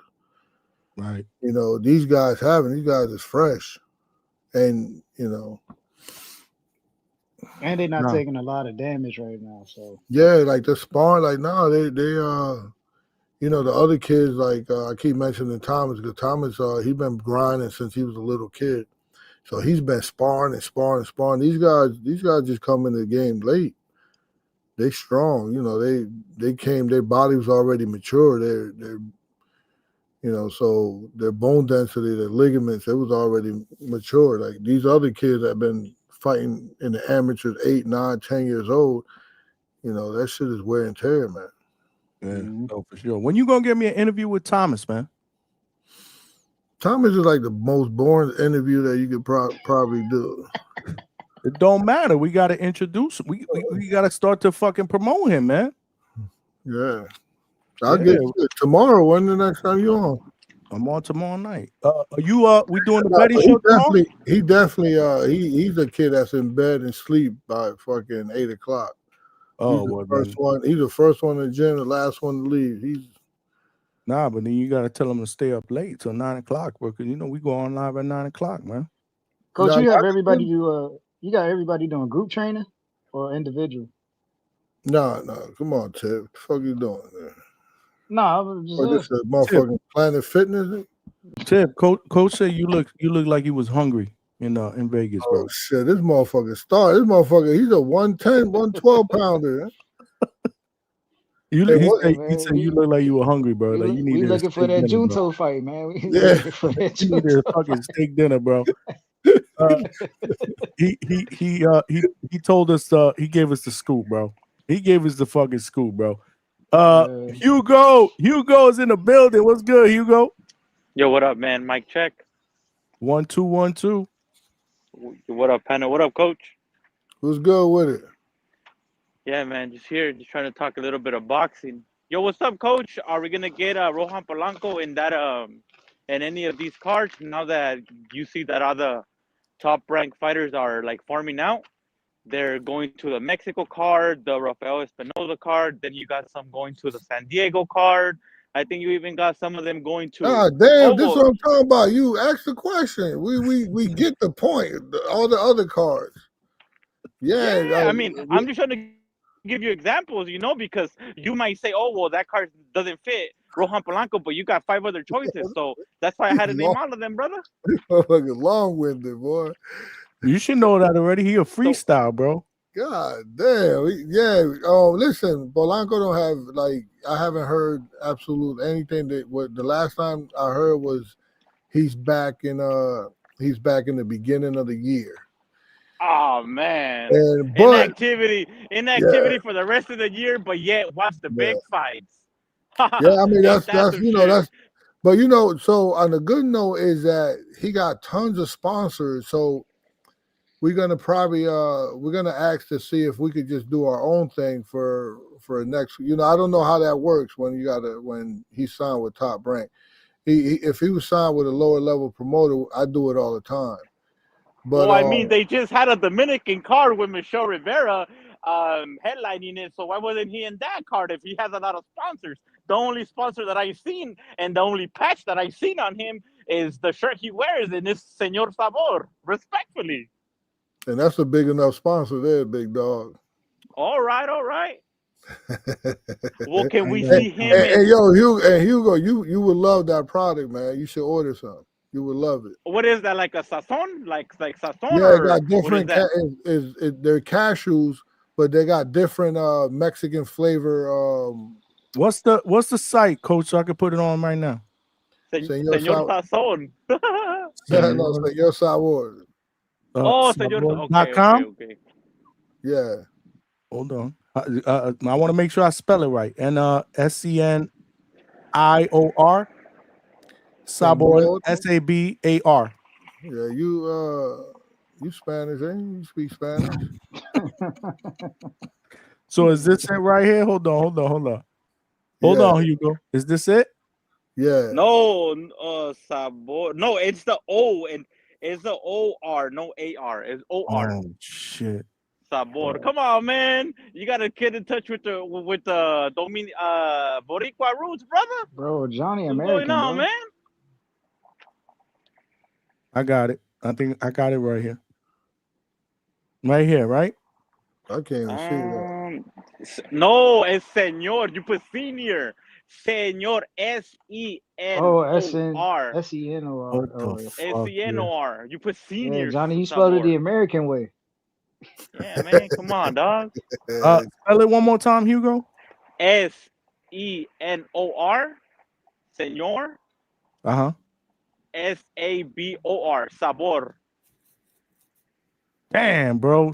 My sister said go to bed. Damn, I fucked up. All right, here we go. Right there. Hey, yo, Hugo, go get you something, man. Yeah. I mean, look, respectfully, like I used to get a lot of advertisements of like chicks, respectfully, like some good-looking women going out to the town and like giving like little sample baggies, right? That's them, right? No. Yeah. You know it is, Coach. But what was I about to say? But man, we would love to see Rohan Polanco and active, man. I mean, waiting till the next year, it's gonna build up some ring rust. But I guess you guys. Yeah, that sucks, man. That's just. I mean, like I just mentioned, did you know about the card that Michelle Rivera headlined? I think it was Saturday, no? Yeah. And Dominican Republic. Would you guys ever be interested in like fighting on an undercard like that? I mean, I know it's not like televised heavily, but I mean, you could watch it on YouTube, right? Yep. You watch it on YouTube. But that's what I mean. I'm working on that. There's a couple sponsors that approached me, and it was like, "Yo, we would do it." So now we was thinking about going. Kodo Promotion got a fight card in November. We was thinking about doing something like that. I already spoke to Kodo's promotion. They said they would love it. And so we just working out the details of that because man, I hate to wait till next year, man. Where do those get televised? At you would love that. You would love that, Hugo. Yo, you guys checking out the screen right now? Yeah, there you go. Is that mofo right there? The honey sriracha. I don't know about that one. Oh, let me see. Pull up the other flavors. You fucking up, Coach. Look at this shit. Carne asada, chili lime, fuego cashews, honey sriracha pizza. Wow. Damn, Coach. Doesn't that say sea salt and onion? What is that? Which one you talking about? Yep, sea salt and onion, vanilla flan. That's for you. Wow, that's for vanilla flan. Wow, it's just banging too. Well, the carne asada. Coach, which is the best one? The carne asada is the one that's really drawing my attention too. All of them. It depends. So Tip, you would probably like the sea salt and the fuego. And my man Hugo, you probably would definitely like the sriracha. 100% organic. 100% organic, man. Damn, this is dope, bro. That shit from Mexico, right? Nah, man, it's from Dominican Republic, dog. Oh, damn. Nah, Like, Yeah. what's the shipping? What's the Rohan shipping? Polanco ain't Mexican, he's Dominican. Coach, when you Respectfully. gonna make me a fucking sponsor for this shit? I got you. We working it out. We got to work this shit out. Shout out to all of y'all. Yo, that's the website, man. Make sure y'all go check out Coach's shit. I'm a order. There's a bunch of these that I want to try because I'm a late night snack. Oh, damn. Damn, what the fuck was that? Like a drive-by. Which one of these dudes was that? Was that Hugo or Hugo? Man, you know I'm getting my running at the park. But Tip, though, let me get at you real quick, respectfully. Look, Lord man, have from what mercy. I remember, Boo Boo came on the show maybe about a year ago. He was already trying to say that he has no fight offers, and then Ness told him, "Hey, man, have you ever got a fight offer from Pro Box?" And then Boo Boo said, "Nah, I've never had." Literally, Nestor Gibbs sent a message to the owner of Pro Box. What's his name? Gary Jonas. And then Nestor Gibbs came back and he told Boo Boo, "Man, you lying. They said that they sent you an offer for Lester Martinez." And then Boo Boo's like, "Yeah, but that's at 158 and I'm at 160. So that's what I remember, brother. I don't I don't know if you remember that interview. You remember that interview, brother? Thank you for the clarification. Bro, you remember that interview or not? That's probably the same. Bro, regardless of what it is, Boo Boo never got an offer from them about Lester Martinez, bro. And we just heard it here. I'm telling you. Bro, that's his son. Tip, that's his son. He doesn't have the full-on details like the dad. The dad is the person to ask, bro, respectfully. The son is just that gets handed down the information, in my opinion. I could be wrong, though. You don't think the son knows, bro. You tripping. Well, like I honestly, said, Hugo, I got to be honest with you, man. The son is really Danny is he runs shit over there.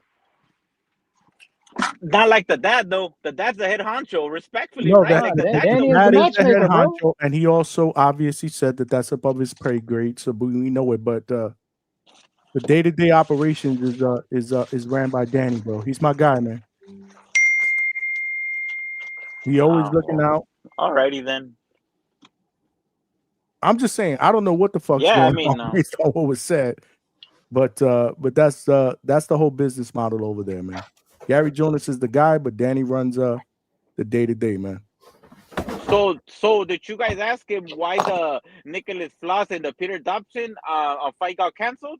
I mean, I like the replacement. I like the Tiger Johnson fight instead. But I mean, the Pistol P fight was all right. You know, Pistol P been in there. He went out 12 rounds with Conor Benn. That would have been a cool fight too. But did he say why that fight fell off or no?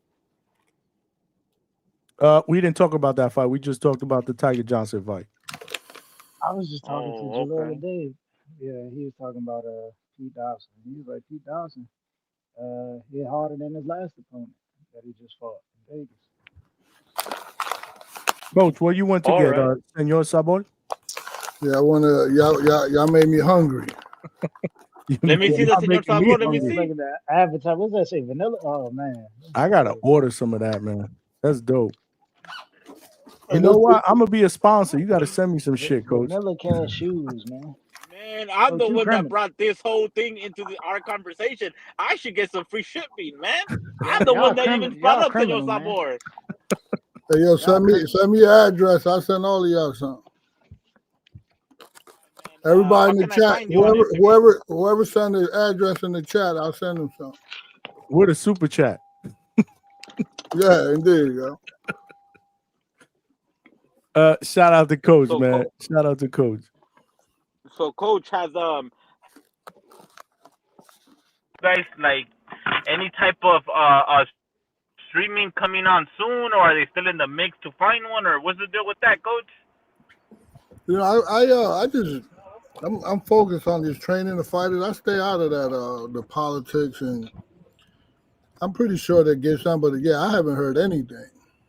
And actually, the last show that Polanco fought was the last show that they had, and I was asking everybody, And I don't know if they was telling me the truth that they don't know, or those motherfuckers keeping everything under wraps pretty good. Don't let no secrets Damn. leak out. That's nasty work, man. That's nasty work. But have you seen this card in Mexico that they're filling up the slots with top-ranked fighters on? The November 15 Yeah, card? yeah. For Rafael, have you guys been in contact or reached out for that card? Because that card looks like it's going to be top-ranked heavy on that one. You got the main event, Rafael Espinoza. You got Emiliano Vargas right there. And then you even got Richard Torres right there. You got Lindolfo, you know? What's You got the all one these guys going Michaela over there. Mayer? What's the one Michaela Mayer fighting on? Oh, no, that's an Eye of the Tiger one. That's a Canada card. Oh, yeah. Which doesn't even have a streaming service either. Man, with the ESPN bundle deal, we could have watched Eye of the Tiger, and we could have watched all the top-ranked cards. Man, it's nasty work, bro. Everyone's just scattering out. Yeah, but also Polanco had the opportunity to fight on the last show, so it ain't like he's been out for a long time. Shit, well, y'all fought twice this year, right? More. Polanco? Yeah. Yeah, he fought a few times this year. 2-3 times. Is it been 3 times, Coach? 2 times. I think it's just twice, man. Yeah, I think it is twice. He literally fought Maidana, and then he fought the last one. No. He fought 3 times this year. I was right. Okay, so it was the one in the first quarter. It was Maidana, and then it was the one that just happened with what's his name? Why your mic is so loud? Oh, my bad, Doc. Cause I just connected to my car. But hold on. In the car. Yeah, you don't hear it? Lord have mercy. Smash that like button, y'all. We got to get to 100. Yeah, he fought in February, in May, and in July. He fought on Valentine's Day. It was pretty quick. Yep. Second round knockout against John Carlos. Oh shit! Mute your shit or fix it. All right, hold on. Damn. Yeah, he fought on Valentine's Day, second round knockout, and then he fought Maidana in May, and then he fought Quentin Randall in July, the end of July. Well, y'all stopped Maidana, didn't y'all? Didn't y'all stop Maidana? Nah, man, they didn't stop Maidana. They went out 12. Decision. He could have. 100. He dropped him in the last. Yeah. If the fight would have won another round. 189. 100 to 89. All scorecards. Yeah. Y'all beat him better than Barrios, man. So that's telling. Barrios dropped. No, he didn't fight. At least he fought back with Barrios. He didn't fight back with Brohan. And Quentin Randall went on the defensive mode too.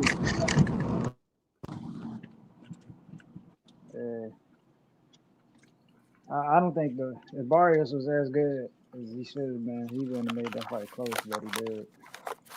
Hey, yo, Tip, you training for this dude, man? What's his name? The Micaiah guy? And Coach, listen, man. I'm going to stop this motherfucker, man. Whoa. Talk this shit, boy. That's right. You know, Macau was on here earlier, Tip. Yeah, I know he was on here. Listen, man. Let him keep talking. He gonna be in for a rude awakening. We got 2 minutes or 3 minute rounds. It's 2. It's on my 3rd fight. I ain't open yet. Amateurs, man. Yo, Tip, have they gave you guys like a time slot? Have they give you guys like a time slot, or are you guys just gonna be random? Or is this like a co-main event type? Because I like the hype, man, and then you got a big name in the community, bro. So I was tuned in for all the fights, your fight and everything in the last Border Wars, brother. Nah, bro, this shit got 40 bouts on it, bro. I'm hoping we fight early. I ain't gonna lie. Yeah. Hey, that's something that I want to tell Ness. Like, I don't even think you guys are gonna make it to see the Lubin and the Virgil fight because the last Border Wars, that shit stretched all the way even after the who fought that day, the Golden Boy, the Oscar Duarte. With 20, I'm cool waiting, but 40, hell nah, bro. Nah, that's a whole different story. Plus, you know what I'm saying? My people don't mind watching me. They don't mind watching the whole card and then waiting for me to fight. You know what I'm saying? Like, so it'd be cool with me, but 40 fights is insane. Yeah. That's wild, bro. That's a lot of fights. How many of it's gonna be the community fights? Do you know? I think we got like 13. That's it? Yeah. Damn, bro. It's gonna be a long day then. But nah, yeah, I got something for my Kel, bro. I got something for his ass. When are you coming on here to promote him? You and him. I mean, I'm probably gonna get closer to the fight. I ain't gonna hold you. Like, I'm just right now. I'm trying to lock in. You know what I'm saying? In a different type of way. I'm trying to lock in. You know, I've been in the gym like consistently. You know what I'm saying? Really committing to this shit the way I'm supposed to. So Okay. yeah, All right. closer to the fight.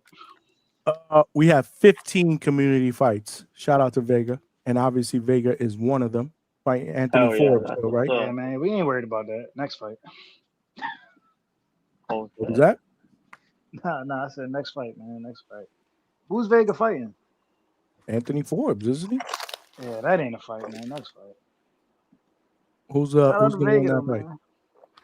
I Vega? think Forbes gonna win. Nah, I think Forbes gonna win. Ooh, okay. Yeah, you know Vega, he's a dude who sat on the bench for an entire year. Forbes has been actively fighting. Yeah, man, I think Forbes gonna beat him. I think Forbes gonna beat him. Who the hell is CYP fighting? Nobody as of right now. Lord child. They gotta find CYP a fight. Okay.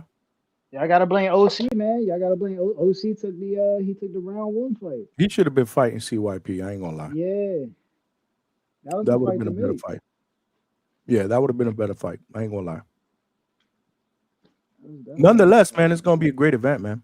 15 community fights, 40 fights. Yeah, it's a lot of fights, man. I But wouldn't, but I gotta be honest, man. You know, as it gets closer, man, I wouldn't expect it to be 40 fights. There's gonna be some fights that actually don't happen. Somebody gonna pull out. It's a Yeah, good there's so gonna what thing. do be a you few people that'll pull so out. what do It's you not think? gonna be. Like 35 fights, 35 fights, or like 30? I would say anywhere between 30 and 35. That's my guess. I don't know. If it's Obviously, the if more the it's merrier. But 30 fights, I mean, I guess it could be like cool to watch them all because like you could do a community fight and then like one of their fights and then like squeeze one and one in together. But 40 fights and only 15 community, god damn. yeah, but it's fighting. I think they start at 11 o'clock in the morning. So you're talking about 2-minute rounds. You're talking about 3 rounds, right? Most of these fights are what, 3 rounds, 2 minutes. Yeah. And there's no fuck around in between. After that fight, after one fight is over, boom, the next fight, the next fight, the next fight. So look, Keem's fight already got canceled. I didn't even know that. Oh Who's shit. fighting? Lord child. We don't even know who Cancel? Keem is fighting. They We getting another don't even know, opponent. bro. That should be crazy. Cancel Vega or another his opponent pulled out and they're trying to find him another opponent. He might Or be he's going to just fight not fighting. CYP again. Lord have mercy. They should do. I wouldn't be opposed to a rematch. Why not? It makes more sense now. Yeah. Yeah, he doesn't have an opponent. Well, it all depends. Did Keem pull out? Oh, he said Keem pulled out. Oh, they say Keem Priorities. pulled out. Priorities. Okay. Which is what I said about a month ago when they were talking about him fighting because he's got a bunch of vacations with the family that are planned, but then Ness said, nah, he ain't got nothing going on that weekend. And I'm like, okay. They asking is Cliff still fighting? Is Cliff going to pull out? Man, listen, Who's asking told that? y'all. Shout out to Edgar Granados, who's asking if Cliff still fighting. No idea. Listen, man. Yeah, remember, I told y'all, Cliff said his girl going to Jamaica. Cliff Nah. ain't coming to Atlanta, man. Yancey's Yancey's still fighting AB 2 times, right? Yeah. What's up, coach? What makes you say that you're gonna stop homeboy? I look at the way he fight, man. Like he not really a come forward dude like that. And I think the way I look at how he fights, the only time he gonna come forward is if I hit him with a big shot, and he gonna want to fight because it's gonna tick him, and he's gonna start fighting off his emotions. And right then and there, I'm gonna bag him. I know I'm gonna bag him. So you planning on boxing him, or you planning going forward? We gonna see. Or you just ready for both? Yeah. It's really like ready for it's being prepared for both. I could set the trap going backwards, or you know what I'm saying. Like he kind of big, so I could just stay on the He outside. got to Or, be you know, bigger than you, because goddamn, your yeah, nah, motherfucker. he big. He definitely bigger than me.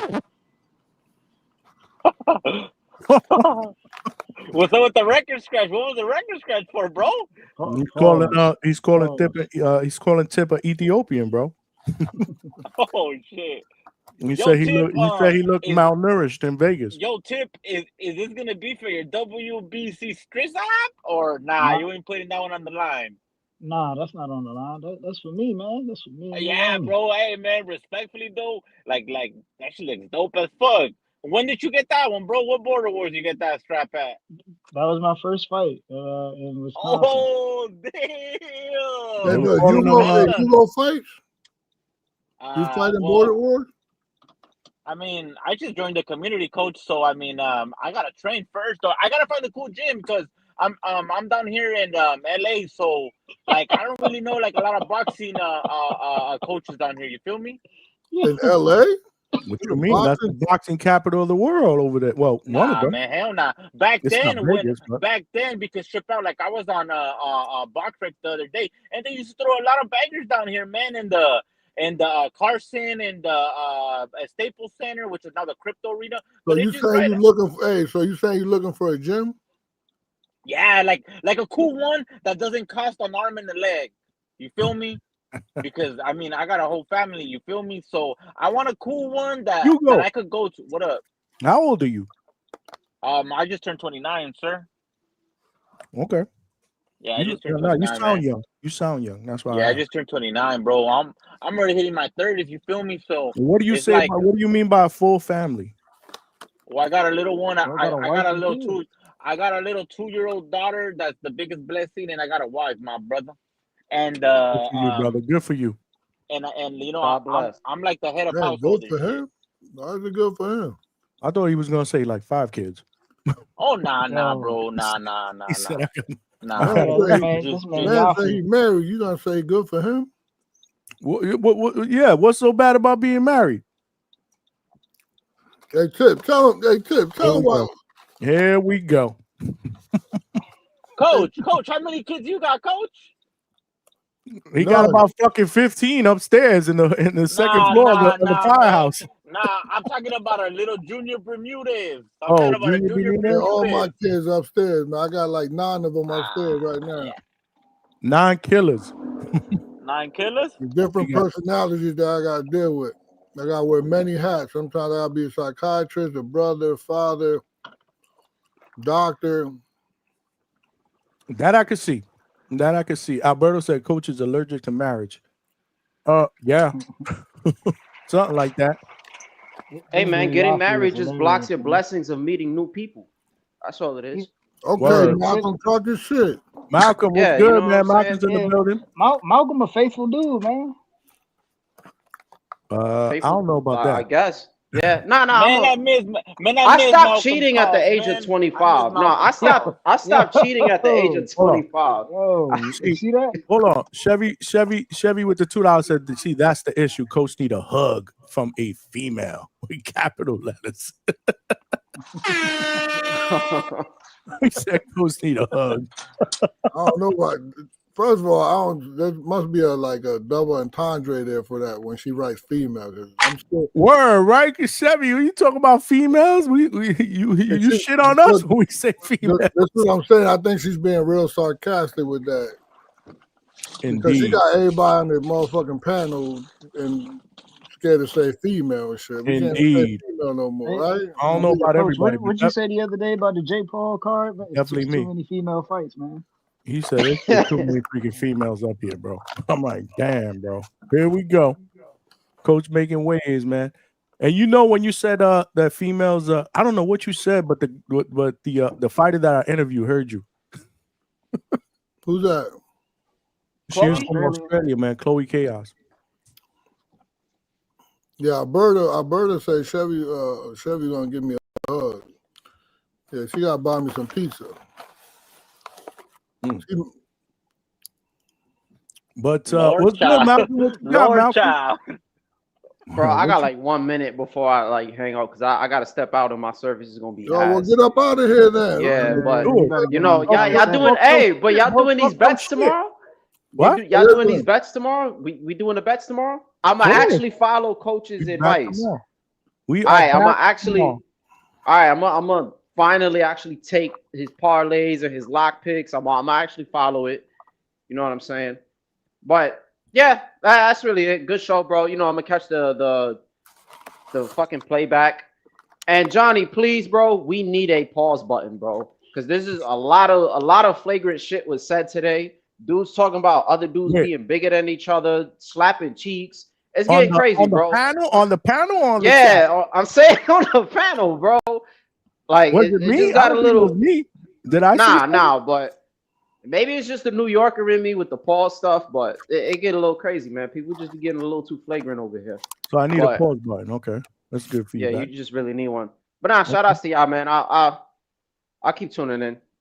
Nah, it was a good show, man. Make sure you check out Albert Bell, bro. Oh wait, you had Treese on while Albert Bell was on? Yes, I got Treese on, man. All right, thank God. Maybe he can stop talking about Albert Bell. Towards the ending part, because I had sent him the link and he was active in the chat, so I sent him the link. I said, "You want to jump on? You can jump on." And then finally, towards the ending part, he did, and the chat was killing him. Yeah, you made everything worse now. He's just gonna keep talking about Albert Bell twice as much. No, they were saying that he was starstruck, blah blah blah. I mean, the chat was funny, man. Then I gave him his what's that shit? Make a wish.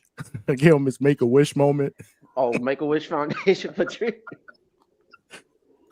Chat was brutal, man. Because you know how we do. The chat is family, but Treese jumped on, man, and it was a great interview, man. You'll like it.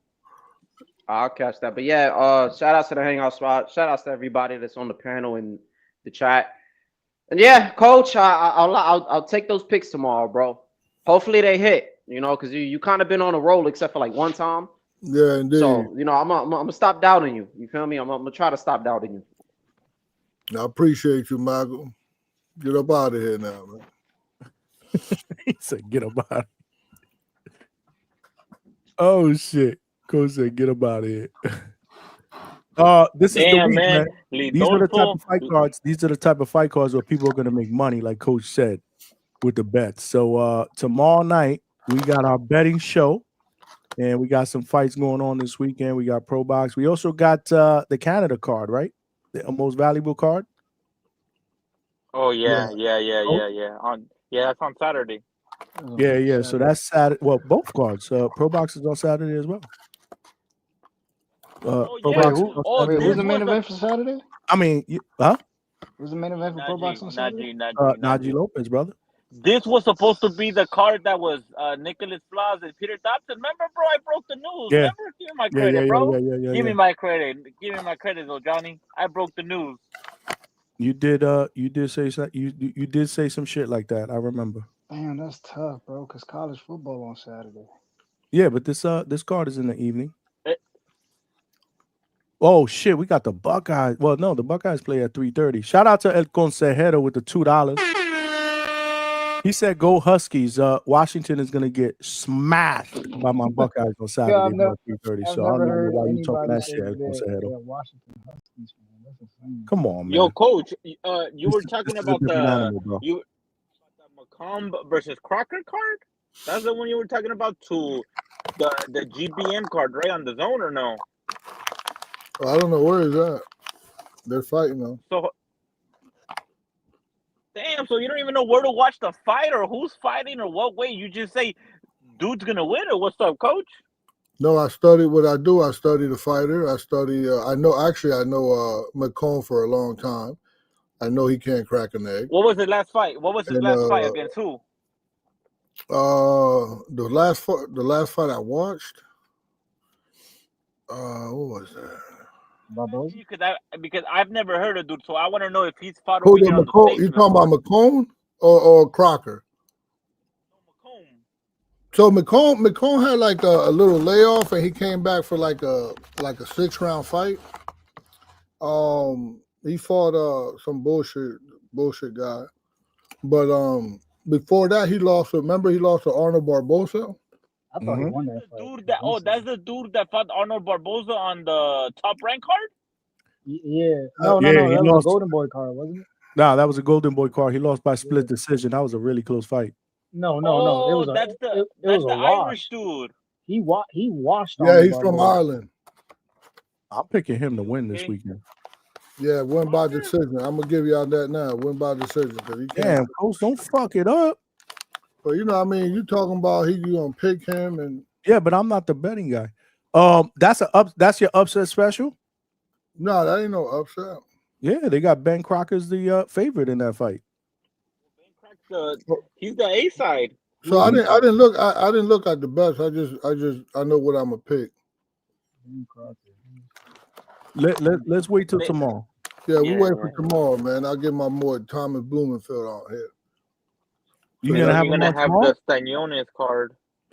So y'all could get familiar with a motherfucking artist. You having them on tomorrow? Yeah, I'm gonna have a couple people on. Let me see who I got. Hey Hugo, you gonna be on tomorrow so you can translate? You got Polanco on tomorrow? Polanco's away. So who the hell you gonna Man, have on? Polanco ducking that Hangout spot interview, man. Just say it up front, bro. He ain't want to come up here because this is a Norman spot, bro. We've been waiting on that interview for months now, bro. I got tired of waiting that I had to go get another job. Chihuahua. That's crazy. Nah, Hugo, he didn't jump on. He didn't jump on that day because he was on Broadway Joel shit. Bro, come on, that's dog. crazy. He was on Broadway Joel the same night I was supposed to have him on. He went on Broadway Joel's channel, and then we just my never plans circled that back. day. I was waiting in front of the computer with my Kenichi Bears. I told my chick, hey, I'm gonna get a job interview right now, and I'm gonna go on a practical right now. So don't bother me, bro. Just to see that he wasn't gonna hop on, man. That's nasty. Yeah, you know what I'm gonna do? I'm gonna also take all bets. Whoever got I got for the Border Wars, whatever it's called. I got Vega. I got Vega to win, and I got Tip to win. Whoever want to bet me, I got him. You taking Tip over Macau? I'm taking Tip, and I'm taking Vega. What about round one? Absolutely not. Oh, y'all sleeping on my boy, man. Respectfully, y'all sleeping on that boy. Well, you bet on him then.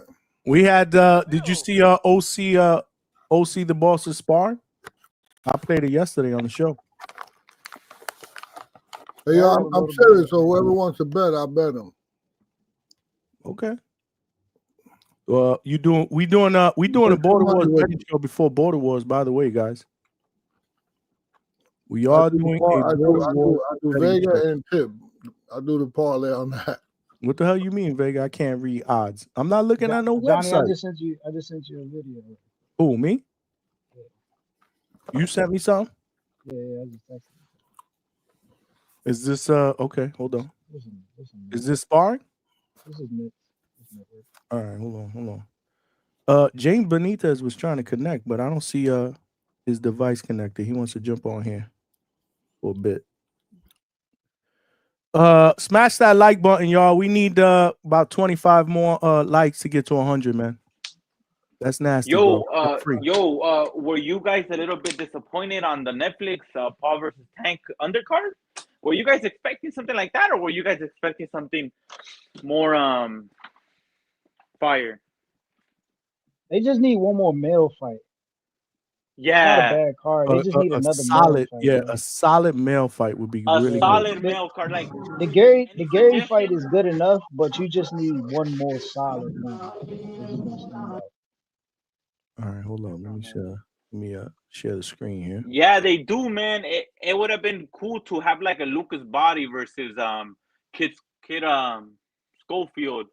You know, something like that, right? Nah. They need to throw some heavyweights on there. Lucas, who? Heavyweight? Who the fuck do they got as a heavyweight? They can find somebody.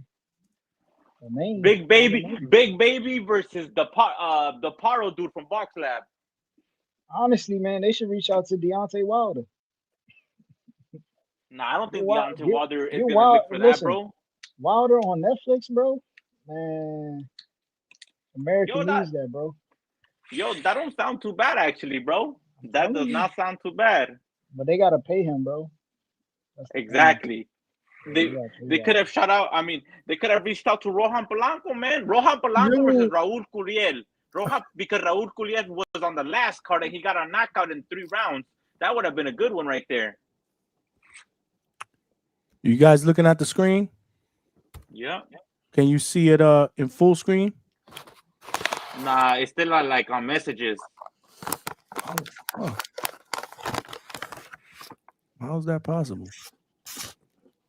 Because you're screen sharing. Maybe click on the video and then it'll pop up full screen. Can you see it now full screen? No, dude, it's on the messages. Whoa. Lord have mercy. The hell am I doing wrong? I don't know what I'm doing wrong. Maybe save the video to your computer and then you could put it on full screen. All right. Yeah, I'll do that. I will do that now. Let me see. What can I do here? Yo, though, tip, but what you know about Andy Hidioka? Is he a good fighter? I feel like I've seen film of him before. He's the number one. He's the mandatory. Andy Hidioka, 24-0, 19 knockouts. Oh, damn. 79% knockout ratio. Whoa, so he banging. Hidioka alone is going to bring 80 million views. Oh shit! This dude just knocked out Barrosos, the dude that went life and death with Rolly. Y'all remember that fight, right?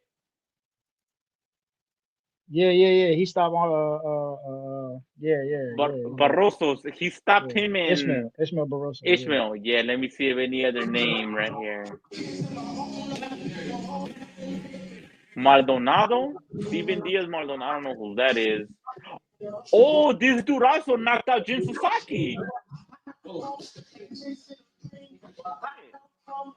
Yeah, he's the first person to know that. Donnie, you're not casting anymore. Let me try something else here. Benitez, I don't know. I don't see you in the back, man. It says your device is not connected. I'm trying to do 2 things at once here. My bad. Let me just do the entire screen then. Yeah, Gary in the tough fight, man. What you trying to show? Some tips mid work. Oh, that's what's up. Let's see if we do this way. Can you see it full screen now? Yeah. Yep.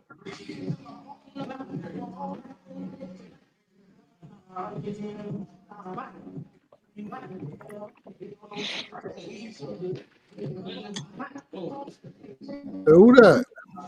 That's me. Who? That's me. That's coach. Yeah. Ooh. Hey, who doing that dumbass shit right there? That Tip work? That's Tip. I don't look like Tip. That's Tip doing the mitts? Yes. Can you guys see it full screen? Yep. Okay.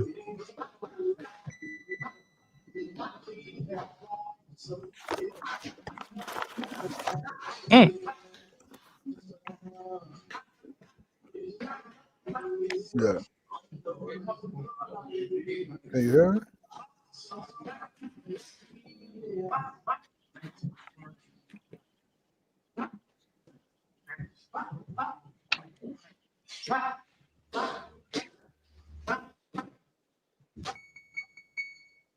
Okay.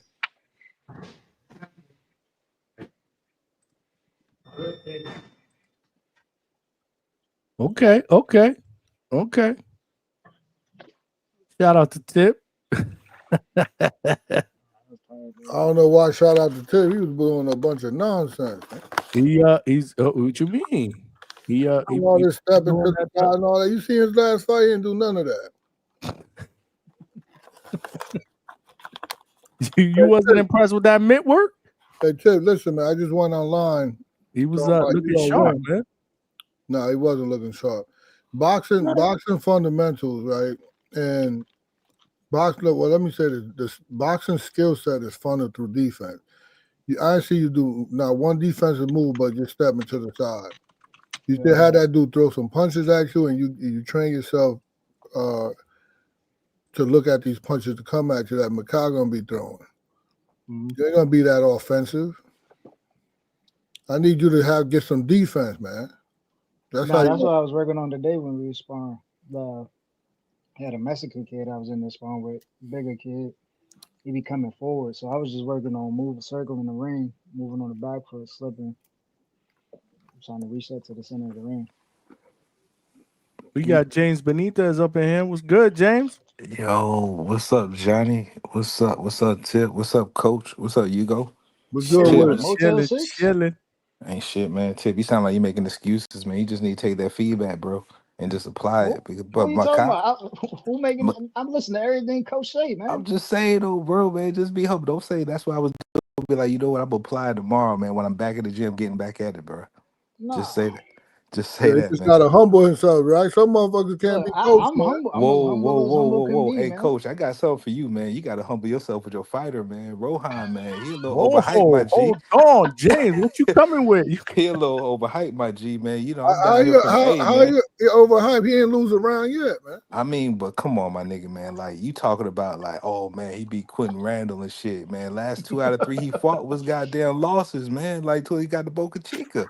They got his win. The nigga Yeah, but goddamn, look who he lost to though, and look how he made him he look. was like 12 years, man. Quentin Randall was 12 years older when he fought Brian Norman at 22, man. Like, you got Hey, to give him Quentin some Randall grace. make. We didn't even So see you what, can't agree with me when Quentin Randall will make anybody look bad. I mean, bro, like, but let's be honest though, man. But like, bro, after I'm after just Quentin saying. Randall fought Brian Norman, he lost again. So it's like, bro, Yeah, are but he you lost sure? to a good fighter, and then he beat Boca Chica. He got his shit back, and then he lost to a greater fighter. I mean, but that good fighter he lost to after Norman, man. Have you seen him on TV again? I damn sure haven't, though, bro. Was he really that good, or was it just I like he don't was know. I already don't going? follow. I don't follow them. I'm just saying, though, I'm busy man. following my Like, guys. And bro, Rohan look. Polanco. So you saying Rohan Polanco ain't top 10? I'm it's questionable. You know, it's top rate marketing, man. You know how that shit going down. Like, bro, until he get in You the ain't. ring with a Kavalauskas, till he get in the ring with a Liam Paro that just moved up, till he get in the ring with a Arnold Barbosa that just moved up. I'm throwing out Raúl fights, Courier. man. Raúl Courier. Yeah, I mean Raul Curiel Courier or even Butayev. is he's a beast, right? So now, but the other people, a lot of them turn them down. What can we do if they turn them down? Bro, you telling me Kavalauskas turned him down? Kavalauskas, who's Kavalauskas? Mean That's the Machine. dude Bud fought. Oh no, Yeah. they didn't That's ask. Mean Machine, Coach. They didn't ask him. I think that's a dangerous fight. That would be a good fight to actually not make me believe, but make everybody believe that he really deserved to be on that stage. So what would Man, make we you want world believe? champions, man. We want world champions. Give us Shit, Lewis I Proctor, mean, man. definitely a Kavalauskas fight. We want the Definitely a winner, Kavalauskas Lewis fight. Proctor, Patty Donovan, man. You said Well, Patty they already Donovan. fought, Tip. They already So fought. you don't think Rohan Polanco top 10? Yeah, I think it's questionable, bro. But the 147 division is kind of I mean, weak, though, man. It's you kind of weak though believe in right now. the Ring magazine ratings? Man, like I said, the 147 division is a little weaker, man. But bro, Yeah, like but you I can't mean tell me that's that's your not our best win. fault. But he But can't be it's top 10 I in the mean he's still welterweight division. bro, he to me it looks like he's still a French contender though, bro. You can't sit here and tell me that he's the top 7 in the damn 147 division. His best win, Quentin Randall. That shit sounds crazy to me, bro. Like I just need something better. Damn. I just being honest, I just need Yeah, something yeah. better. No, you could be honest, I right? But am. I'm not you, even trying to hate, bro. I'm just being honest though, man, because it's like, damn, like is but I'm Sergey saying Lipinets still available? so take it. I know you probably say Devin Haney and Brian Norman. Take them two out, and who you think will beat Polanco after that? Raúl Courier, Giovanni Hey, Santillan, my man, No, Alexis no, no, no, no. You Rocha, ain't got Hold on. He Shakaram got asked one you boy Gozan. getting nah, put in names. the nah, nah. back I think talking to you. Alexis Rocha will still beat him. I think Alexis Alexis Rocha will Rocha, still beat him. okay. I think Alexis Rocha will still beat him. I think Curio will give him a tough fight. You know, I think And Butai. I think your opinion. I'm not gonna. yeah, no, I just want I to think know. Butayev would definitely give him a tough fight. You know, you get Butayev, he's a dirty ass fighter, and Yo, coach. I think, but even Stanionis, I don't think. I think Stano's too little for And you Polanco, know, man. everybody know that I got other fighters besides For sure. Polanco, because everybody always talk about Polanco. I mean, for sure. You know For what's sure, crazy? On but you Boxeo know, God, but your guy's on the collision course of my guy in the future, man. So you know that's why I Who's had your to bring guy? it up. Shit, Norman, man. You know I'm down here in the A. man, they don't Oh know yeah. you. Ah, you funny as shit, Tip. You funny as shit, Tip. Hey, so you a boxer? You a You trainer? funny as shit, Tip. I'm trying to get in the gym with Johnny, man. When they pull up, man. When Hey, Johnny pull up. so what's your name? Benitez? You Puerto Yeah, Jane Rican? Benitez, man. Benitez, baby. You Puerto Rican? Black Puerto Rican, yeah. Black and Puerto Rican, yeah. So you Boricua, huh? Where you Mm-hmm. from in Puerto Rico? Shit. My dad's from Santurce. Santurce. Okay, I Mm-hmm. feel you. Hey, listen, my man, What's my up? Boricua brother, right? Yeah, what's So up, we man? got the Ring magazine. This the Ring magazine, my man. Mm-hmm. Got Brian Norman number 1, Stanionis. I don't know how he number 2, but got him number 2. Santillion number 3. I don't know how that happened. He need to be moved up to 154. Yeah, he ain't fighting there no more. All Nah, right, so nah. That ain't true. That ain't true because Xander Zayas turned down that offer. Respectfully, they were gonna give him hey, Santillana at 154. Chihuahua. Hold on, let me get my Hold point on. All across. right, cool. Let you So get we off. got Rohan Polanco number 4. You don't think that's cool? My Boricua brother now. Come on now. So Politics. Yeah, man. this Yeah, the man. Ring magazine though. Well, look, I was just about to say Boxeo God. I mean, even though a couple of Yeah. these guys like Boots Sanders, well, not And they got Gayasov, and they got Giasav at number 5, Rocha 6, Gutierrez 7, Barrios 8, Pacquiao 9, and Usman 10. So you don't agree with that? I don't agree with that, man. I don't So think what would you put I Rohan don't think Polanco at? I mean, all BS aside, I don't think Polanco should be above Mario Barrios or Mario Barrios because he hasn't been dethroned as champ yet, even with the draws or split decisions. You know, well, I don't agree Barrios with is that. looked at as Barnes the still weakest ain't champion. he hasn't even He's- won the title defense yet, right? You know that, right? Man, Barrios got I the do best know that, resume. which Man, is still Barrios got the wild, best which is still resume. wild, but No. He got two. I think he got 2 defenses. not two, but 2 draws though. Yeah, he got 2 draws. Yeah, 2 Yeah, draws, y'all which is right. Yeah, crazy. y'all right. Yeah. I ain't gonna lie. I think he won both of those.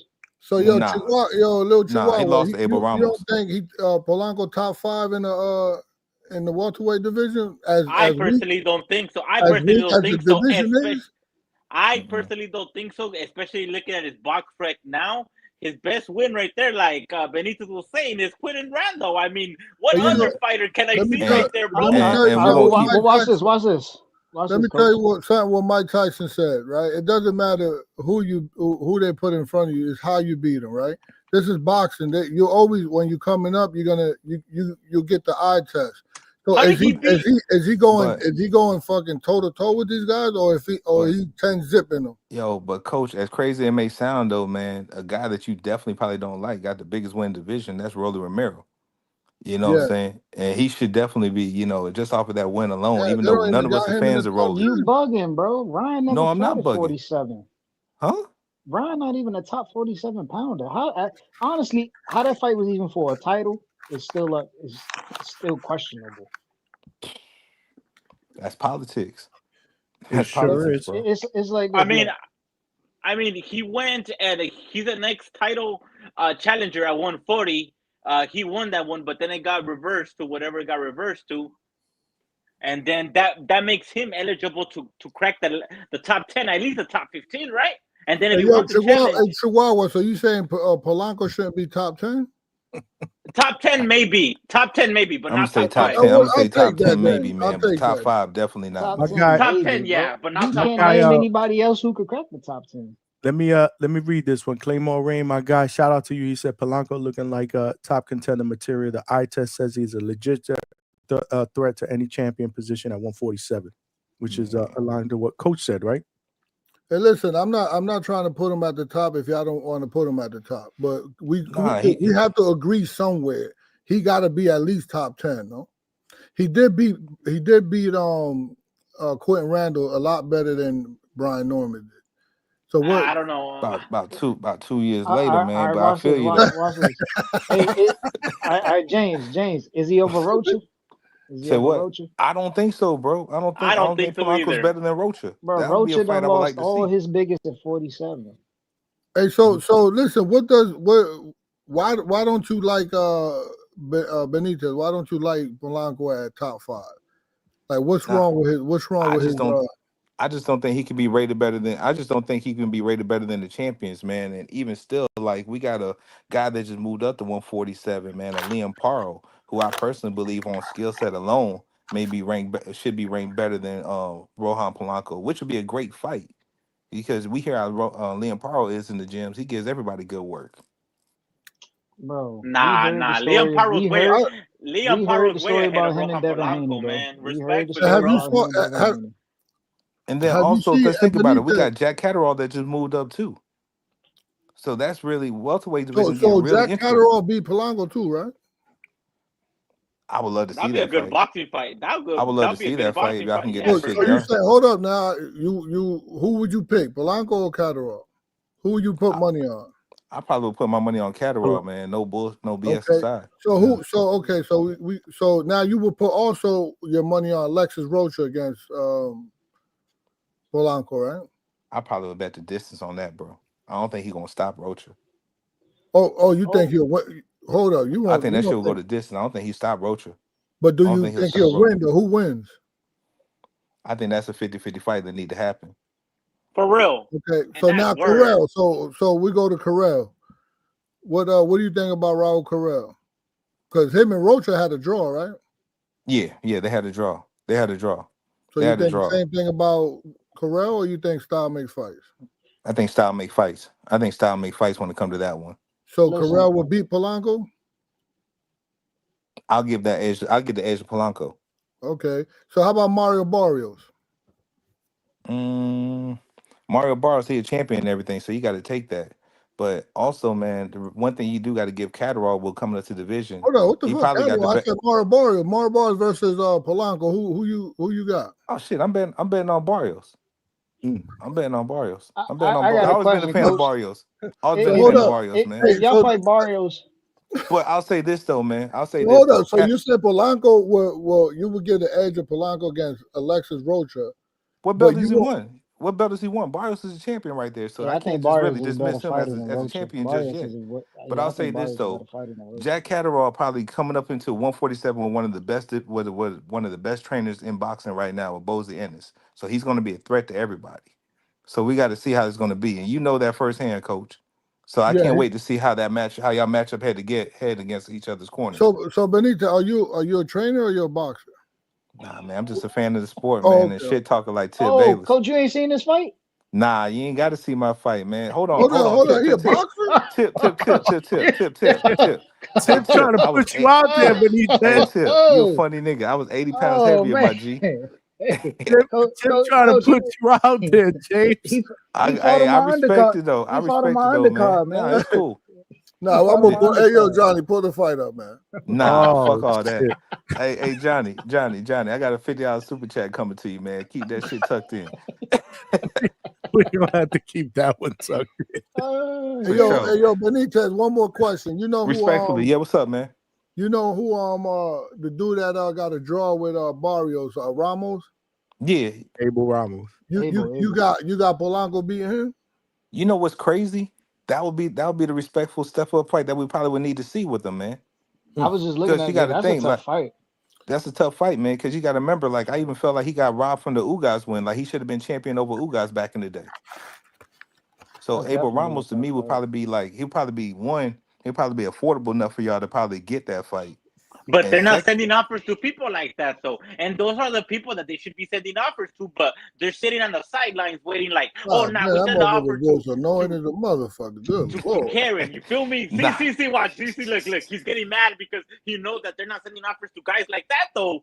But they want the big fight. But guys like who? Like Ramos? Like Abel Ramos. Like that's a big step up fight, but it's not a big fight. It's a big step up Ramos is a better fight than Alexis Rocha. I mean, you're probably saying that because we haven't seen Alexis Rocha in the mix. You might be he's right a way better fight than Rocha because he fought on that bigger stage. You might be right. Yeah, he's fought the better. He's fought the better quality opposition. And he's had controversial fights against that quality of opposition. Way better fight. Yeah. Think about it, bro. He fought a current champion to a draw. Come on now. It's not even up for debate. I mean, yeah, that was a good fight, though. That was definitely a good fight. I mean, he got dropped in the beginning, and then he dropped Mario Barrios. So yeah, Yeah, it's a hell of a fight.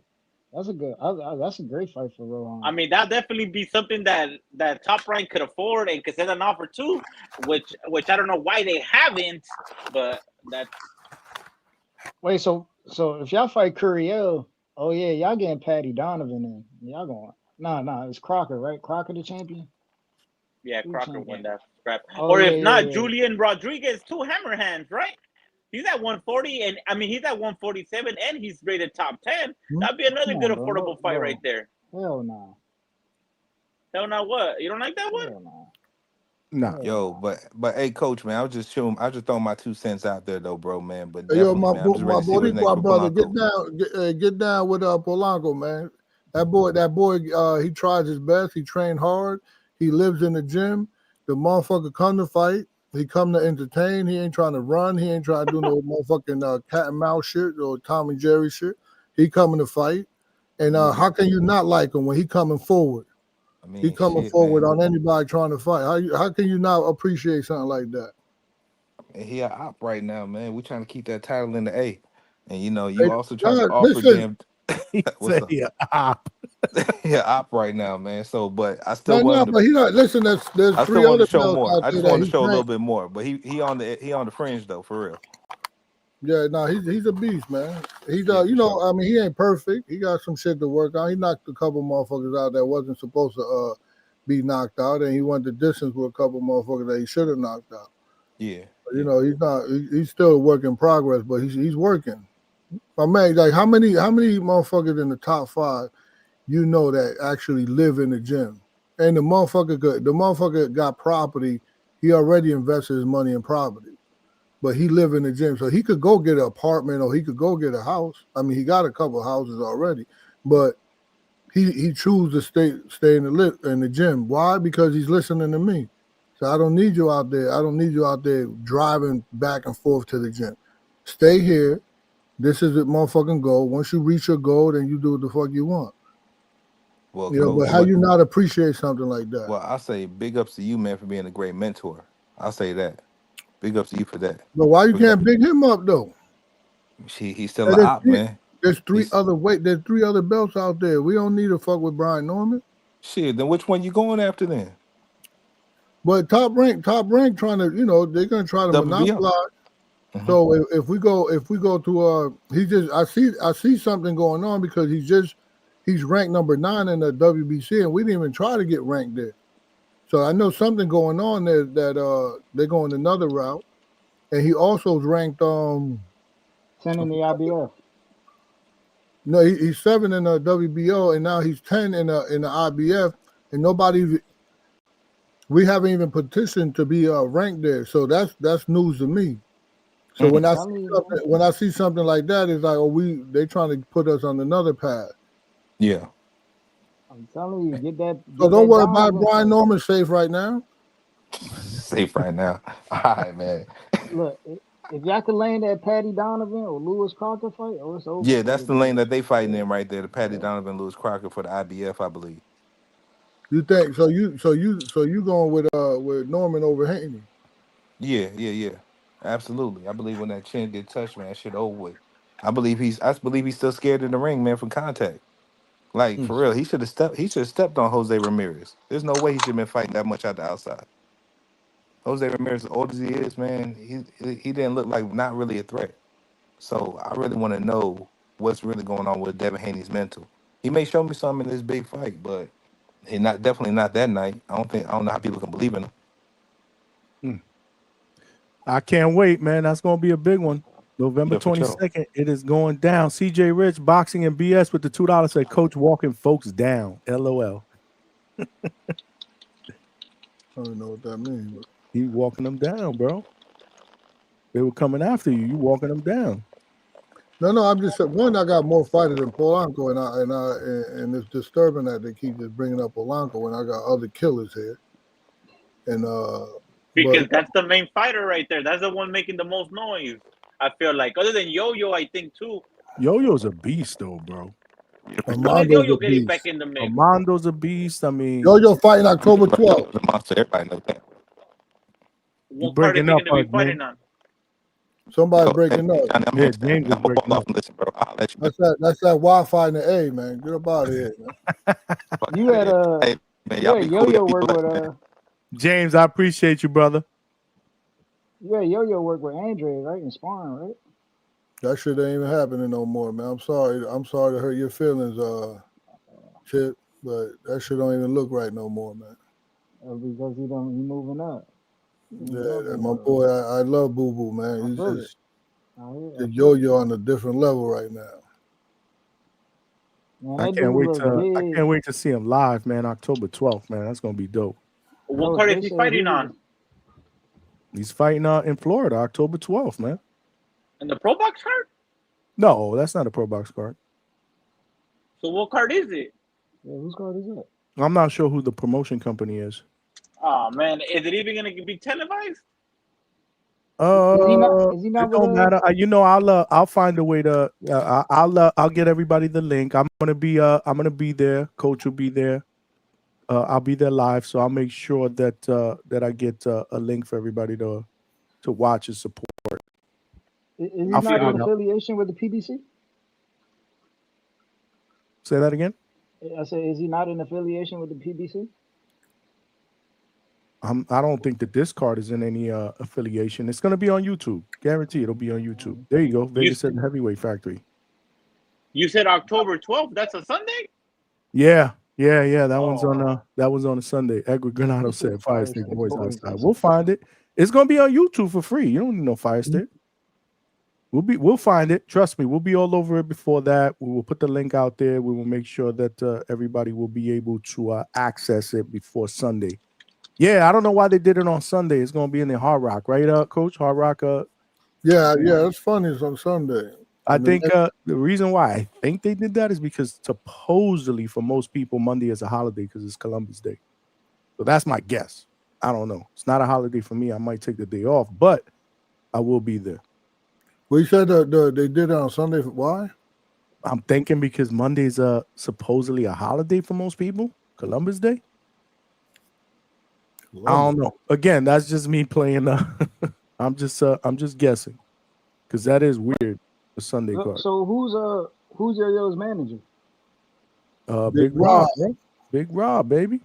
Big Rob is Yo-Yo's manager and Armando's manager. Mm-hmm. Armando who? Resende? No, Robbie, bro. Martinez Robbie, bro. Son of a legend, man. What's wrong with you, bro? You don't know boxing? Bro. I'm unaware. I'm unaware. If you come here, that's who you're gonna be sparring to. That's the Olympian dude you was telling me, right? No. Tip, you don't be hearing us? Nah, I be listening. Nah, the last time he said headphones on, man. You can't take them shits off. Nah, man. He said it was a dude from overseas last time that he was coming that he was bringing in. It was like he said 115 or something like that. No, I have an Olympian that's 118 pounds. Yeah, he's see that Olympian. Dude. Yeah, and I have another Olympian that's lighter than him, like probably 112. Then we have Armando 135. We got Blumenfeld at 35. We got Scoob at 40. Polanco at 47. We got Velasquez with 18-0 at 54. We got Yo-Yo at 60. Killers. Yeah. I mean, I could keep going, but you know what I mean? It is funny though when you say that most people align you with Polanco and nobody else though. Hey, you seen that lineup I just? Huh? Nah, well, actually on this podcast, and then the Dominican dude podcast. Broadway Joel. Because this is a Norman spot, so they try to compare them. Nah, Yafi, I don't. I like Yo-Yo, bro. Yo-Yo's a beast, bro.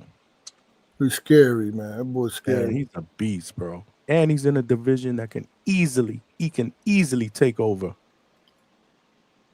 Shaquille actually got a fight this weekend.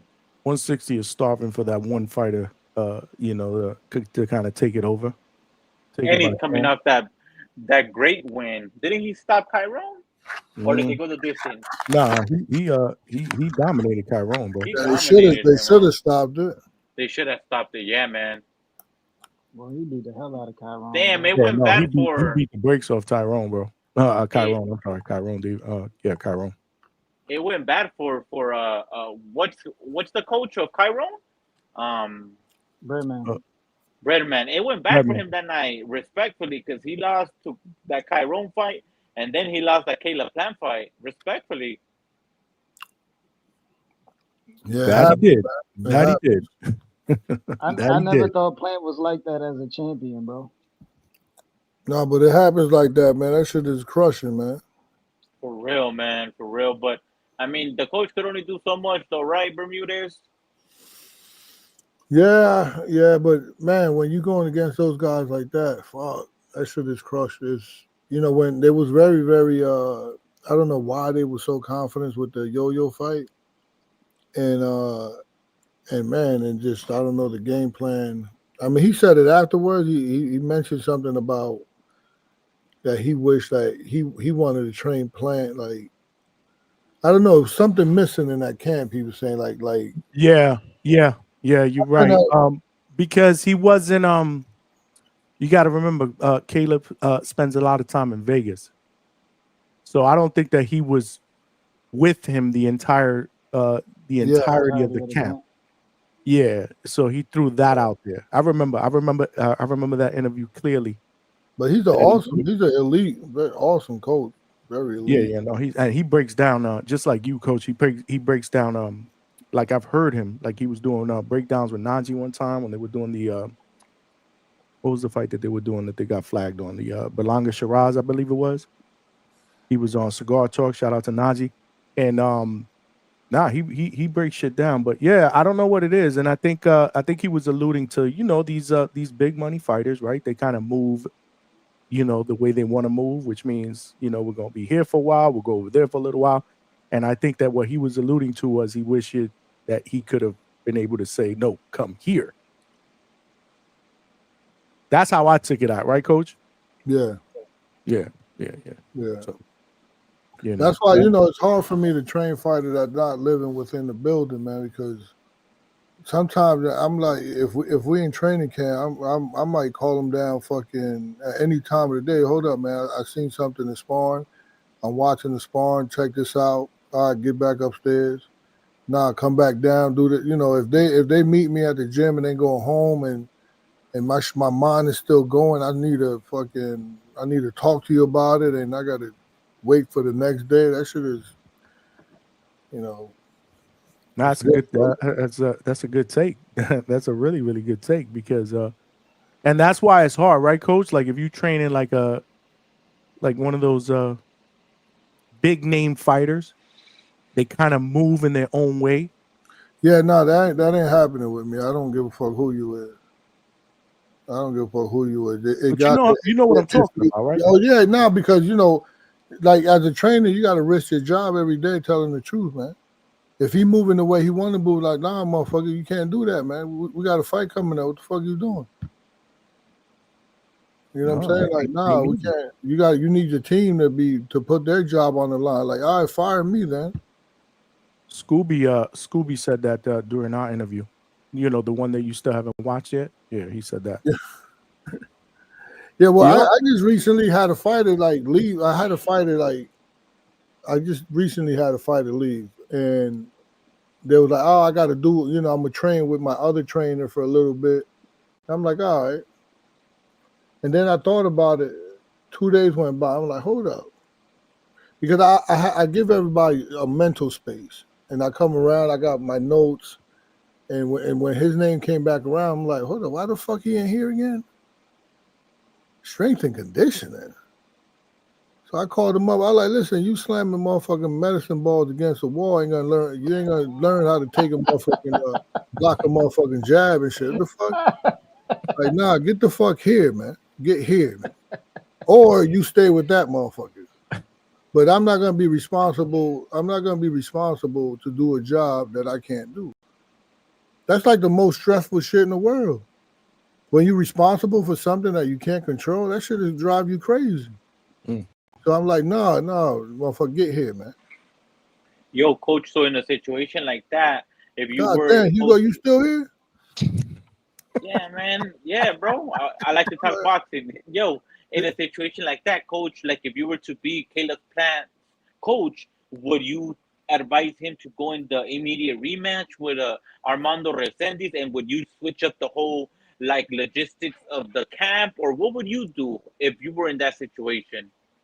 Or would you just I tell him? probably wouldn't be in that situation because it is like I'm a little sympathetic. I ain't gonna be a fucking I'm not a fucking dictator.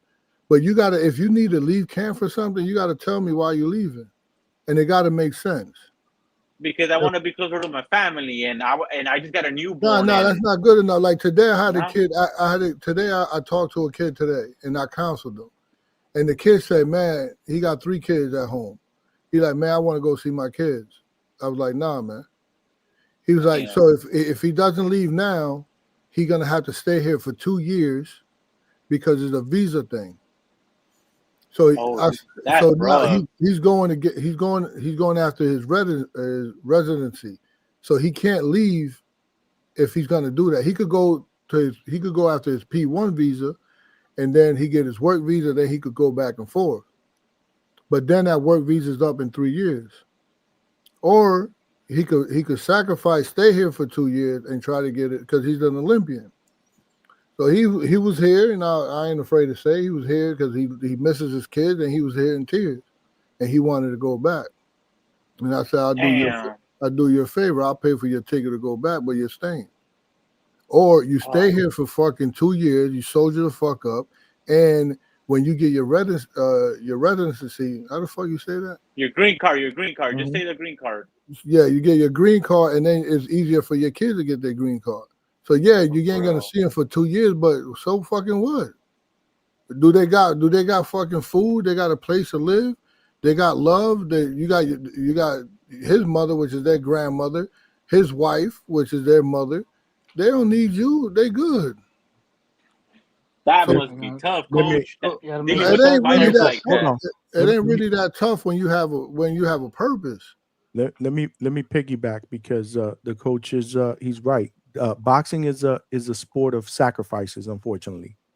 And I mean, look at yesterday, Erickson Lubin. You know, he's at a press conference. It's his daughter's fourth birthday, and he said it. You know, this is I'm here because this is a sacrifice. This is a grind. We're trying to my family to do what we need to do to provide a better life for our family. If you listen to the Kurt Scooby interview, he got children as well. But meanwhile, and I asked him about that, how tough is it for you to be at the firehouse? Meanwhile, you have a family, you have kids. And, he said it. It's absolutely tough. I wish I was with them. But at the end of the day, this is my job. It's a sacrifice. I got to be able to put in that work so that I could provide a better family, a better life for them. It is what it is. This is why boxing is not for everybody.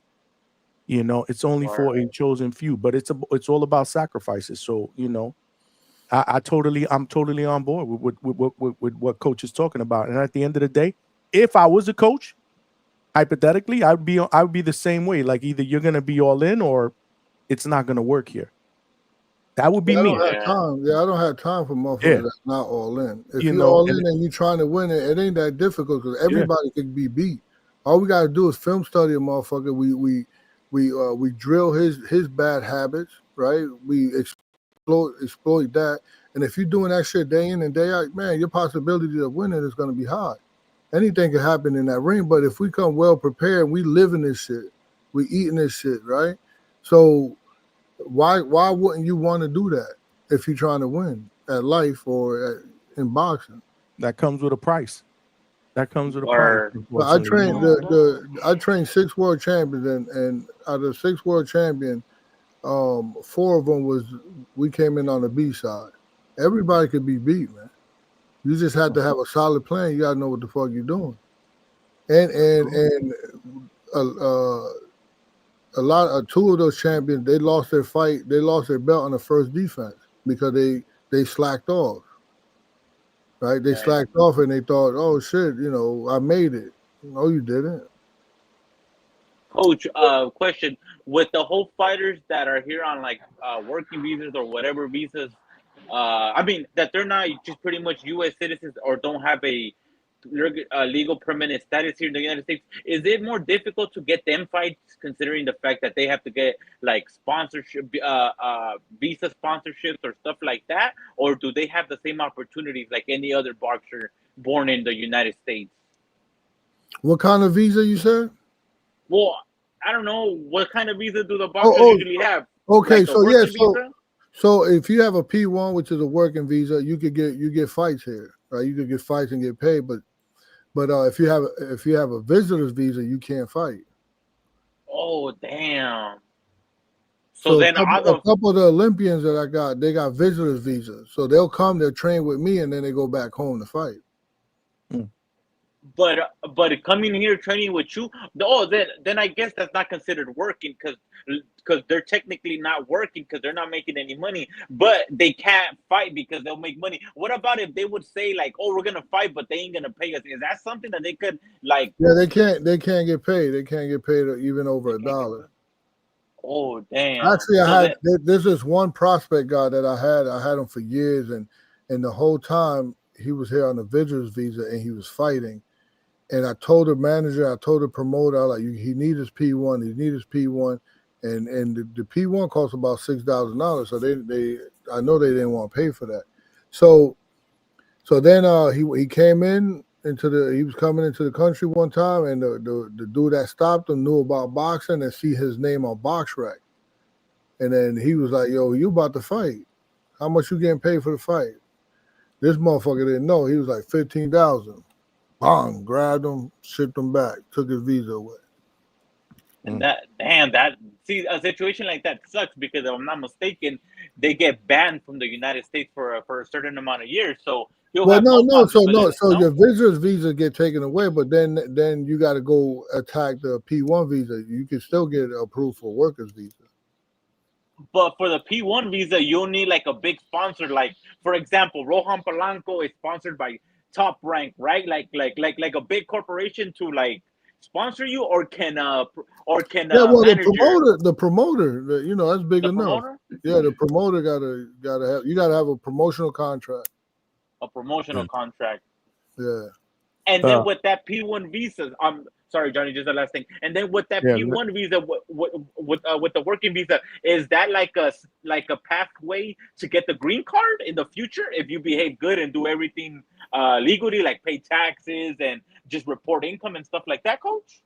No, not that's not enough. But if you become elite at your craft, like you become a world champion, then that would be enough. Then you could put in another for another visa, and that could be enough for them to give you the green card. What the hell? So, damn, that's crazy. You gotta be elite. You gotta be elite at your craft, though. You gotta be elite at your craft, and then you could apply for another status, which could be like a legal pathway to a U.S. citizenship. Yeah, but you gotta be like I trained Jonathan Guzman. And he was IBF world champion. Ah man, so then you gotta be like literally like elite, like a Canelo, like a Guzman. You can't just beat. You can't just beat just any regular boxer. No. Ah man, but at least with that P1, you could come to the United States. Do you have like a certain amount of time that you're legally obligated to exit the country, or can you be here? Which one, the P1? Yeah.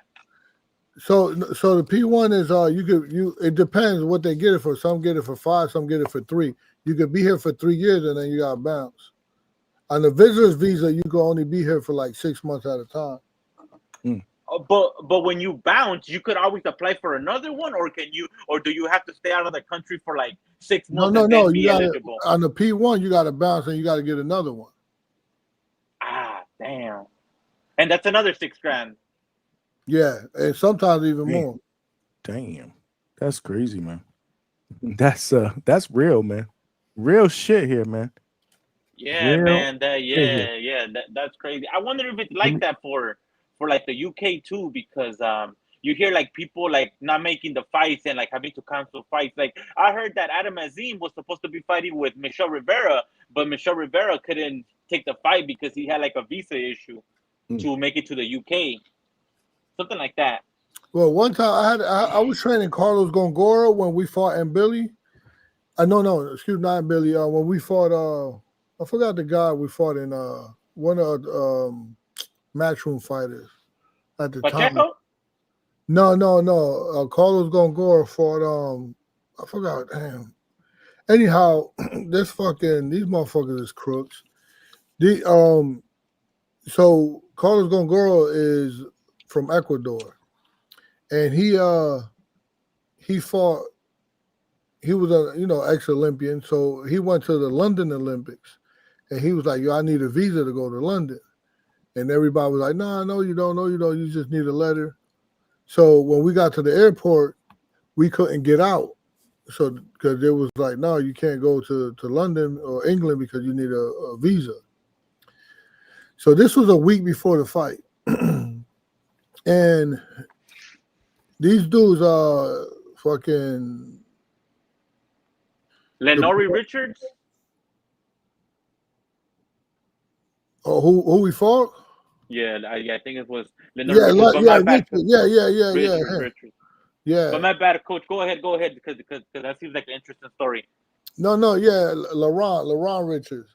So we went out there. And that's not even a difficult fight. We was a world champion. It was a bullshit belt. It was the IBO belt, but they still wanted the belt. It was giving him some status. And remember when Billy Joe Saunders was acting up like he wasn't gonna fight Canelo? They brought us in for to fight Canelo if Billy Joe didn't take the fight. So he told everybody he needed because he'd been there already for the Olympics. So we get to the airport. They denied us, and then Eddie Hearns and his crew got on it and tried to get us a visa. And then we had I live about an hour and a half away from Boston, so we had to drive back and forth to Boston with this meeting to get this visa. And I was telling the manager, I was like, "Yo, we should just dead this fight because this shit is crazy. He's cutting weight, and we traveling all over the place." So we finally get the visa the day before the weigh-in, and I'm like, "This is bullshit. We're gonna just fly in there, weigh in, and fight." And the kid, when the fuck the kid gonna sleep? So we fly in, and once you fly from here to, you're getting in the next day. And then once we got in the next day, I'm telling Gongo, "Hey, listen, go to sleep." And then this was during COVID, so they was like, "Nah, we got to give them a COVID test." They fucked us over, man. They fucked us because Gongora would have definitely beat Laurent Richards, and if he would have got that confidence from Laurent, he would have kept beating everybody. He would have beat Billy. He had hurt Billy twice in the fight, like really bad, and he never even trained for Lester Martinez. So that was like the downfall. The downfall, yeah, that fight there, and through all you that guys barely lost that one. You guys lost that one on a split decision, and you know how that goes, man. Split decision: 113, 115, 113, 115, 116, 112. Oh man! So he even told me in the corner, he was like, "Yo, I'm not tired, but he's like, my body's not reacting," and I'm like, "Yo," the whole time I'm like cursing his manager out, even from the corner. I was like, "Yo, I told you not to fucking take this fight." Damn. And then this fucking guy, he's from Ecuador. It was a huge payday for him. It was for over $200,000. So he didn't say no to the money. And Laurent was easy. Like, that wasn't even a difficult fight.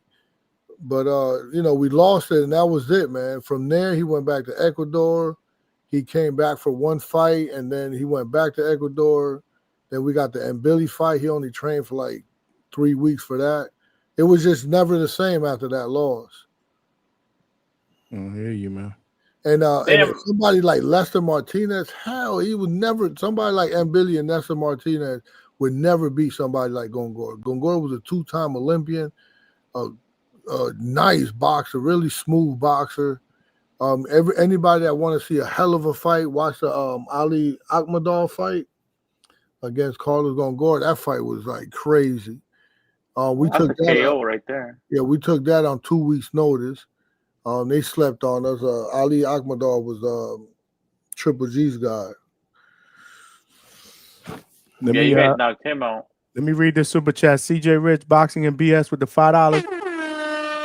He said, B-side Bermudez, no diss, proving the underdog can become champ with the right game plan and dedication.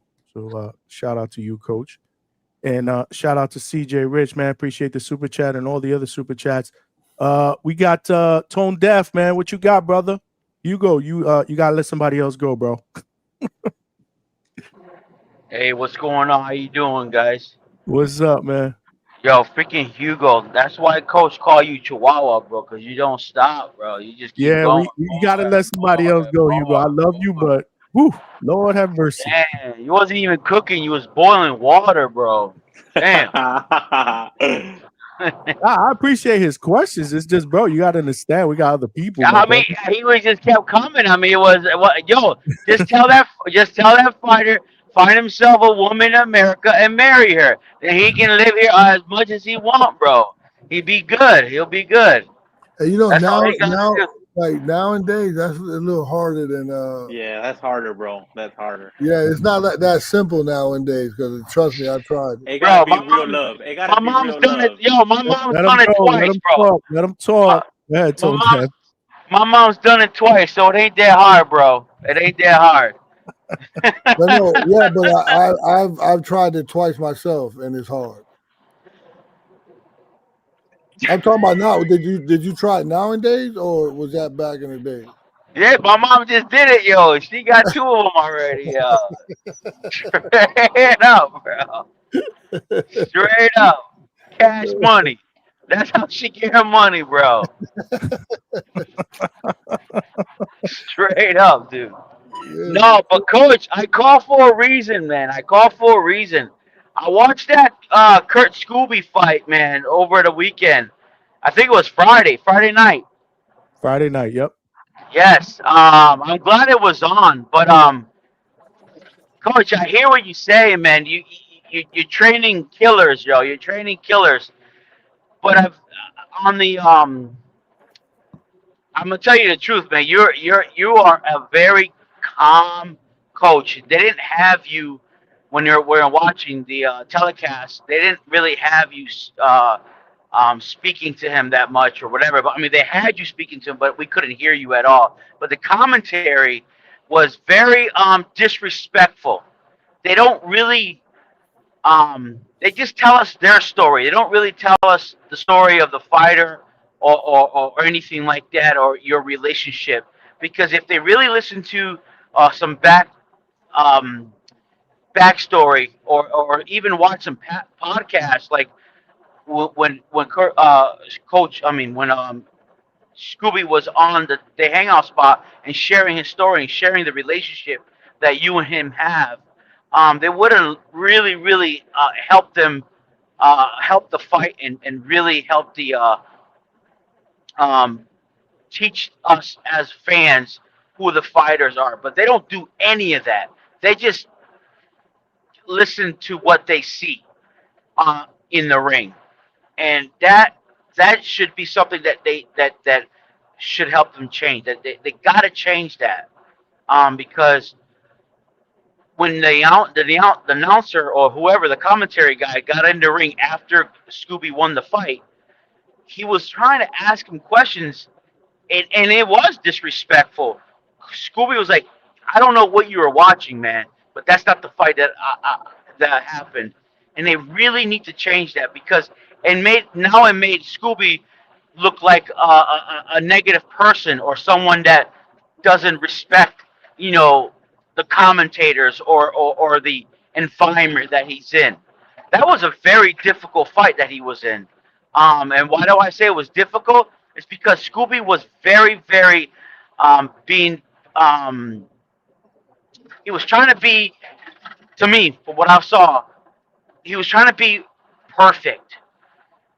He didn't want to just be wasting punches, which he did. because he was trying to be too perfect. But when he got him out in that last round, every freaking punch landed, and that guy was. Thank God, referee stopped it, but he was going to be out cold for days. But I just wanted to tell you, man, you're doing a great job. Keep up the great work with the fighters that you have, and I just wanted to give you a congratulations on that win with Kurt. Appreciate it, Tone Deaf. He has, they wasn't totally wrong. Kurt got a lot of stuff to work on. He was a little anxious. He wanted to get the knockout, but he wasn't frustrated. He was just doing his job. This guy was a late second replacement. He's coming off a big win, and he was confident. And he was in decent. He was in shape.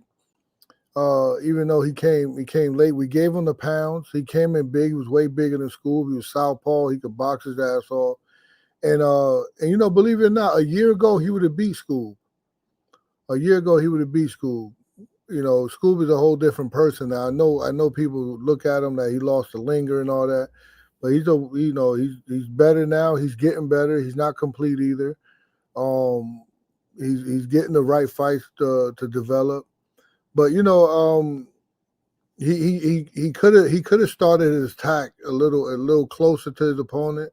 So it made him a little wild at times, and he kind of hunt the head a little bit too much. When you got a fighter on the ropes, there's a rule of thumb: start at the body first, and then you go up top. You can't just go to the head when the guy's on the ropes. He's just gonna duck and smother you and hug you and turn you and right back to the middle of the ring running around. But through all that, Scoob did well because his defense is getting better. He's able to come forward with his defense and be composed under fire, and he's working. He's just getting better. But I appreciate that, Tom. Yeah, for sure. For sure. Oh, Chihuahua left. Oh no, hello, no. I was saying that on his defense, I noticed that he was holding his gloves underneath his, not underneath his chin, but underneath his lip, under his mouth. It looked like an old school style of defense. Like he was just holding there, and keeping his elbows tucked into his navel. So I was wondering what was that something that you guys worked on, or is that just him? Remember Ike Quartet? Yes. Yeah, that looks similar to that, right? Yes, it did. I was just like, what is that? I know. I mean, it wasn't like he was putting the blinders on like Canelo would do, or anyone that would put, it like that. It gave him a much more broader view of his opponent, but it also made him it also made him not punch wide. It made him punch straight, and that's what was sharp. And that's when he caught his opponent really hard. Damn, it almost broke his neck when he freaking when he punched him at the end on the last round there. But it made him punch straighter. Normally, Kurt was very wide in his punches, but I can see what you're saying about defense. You were talking about with Tip, how you were wanting to see your offense should also perform your defense, or defense should perform your offense, and that style that you had Kurt do, it showed exactly that what you meant. So, yeah. Oh yeah. Again, thank you very much, man. I just want to appreciate you, and Johnny, thank you very much for allowing me on your panel. Absolutely, brother. You're always welcome, Tone Deaf. Appreciate you, man. All right, guys. God bless. Great question. We got and just before we bring the next caller in, Coach, that's what I told you. Remember when we spoke after the fight? Scobie looked different. He was coming in high guard, fighting defense to offense, which is something that you said that you were working on him with, and you could see it. You could see it in the fight. It was evident. I saw it. I was freaking yelling at the TV. I told you that. Because I'm like, You know me, I'm yelling at the TV because I'm like, yo, man, like Scooby, you got to pick up the fucking pace. This dude's right there. You know, you're the harder puncher. Whatever, he did what he needed to do at the end, but I was just impatient because, but it was a good. See, this is the perfect definition of a coach working with a fighter, and then you see what they're working on implemented in the fight. Yeah, and it was different. It was totally different. I thought it was much different. No, it was. Yeah, it was. He's definitely picking up on my style of fighting, my vision. Yeah, and that's what I wanted to point out. We got Jay Williams. What's going on, Jay? What you got, man? What's good, man? I called Yeah. in about the fight, man, about Kurt, man, but I pretty much was saying the same thing you was saying, Johnny. Like, it looks like he was doing real good pressure in that guy, but dude was, I think everybody missing how slick dude was, and he was evading a lot of those shots. He was a southpaw, so it looked like he was having trouble finding that angle at first. I think in the later round, like I think it was like the 6 or 7, he started using that jab more. I feel like he would have started just using that on the way in a lot. It would have been a way easier fight, but he was just looking for them big shots. Cutting. If he would have did a lot better cutting off the ring too. Like I know he cut it off here and there, but I think Scoob could have been cut. He should have been more consistent with cutting off the ring. Yeah. And there was a time like it shouldn't take you. It shouldn't take you that long, man. Because once the guy started going to his left, he couldn't. He take a couple steps and then he stopped. The guy felt real comfortable only going to the right, only going to the right because he was southpaw. So it just like what I didn't like about it was that it took Scoob a couple of rounds just to adapt to that. Yeah. I'm screaming out, my man, step to the fucking left. Like, just cut him off. Like, cut him off. No, I got some. If I say the triangle, he would know like how to put him in the corner just by me saying triangle. Yeah. And I'm like, yo, the triangle, man. And they come back to the corner. I'm like, my God, put him in the triangle and then go to work. Don't fucking try to fight him in the middle of the ring. You know you got to step back. Yep. That's pretty much all he was doing too. Yeah, but then it got to a point where then he started like, just, and then he wasn't even doing it the whole round. Yeah. But he'll cut the ring off, and then he'll get some success in. And the motherfucker Scoob, he's a brute, man. He punches. He's strong. He's strong. He's a very. And even if he was, I was like, just hit him somewhere, just shoulder, hit him in the, his elbow, whatever. If he blocks it, fine. Like them little ass gloves he had on, them shit's going through that. I think that's probably what it was, though, man. I think with this fight, it just seemed like early on he knew his power. It was like he was trying to get the dude out of there, but he wasn't setting it up right. Because in the beginning round, I remember watching like the first and second round, he was crossing his feet when he was in there, but it looks like he wasn't comfortable yet. But around the fifth, he picked it up, and you could tell like he was starting to calm down more. And the pressure started to bar the dude. He was still backing up, but you could tell he started hopping around more. He didn't know which way to go after he started cutting him off when he was trying to step around. You know, the crazy thing is that's the first time Scoob went 8 rounds. Damn. Shit. I think, man, after this, man, he gonna, I don't know, man. I think after fighting a style like that, man, it's gonna really be trouble for anybody else to deal with him. Yeah, so and he fights again on November 8th. He's right back in. Oh, word? Yeah, he's fighting right back. Yeah. What card is that? I think he's gonna headline it. They're doing something in the Mohegan Sun. No, we're doing it on our own. Okay. There's actually another. That's why I was telling the Chihuahua. I was telling somebody. I don't know who it was. I think it was a Chihuahua. I think I was telling him about the the sponsors and we might could get Rohan to fight. Oh yeah, I heard you say that earlier. Yep. Yeah. Yeah, man, that's gonna be nice. That's good. I like that, man. Get him right back in there, man. Get him right back in there. Yeah. But one thing I can say, boy, he conditioned like a mud. Like a bodybuilder, man. I swear. It's amazing. Did you watch the show the night before his fight when Coach was on and he put him on the screen and he was all cut up? Oh yeah, man, before the weigh-in.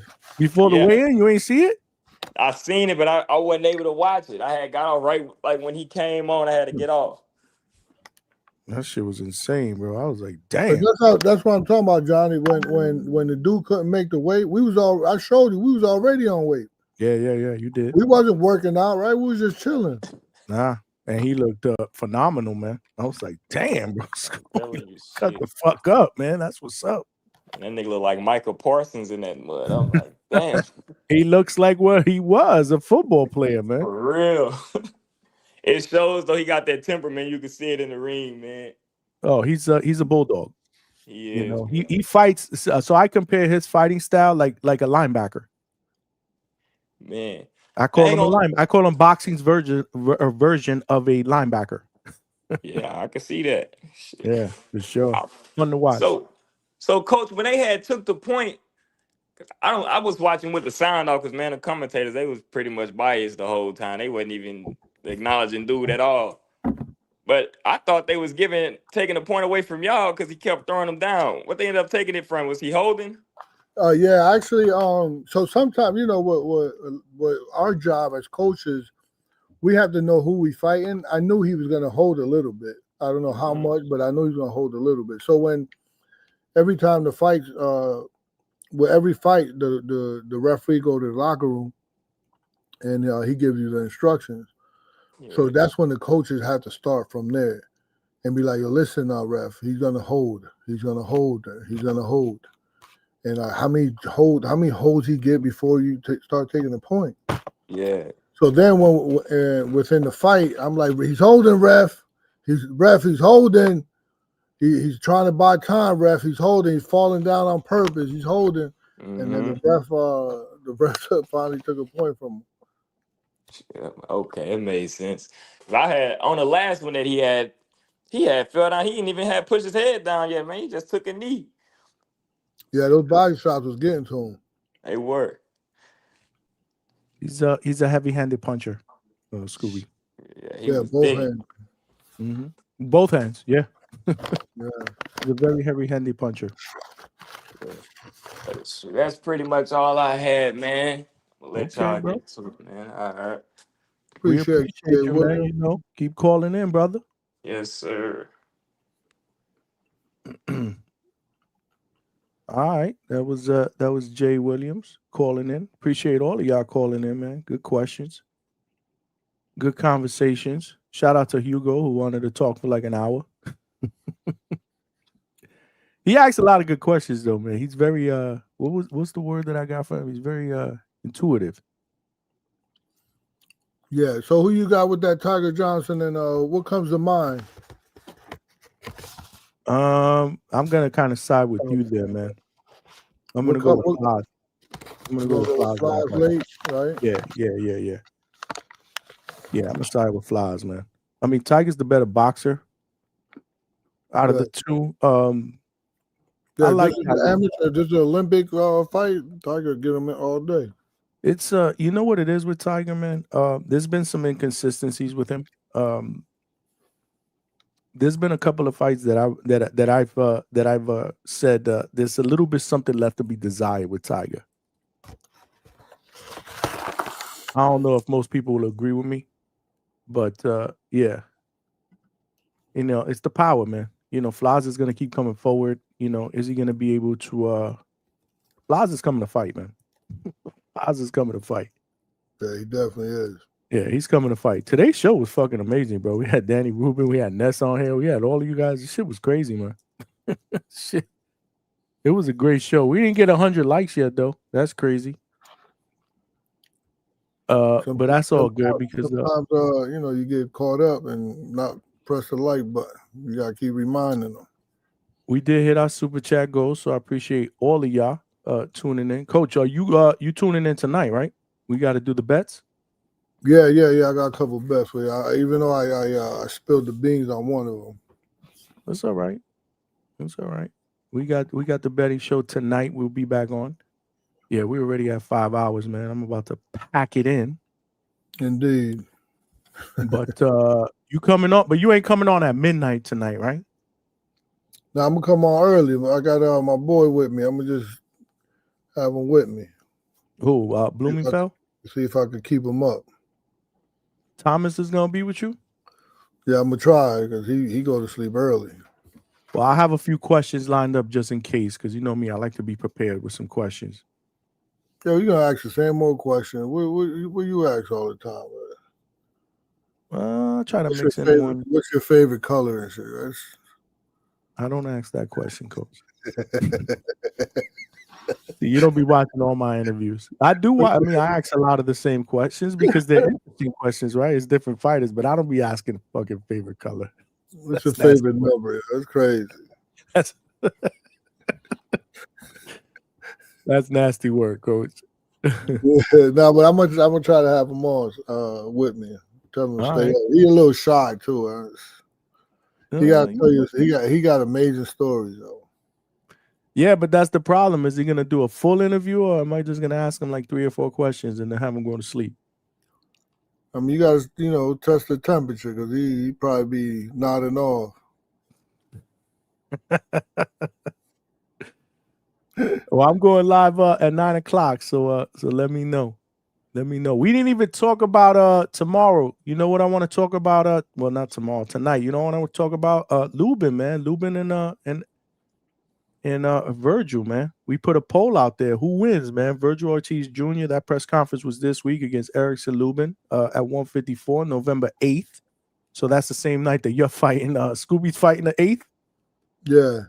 Shit. Okay. Looks like we'll have multiple TVs on that night.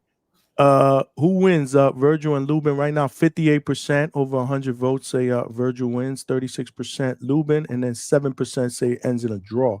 I think that's a really good fight. And then you got the co-main event, Floyd Schofield going up against former champion Jojo Diaz. So I wanted to kind of talk a little bit about that tonight, and we never even touched on it. So tomorrow we'll touch on that fight card. There's a couple of other things that I want to touch on as well. So we got some shit to talk about tonight. Well, see you tonight. All right, Coach. I appreciate you, man. All right, peace. You got it. Yeah, man. Great show tonight, y'all. Shout out to Albert Prince Bell. If you guys tuned in late and did not get a chance to watch the interview that we did with Prince Albert Bell, make sure you check it out, man. Great interview, man. He family here at the Hangout spot, man. And we also got Toledo Treese to jump on the panel, man. His number one fan, man. Shout out to Treese. I still see him in the chat. I still see him in the chat. So shout out to you, Treese. I thought he did a great job, even though you dudes were trolling him. Low chilling was good, my brother. Good show, Johnny. Appreciate you, man.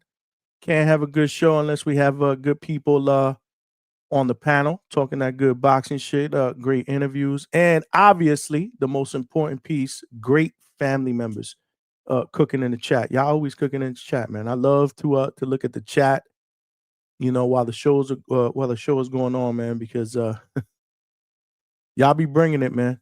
Y'all be bringing it, man. Make sure you guys smash that like button on the way out if you're watching this live on X. If you haven't retweeted, please retweet that. You can retweet it, and then they can see it after the fact. And follow me. We're trying to build the Hangout spot, the DHS family over there on X. So make sure you follow me over there. But definitely come and subscribe, man. This is where it's at. This is the main platform that we're cooking up here. This is the monetized platform here on YouTube. This is where all of my videos, live shows, interviews, work that we do, boots to ground, shorts of all my interviews and work, backstage, boots to ground. It's all here on YouTube, man. After this show is over, it goes immediately on the archive list on YouTube. So definitely make sure you are part of the playback crew. Shout out to Malcolm.